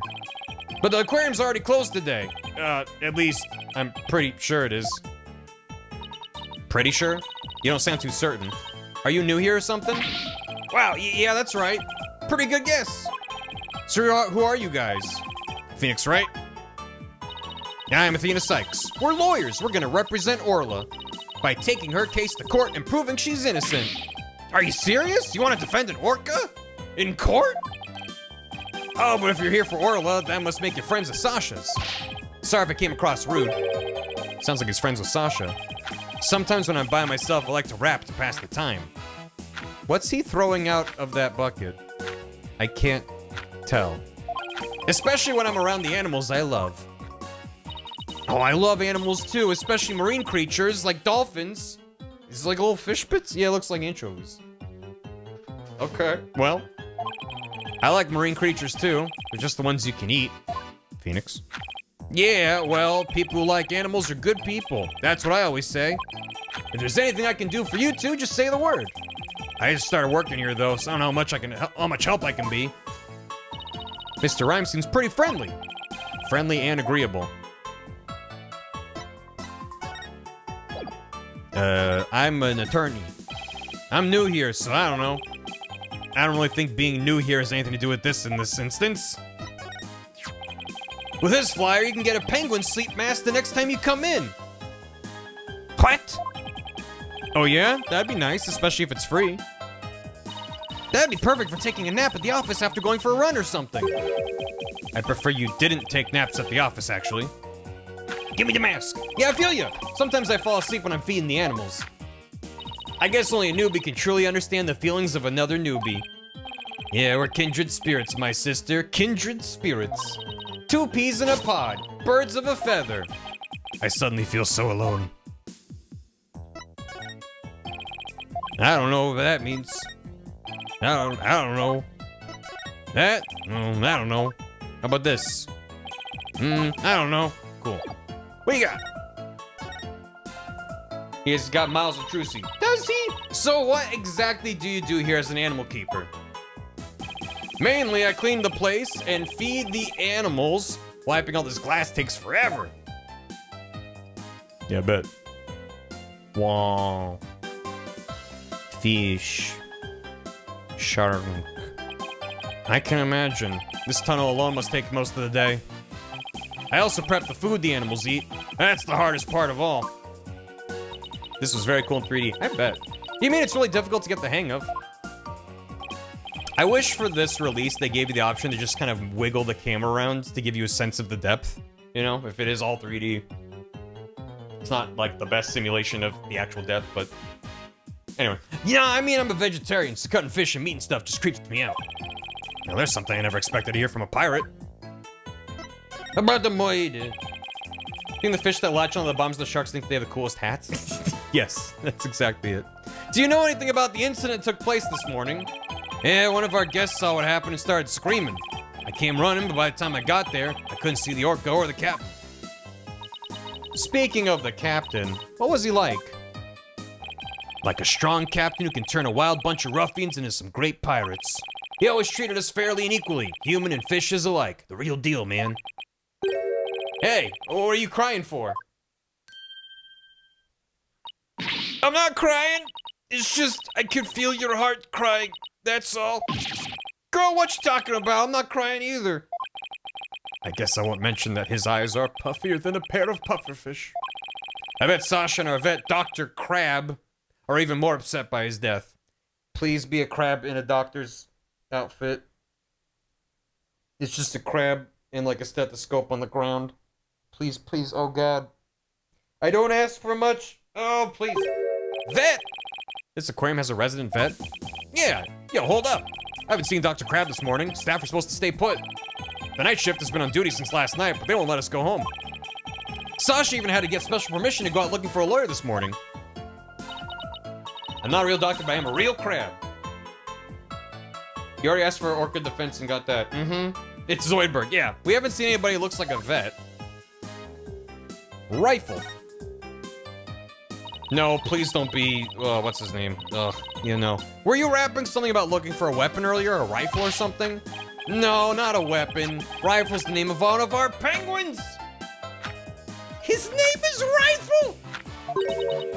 A penguin? Why would you name a penguin something like that?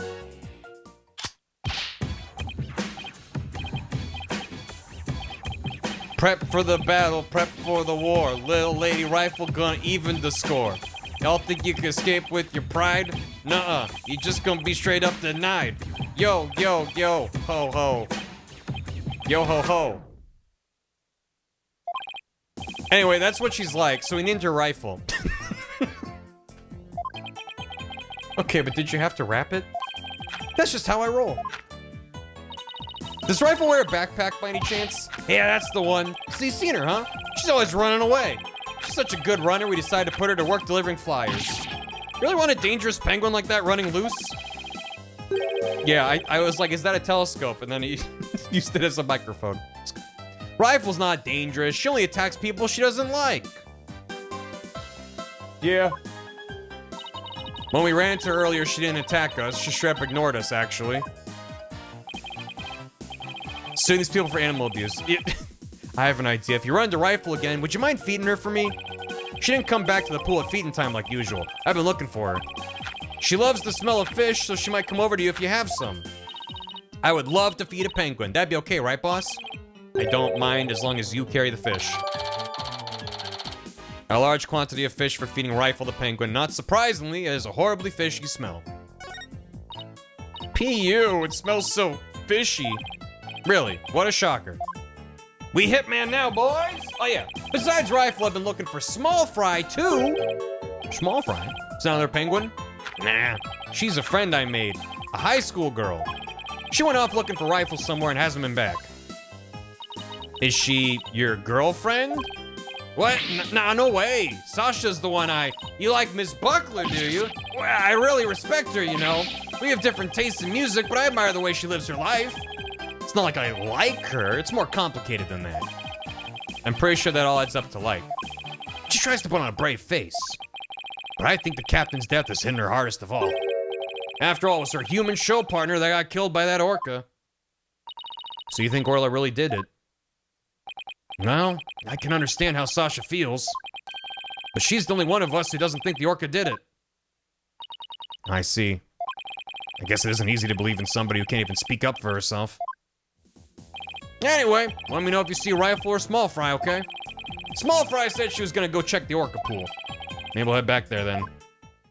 Small Fry. Is Rifle like a sequel to Missile?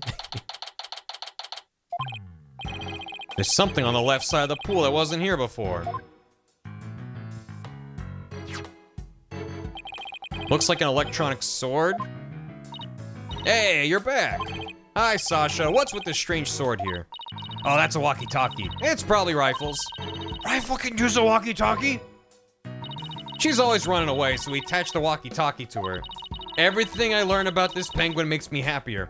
If we can hear the sounds around her, we can usually guess where she is. But not if she drops the walkie-talkie on the floor. Every member of the crew has one too, so we can communicate back and forth. We can even use them to broadcast the specific parts of the aquarium. Cool, huh? I miss Missile every day. She's named Rifle.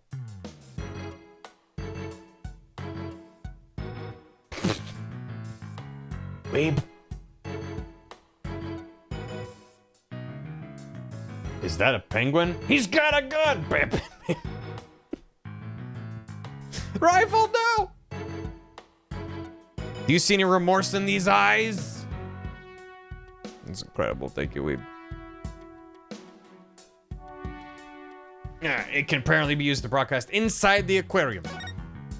So, like, if someone theoretically had a whistle and used it to broadcast whistle commands to the orca from a different part of the aquarium, they could theoretically get the trained orca to behave and perform in a specific predetermined manner that they would be able to control. But if you command an orca to kill a guy, does that mean the orca's liable in court? If Rifle's walkie-talkie's here, then Rifle might be here too. Come on out wherever you are. Jesus Christ. Whale jump scare. Are you okay? You have to be careful around pools. You might slip right in. I'm more afraid of my heart jumping right out. Hey, who's that riding on Orla? Isn't that Rifle? You're right. Come here, Rifle. Ah, she ignored me again. Why doesn't that penguin like me? Grr. And I've scared Rifle away with all that yelling. They were both in on the murder. It was Orla grabbed the captain and dragged him into the pool, and then Rifle pulled out a gun, riding on the back of the orca, and shot him underwater. I think that's probably what happened. I'm not giving up. I'll make that penguin like me if it's the last thing I do. Hey, get back here, you little pipsqueak! Oh, sorry, Rifle, but at least you seem all right. Oh! Small fries, Pearl! Oh. Oh my god! Hey, it's Pearls? Mr. Nick, I haven't seen you in ages.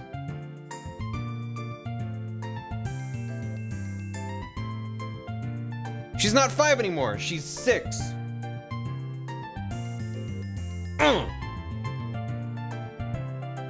Thought he forgot for a second. It's like, who? She's in high school? Apparently.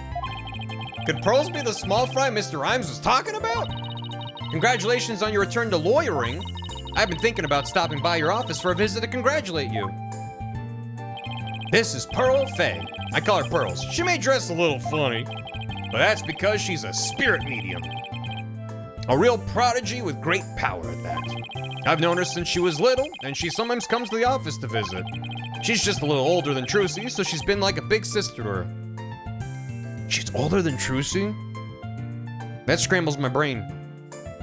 Because in my brain, Pearls is just like this big. Small!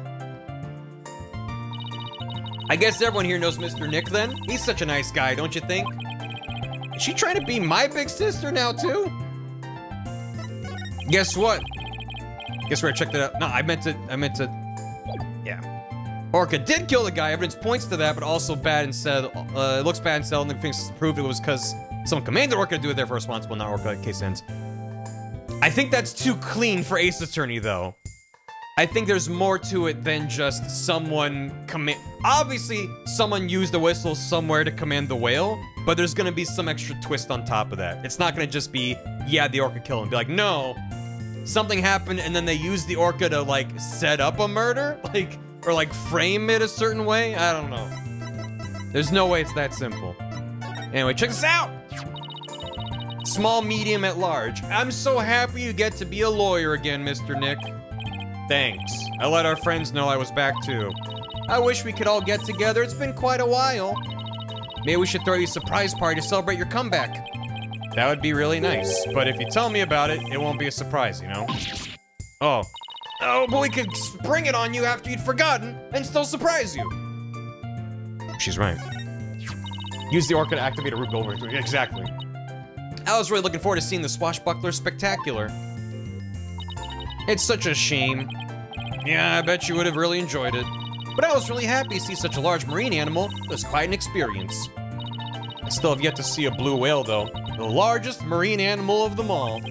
Yeah, I doubt there are any blue whales at the aquarium. Pretty big. She must be protected. You know I'd do anything I could to help you. But I'm afraid I don't know anything about that. That's alright, Pearls, no worries. What about this? What about the footage? Do you know anything about fish? Look at this fish. Oh my! Did you go fishing, Mr. Nick? In an aquarium? This is for Rifle. We were asked to feed her. That sounds like fun. Do you think she would take food from me? Oh, I'm sure she would from you. So what you're really trying to say is that Rifle wouldn't take food from me, right? No, that's not what I meant. That is what I meant, though. Ah, I won't be bested. Pearly, it's on. What? What's on?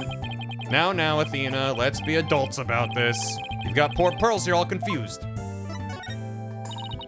I don't know what that is. Good. Let's chat. Athena is 1 year older than Pearl? Jesus. Good job converting her sprite poses. Yeah, it's like converting her sprite poses to a 3D model that's also aged up from her original 2D sprites. It's a good job. What are you doing here, Pearls? My summer camp is here on a field trip. Like, there's like... there was a murder here.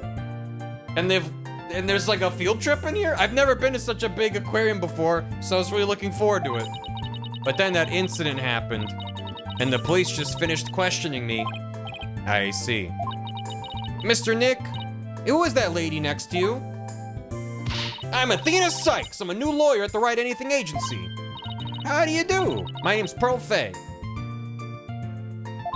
My cousin and my friends call me Pearly.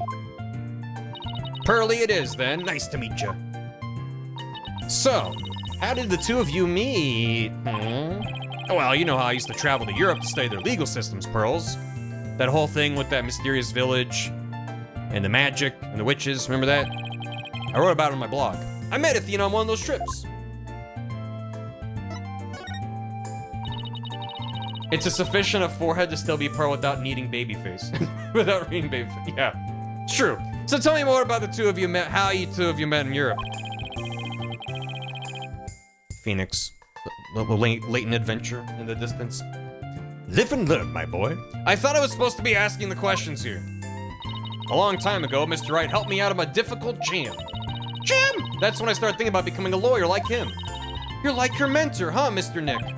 Yeah, something like that, I guess. Mr. Wright is the whole reason I am who I am today. He was the one who told me my knowledge of psychology could help people in court. I see. Everywhere I go, I see his face. It's just like a plumbing fixture on a wall. It's just 2 dots in a single line. There he is. Gee, Mr. Nick, looks like you've become a real adult since the last time I saw you. I've always been an adult the entire time I've known you, Pearls. Rifle! Oh, would you look at that? Rifle loves you! She sure does seem to be attracted to Pearls. Hee hee, I'm so glad she likes me. Penguins are so adorable, aren't they? I even bought myself a little penguin calendar here at the aquarium gift shop. This little penguin with a pirate hat. Oh my god. I have it hanging from my bag already. How cute, a calendar in the shape of a penguin. That calendar is a real hit with all of our female visitors. I even have one myself. But the rest of the staff think it's too cutesy. I guess it doesn't really fit the whole rough and tumble pirate image very well. But, why does this calendar smell kind of like fish? What do you mean, Mr. Nick? Please don't be rude. No. A female aquarium visitor? I got Pearls mad. It smells fishy for some reason. Aren't we just standing knee-deep in fish right now? Rifle. So you were looking for Rifle too? That's right. I was trying to help Mr. Marlin, the animal keeper. Come here, Rifle, come on. She went towards Orla instead. I'm imagining this penguin just like waddling, not even that fast, away from Athena. Not like running, just kind of like, not interested. Why can't I get Rifle to like me? Maybe you should quit chasing after her with that scowl of yours. Mr. Nick, how could you speak to a lady so rudely? Oh, I got Pearls mad, again. Why don't you try to get Rifle to take some food from you? Oh, great idea. And I have just the thing to present her to. Am I supposed to just present the fish? The calendar! Isn't it cute? I love this calendar. It's shaped like a penguin. It's pretty cute. Maybe I should buy a calendar for the office before I leave. I always run out of room to write appointments in my planner. Why don't you just put your appointments on your phone? I'm not very good at using electronic devices. I was like, does Phoenix have a phone capable of writing notes into? Oh, neither am I. We have something in common. Now I feel left out. Good. He has a Nokia 2. He's got like a 90s car phone strapped to a battery. Rifle, I have a present for you. It's chock full with love. Here you go.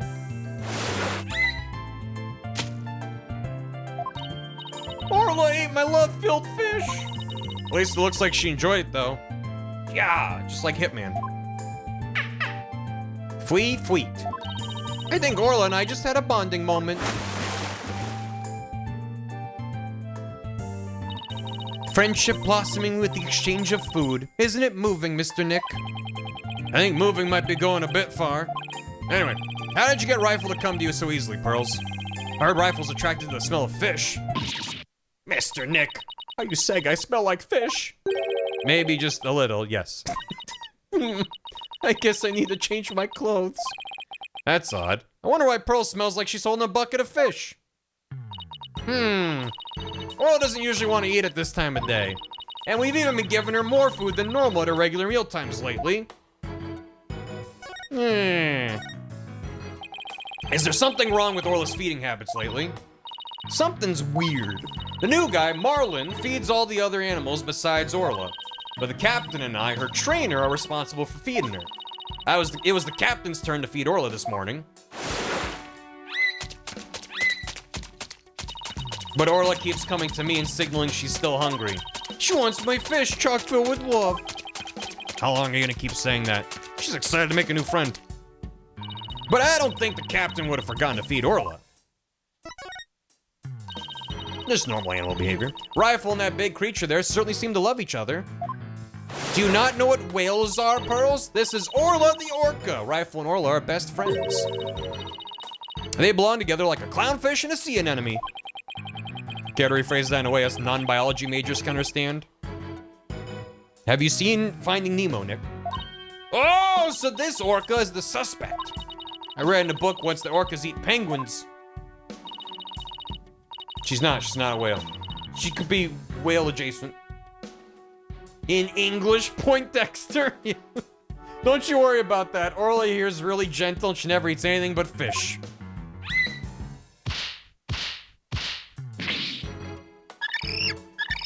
What is happening?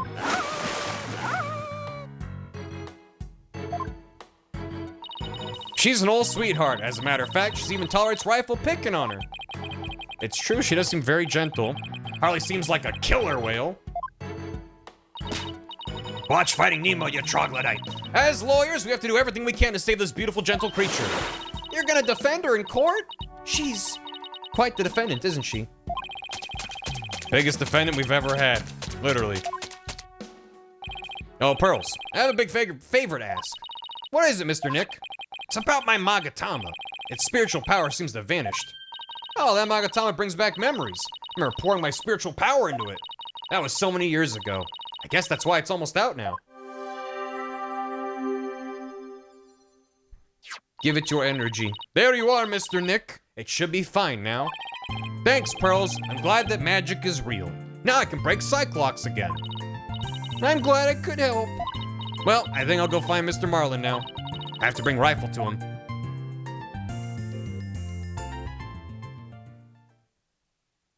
She put it in her mouth for a bit. Just like, patoo. And there you go, good as new. Pearly sure seems right at home at this aquarium. Just what I needed. You're right, didn't she say this was her first time here? Apparently, that girl was in the staff corridor earlier this morning. Oh. Food prep room, nap room. That's where I go when I go to the aquarium. That's why the detective was questioning her. What was Pearls doing in the staff corridor? I don't know. I thought she was Marlin's friend or something. The staff corridor, huh? Something about that doesn't sit well with me. Pearls, kill him! Orca pool diagram updated. Well, if it bothers you, why don't you just ask her about it? Yeah, good idea. Let's go catch up with her. Get back here. You got some splaining to do. Looks like Mr. Rhymes and Pearls are talking. Ahoy! Based small fry was so clutch with the assist. Rhymes and Rifle reunion, a tail ending in bliss. No animal keeper Rhymes ain't gonna get cut. Mad props, small fry. This case is now shut. Yo, yo. Yo ho ho.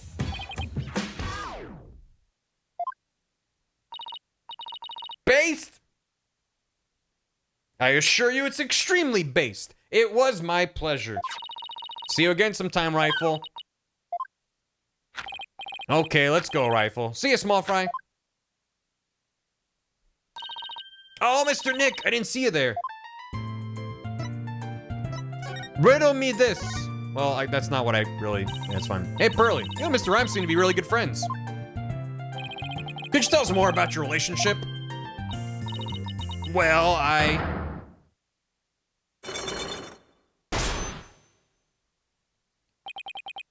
Pearls, why do I see a Cyclock? I'm sorry, Mr. Nick. I really shouldn't talk about it. I don't really feel right about digging into Pearl's affairs. But she was here at the aquarium at the time of the incident. Whatever she's hiding could help us in court. Could it? Sorry, Pearls, I'll have to use my Magatama on you. Friends don't break friends, Cyclocks. I like that he's just open with her about it. Like, they both know what's happening. So he's just like, I'm seeing Cyclocks. She's like, oh, I don't know. Take that! We need a tutorial, so fair enough. This was released October 23. The remake was. The original one was 2013. Or thereabouts, right? A lock on a person's heart that only I can see. The deeper the secret, the more locks there be. Pearls only has one, so I should be able to undo it fairly easily. But if I make a mistake, I'll be locked in a loop and won't be able to move forward. Alright, time to give it a try. Pearls, you have to tell me about your relationship with Mr. Rhymes. Relationship? There's no relationship between Mr. Marlin and me. We're just a visitor to the aquarium and an animal keeper at the aquarium, that's all. But there are areas where ordinary visitors to the aquarium don't get to go. You were here before the incident occurred, weren't you? You were with the whale! You were in there! Take that! Yes, that's right. But how did you know? Someone told me you were there. I got confused and went the wrong way. I didn't know it was a corridor just for the staff. That's all it was, Mr. Nick. I didn't have anything to do with Mr. Marlin. Sounds reasonable. I guess I better move on to my next topic. There's something else I've been wondering about, Pearls. Why do you smell like fish? Fish? What makes you think I smell like fish? There's a certain someone who convinced me it wasn't my imagination. Penguin. Take that! Rifle? She's apparently very attracted to the smell of fish. Rifle didn't want anything to do with Athena, even though she had a bunch of fish. So why then was Rifle so attracted to you, Pearls? I don't know.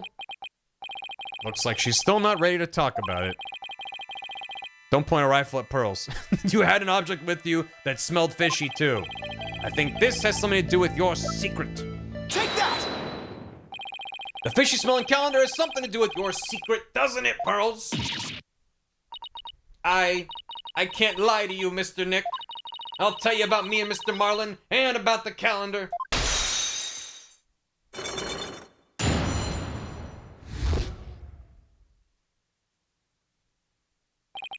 Phew. Only one walk, but it sure took some work. How old is Marlin? He's 21, she is 17.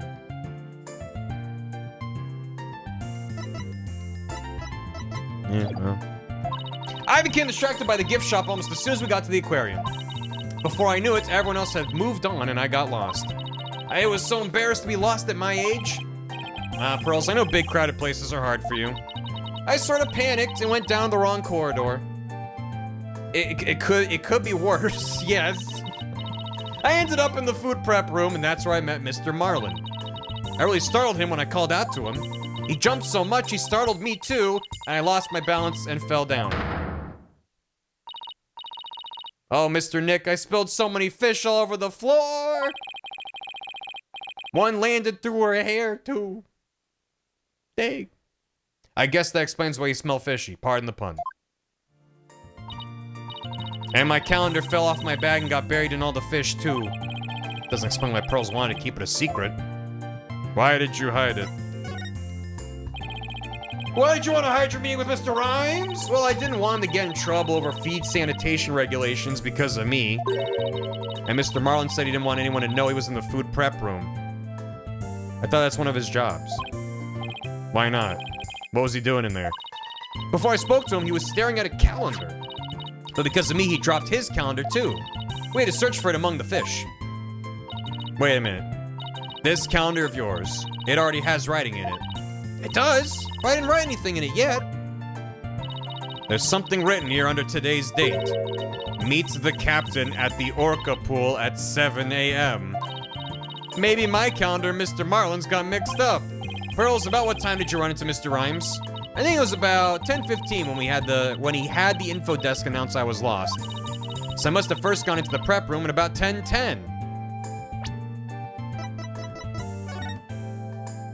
Yeah, alright. Cool. I see. Do you mind if I hang on to this calendar for a while? It might be a clue of the victim's movements before he was killed. Yeah, alright. But be sure to give it back to Mr. Marlin later, okay? Yeah. Alright. Good. Now maybe I'm ready to remove Mr. Plume's Cyclops too. Goodbye. They're not a couple. Good. I didn't think that they were. But, you know, you never know. You people again, you're becoming quite the nuisance. If that veterinarian won't come out, then I might just have to give up and leave. Mr. Krabs? The vet? Is that the Dr. Crab Mr. Rhymes was talking about? You are correct. He likes to shut himself up in that back room there and won't come out. But I don't think he's even in there today, so I'm about ready to go home. Sure seems to know a lot about the workings of this aquarium. Maybe a little something about the incident this morning, too. Mr. Wright, this is no time to be standing there thinking to yourself. It's time to put your psychedelic clock skills to work and uncover her secret. It's always a clock. That's psych lock, Athena. Psych lock. Yeah. Yeah! Take that! Hiya! I don't blame Chap for being concerned given the series' history. No. There's valid reason for concern. Why are you here? Mr. Plume, I want you to tell me the secret you're hiding. I'll do nothing of the sort. It would mean breaking my promise. I don't know who you made this promise to, but you will tell me. You're not an aquarium employee, and yet here you are after the place is closed. That must mean you're connected to the incident involving the owner somehow. Oh ho ho. I don't know anything about any incident involving the owner. No, I think you do. I have a piece of evidence here that suggests you do know something. Yeah! Take that! Yeah! According to Detective Fulbright, this shows the orca attacking the victim.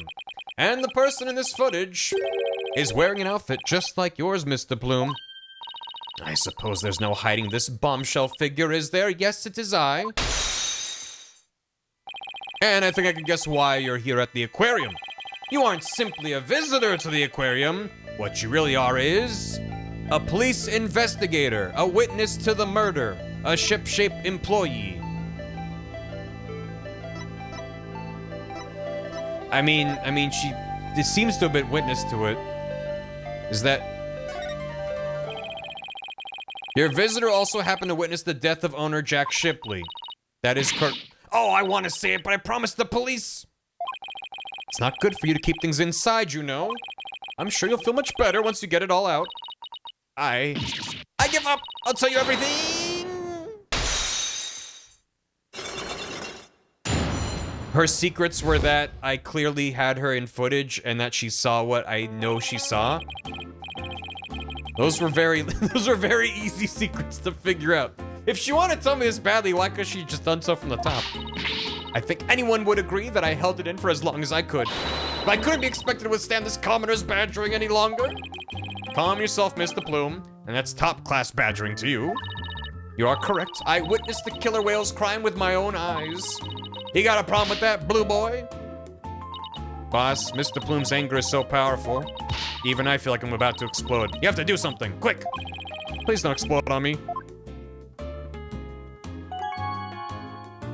That's her lipstick on her finger? Oh, yeah.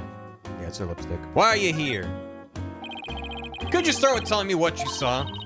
I witnessed the very moment the killer whale attacked the victim. I told the police what I saw as well. I'm the sort of person who simply can't rest until the truth is known.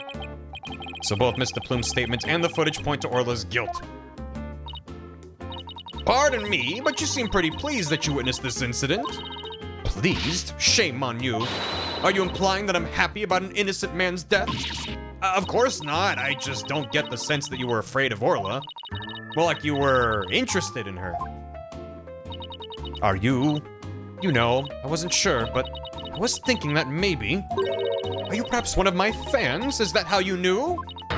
That I'm the nonfiction writer, Norma de Plume? Oh, that Norma de Plume. So, big fan, huh? No, I've never even heard of her. Oh. Well, now that you've figured me out, there's no sense in trying to hide who I am, I suppose. Talking to fans is part of a writer's duty, after all. Oh, ho, ho. But I'm not a fan, I tell you. Non-fiction writer. So what exactly have you written, Mr. Plume? Oh my, you mean to say you truly aren't familiar with my work? I write the truth. I take great pride in my craft, you know.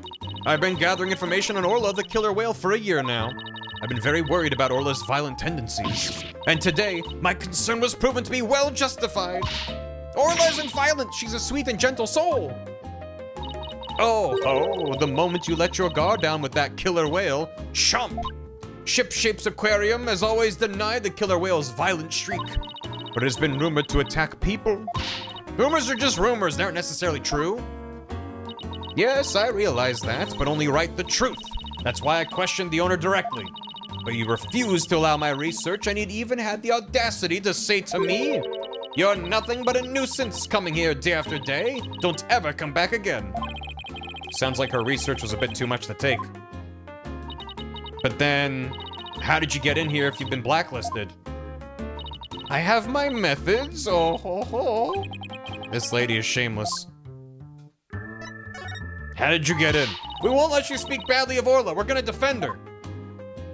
I'm only stating what I saw with my very own eyes. I came to the aquarium today to observe the killer whale, but on my way to that thing's tank, I heard its cries. You can hear Orla from the visitor's corridor. There are speakers there in the corridor up near the ceiling. Apparently that speaker is there so visitors can hear the killer whale's sounds. In any case, as I approached the killer whale's tank, I heard its cries. And when I arrived, I saw something terrifying. What'd you see? The killer whale stealing the swashbuckler spectacular hat the owner was wearing. Terrifying. And then, the moment it bit him and shook him mercilessly to death within its jaws. Okay, that is a little bit more. Why did it steal his hat? What?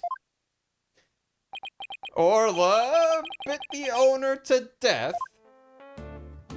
In justice we trust this. So I take it Mr. Plume's just finished telling you what she saw? Detective Fulbright, I guess you've already heard it too? Yep, when we took her statements earlier. As you heard, I'm afraid that accidental death is really the only thing it could be. Yes, and a dangerous creature like that cannot be allowed to harm anyone ever again. She's not dangerous. Sorry, the prosecutor's office said the case didn't have enough merit to go to trial. There was one prosecutor, though, who expressed an interest in the case. Really? Then could we have that prosecutor take a look at the investigation reports? Unfortunately, I doubt even he'd take action without evidence of a homicide. Look, I understand how you feel, Mr. Lawyer, but maybe you should give up on this one. Not a chance. We'll just re-examine the crime scene and strengthen our case.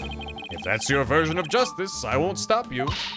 We won't rest till we find proof it wasn't accidental, Detective. You'll see. Let's go, Mr. Wright. Time to check out that crime scene one more time. What's gonna be different, though?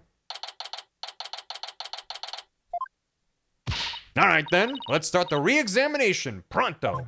I'm gonna go check out that mess in the back one more time. Athena, wait, no running. Ah! Are you okay? Didn't look like she tripped, but...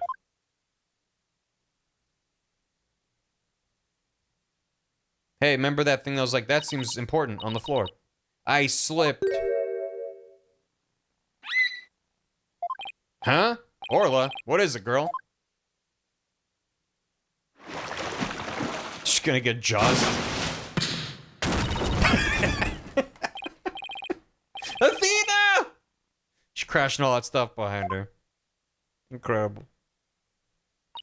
I tried to get out of the way, but all I did was slip and fall. Again. Dead. Yeah, just... GTA wasted text. That was a pretty amazing wipeout. Are you hurt? I'm okay. Why did Orla spike that ball at me? After all the fish I gave her, I thought she liked me. Maybe she thought you were the main entree? Very funny, boss. Ha ha ha. In any case, let's give the ball back to Orla. Oh. Looks like everything got shifted around when I fell on it. Hey, you're right. There are things now we couldn't see before.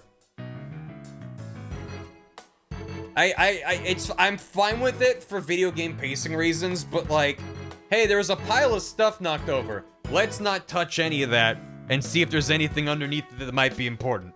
Nah, it's an accident. See you later. There are things now we couldn't see before, like another ball. I guess Orla really likes them. Look, there's something new about the outline of the body. Better take a good look around.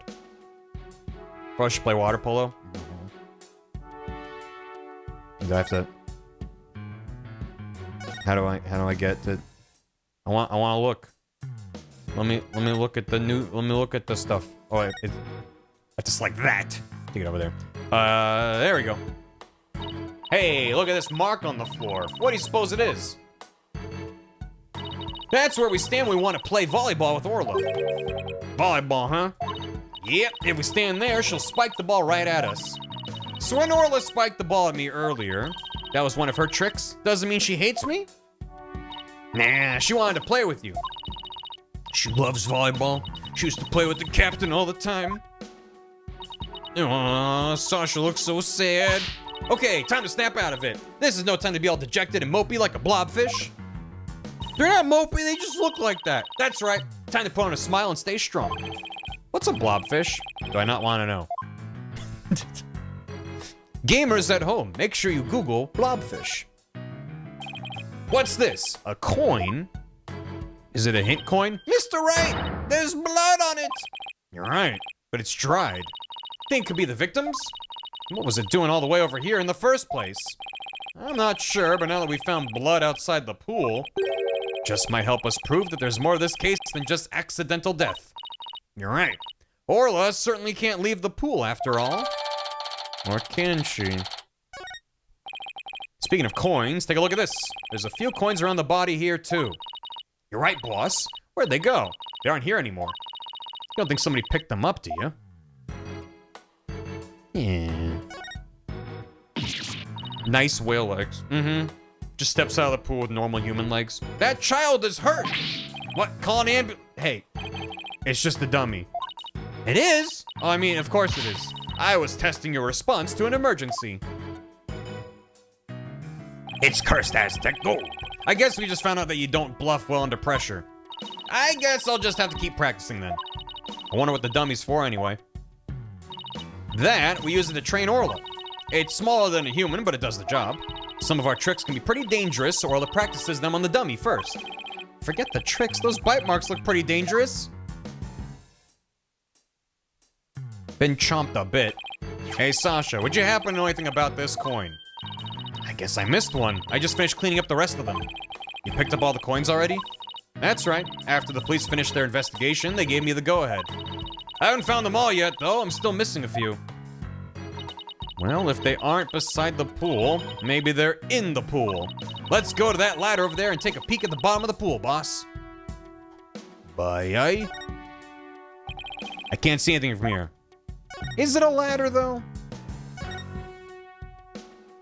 gonna finish this game for myself. Hope you enjoyed it. If you oh, well, there's... Did no one look down in the pool? I think I see something on the bottom of the pool. I knew it. Want me to go down and check? You can't jump in dressed like that. You'll drown under the weight of your clothes. No, I won't. I'm a pretty good swimmer, you know. Be that as it may, that pool's really deep. I doubt you can hold your breath that long. Maybe Sasha can?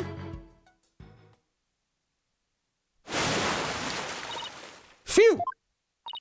Phoenix, look at all these coins I found at the bottom. Thanks, Sasha. So there really were more of them down there, huh? We seem to be finding them all over. I wonder how many there are altogether. Including the ones I put away, there are 300 of them. They're for the show. Sounds like they'd be heavy. About 7 pounds, I'd say. A little lighter than a stringfish. Well, I better go put these coins away where they belong. Hint coins. I was very, very confused by the puzzle in there. So 7 pounds of coins scattered around the scene, one of them with blood on it. They have to be related to the case. Wonder how the blood got on that one coin. Wait a minute. Could it be? Remember how Detective Fulbright said that they couldn't find a murder weapon? What if these coins were the weapon? How could a little coin kill a grown man? Well, one coin by itself isn't much of a threat, but 300 coins together could definitely be used as a weapon. All I'd have to do is freeze them. I bet a frozen lump of coins would make for a pretty good weapon. Wouldn't it make more sense to freeze just the water into a block of ice? That way there'd be no evidence of it ever existing once it melted. I guess you're right. But wait a minute. There is another way to bundle coins together. 300 together. Just throw them one at a time. I bet you could kill a man if you threw him hard enough. Hitman style. I don't know about that. I think they just bounce off. Besides, how could you throw them that hard all at once? Yeah. I mean, Layton did make a machine gun out of a slot machine that shot coins, you know. Maybe that's what happened here. Gill toss. Yeah. Wait a minute. Maybe there is a way. If they were like, I don't know, frozen? What if you put 7 pounds of coins in a bag and swung it at somebody? Is Layton the killer? Might be. It would make a pretty formidable blunt instrument, wouldn't it? It would explain how blood got on this coin. I get if that bag of coins is the weapon, we can use it to prove Orla's innocence. Blood-stained coin. I don't see anything resembling a coin bag around here. Maybe the killer took it with them. It would certainly make it look like Orla did it if they did. You know what I think, Mr. Wright? The bloody coin alone should be enough to prove this might have been a murder. I agree. It shows the possibility of a human killer rather than Orla. This is just what we needed. Let's go show this coin to Detective Fulbright and Mr. Plume right away. Why Mr. Plume? Let's hope they're still at the pub of danger. She's not going to be the reason why we get a case or not. Unless she's lying about what she saw, but, you know. You're back. So, did you find anything? Of course he didn't. Remember, even if you don't succeed, it's the effort you make that's important. Is he trying to console me? Let's show him the evidence we found, the one that points to a human culprit. Because we won't let Orla be put down. Figuratively and literally. Yeah! Please take a look at this blood-stained coin. Eek! Cease and desist at once. What kind of man shows a lady blood? She doesn't have to get so worked up. What are you terrorizing this lady with? Come on now, let's see it. We found this coin beside the orca pool. We did see a large number of coins besides the pool, but not one with blood on it. We just learned that there's 300 of these, weighing about 7 pounds in total. Now what do you suppose would happen if a person was assaulted with that many coins? You're saying the coins might have been used like some kind of blunt weapon? If the blood belongs to the victim, then yes, it's entirely possible. I wouldn't call it decisive proof that the real culprit was human. You wouldn't? Why not? Because there'd have to be something to put the coins in to make them into a weapon.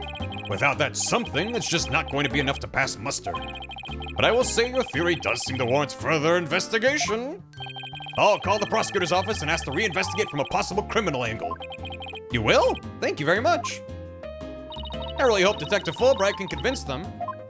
It's nice to have a prosecutor that's like, not entire, or a detective rather, that's just not entirely antagonistic. You won't believe the answer I got.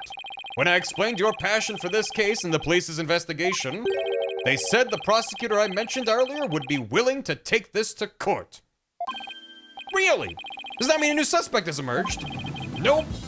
To be frank, Prosecutor Blackwell said he just wants to prove that Orca's guilt in court. Oh. It's Prosecutor Blackwell that wants to prosecute Orla? That's fine, Detective. Thanks for arranging this for us. It's so petty. Does he have a thing against killer whales? I must say you're taking this rather calmly.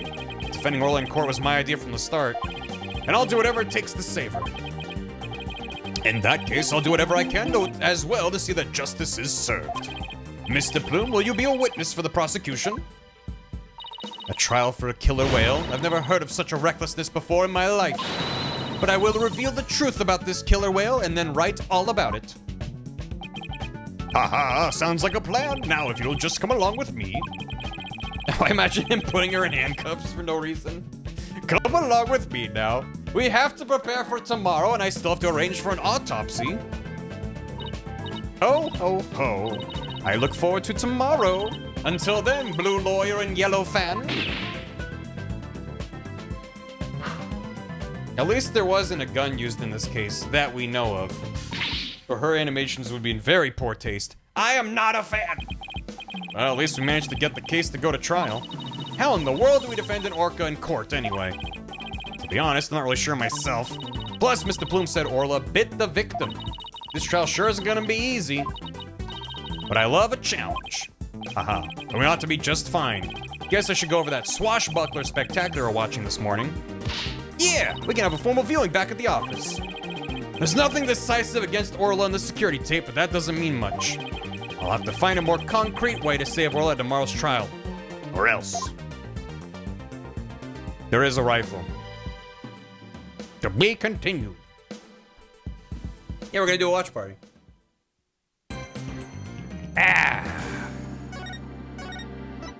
What a fucking case. Yeah. Do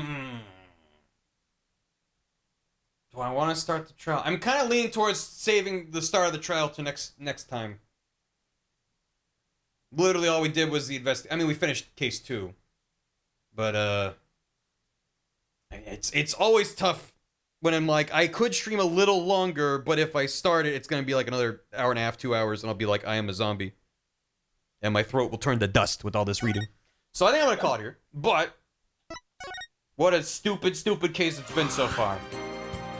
I'm having a great time. Anyway. Save my voice. Yeah. I'll have some tea.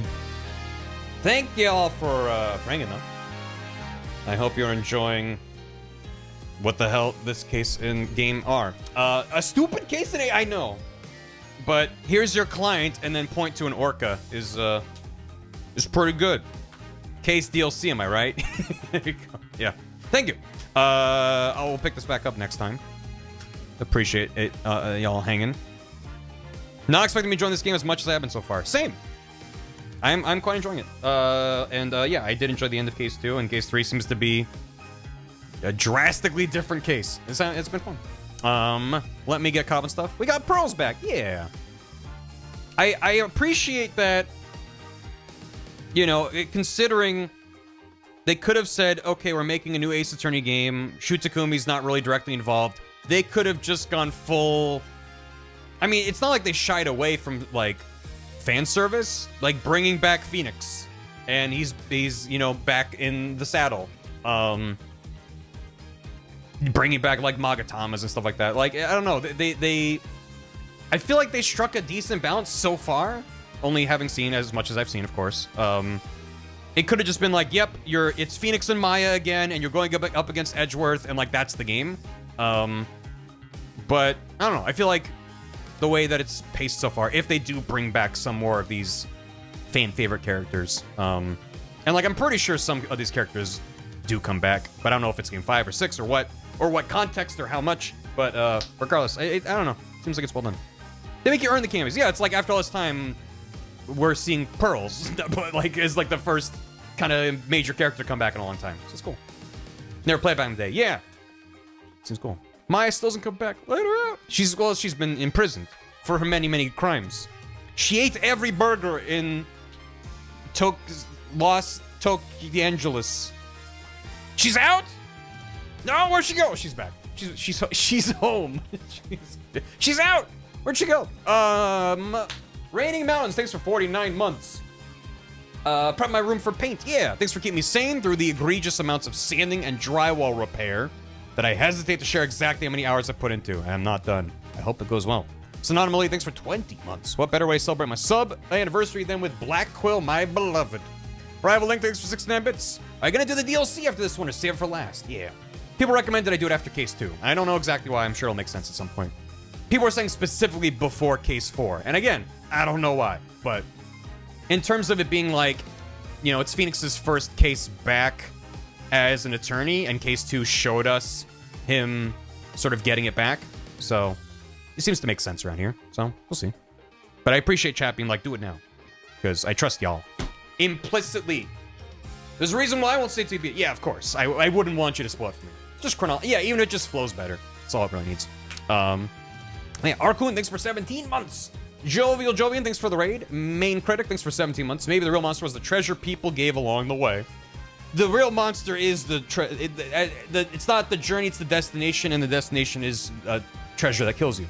Snowbeetle, thanks for 66 months. 5.5 years. Enjoy your kiwi. It's like a penguin, kind of. I have no idea what the general opinion on this mechanic is, so I really like it as a multiple choice way to guide you through some of the really nonsense turnabouts. So far, the mood matrix board thing, it's not my favorite version of an Ace Attorney gimmick, but I do like it in terms of as a reveal mechanic rather than a puzzle mechanic. Because sometimes they give you, they're like, well, how did this insane, impossible thing happen? And then they give you a multiple choice questionnaire. And it's two things that don't make sense and one that's like, that's stupid as hell, but I guess maybe. And it's like, instead of just giving you like a fill in the blank, you know, case of the golden idol, like just drag words around. It's just like, we're leading you to make this conclusion. It's just like it's less about puzzle solving and more about deduction given this new information. So I like it in that context. It's just a different way of presenting, like, here's something weird that it's another way, a string to pull on, I guess. So I like it in that sense. I expected it to be more of like his perception, where it's like you got to find the exact thing, and it's like really specific. So back during the turnabout brain cell bit, not the mood matrix. Oh, gotcha. Okay, yeah. No, yeah. Also that entire segment, yeah, was It's hard to even call it a new mechanic. It's just like a new set piece. It's a different way of presenting him just staring and having blue internal dialogue for like 20 minutes. It was very well executed, so it was fun. Yeah, that was a good bit. Chuck, thanks for 16 months. One more than 15. I'm gonna be traveling to LA for work soon. Can you recommend anything I should do in the Redondo Beach area? For someone who hasn't been before. I used to go around Redondo in like high school. There's a coffee shop in Redondo Beach called Coffee Cartel. I don't know if it's still there. I haven't been there in like 10 years, but that was a good loitering spot as a high school student. Is that good? I don't know. Redondo's chill. You just go walk around. There's a bunch of good little shops and stuff around there. But there's not really anything specific, I guess, comes to mind. Milby, thanks for the raid. Johnny I, thanks for 70 months. Whomst is this? Why does it smell? The stinkiest cheese. Is it really LaBelle? Hold it. Objection. You can't avoid my detection. The extravagant prude is the infidel. Oh. Infidel LaBelle. Okay, I see. I gotcha. Thank you. Video for Sparks, thanks for 100 bits. Elvion, thanks for 67 months. I read an interview with Yamazaki who said they came up with the idea of Damien becoming Temataro part way through development, and like they did so much, they rewrote parts of the case. That's probably why the pacing is wonky. They had a ton of stuff in the middle that had nothing to do with the final twist because they just really liked the idea. I can respect it, and that would explain some of the pacing, where it takes a long time to kind of... In hindsight, it spends a lot of time sort of spinning its wheels before things ramp up, so... Turnabout, he did it. Turnabout, the butler did it. Turnabout, tell you the answer in the opening cutscene. Yeah. Anomaly, thanks for 100 bits. Beam in your PMIS Academy. I guess we'll do that after the DLC. Hey, babe, thanks for 100 bits. I never watched One Piece. Is this what it's like? Same. Also, same question. Joe Graham, thanks for 57. We're doing the DLC. We're doing it. We started it. We'll continue it next time. Thank y'all for hanging. Thank you for watching and chatting and lurking and whatever in-between state may or may not exist. Hope y'all have a good rest of your Friday night or time zone, as you may well do. Let's go raid Calvi. Streaming some Power Wash Sim. Looks like the Final Fantasy DLC. Hell yeah. One Piece is, oh, this is silly. Oops. And then 14 years go by. Wait, 14 years like time skip in the story, or 14 years of your life go by? Or maybe both. Maybe it's both. What is raid? Raid is when you're like, wait, where am I? That's raid. Raid message? I don't know. Yes. Anybody got a good raid message? Something that makes sense? Probably. Same as it ever was. Well, I mean, that's good. I don't know if Calvi has Friday night BTTV. Let me see. Calvi does have Luke, please. Not that that's extremely relevant, but I mean, it always makes me happy. Oh my gosh. But hope everyone has a good weekend. I'll be back with this on Sunday. Maybe see ya then. Yeah, it works. Fleet! Yeah, there you go. Yeah. Yeah, go throw some whale noises out at Calvi. There you go. Perfect. I'm very curious to see where this case goes. I'm hoping we do get the orca on the witness stand. That'd be good. Like that one chef from Layton versus Phoenix with the fish he was trying to chop. Like that. Alright, thanks for hanging. Have a good one. Catch you later. Get the hell out of here already. Stream's over. Go home. What do you mean you're already home? Get comfy. Or whatever. Goodbye. Thanks for watching, VOD watchers. Goodbye as well to you. Bum, bum, bum. Bum, bum, bum.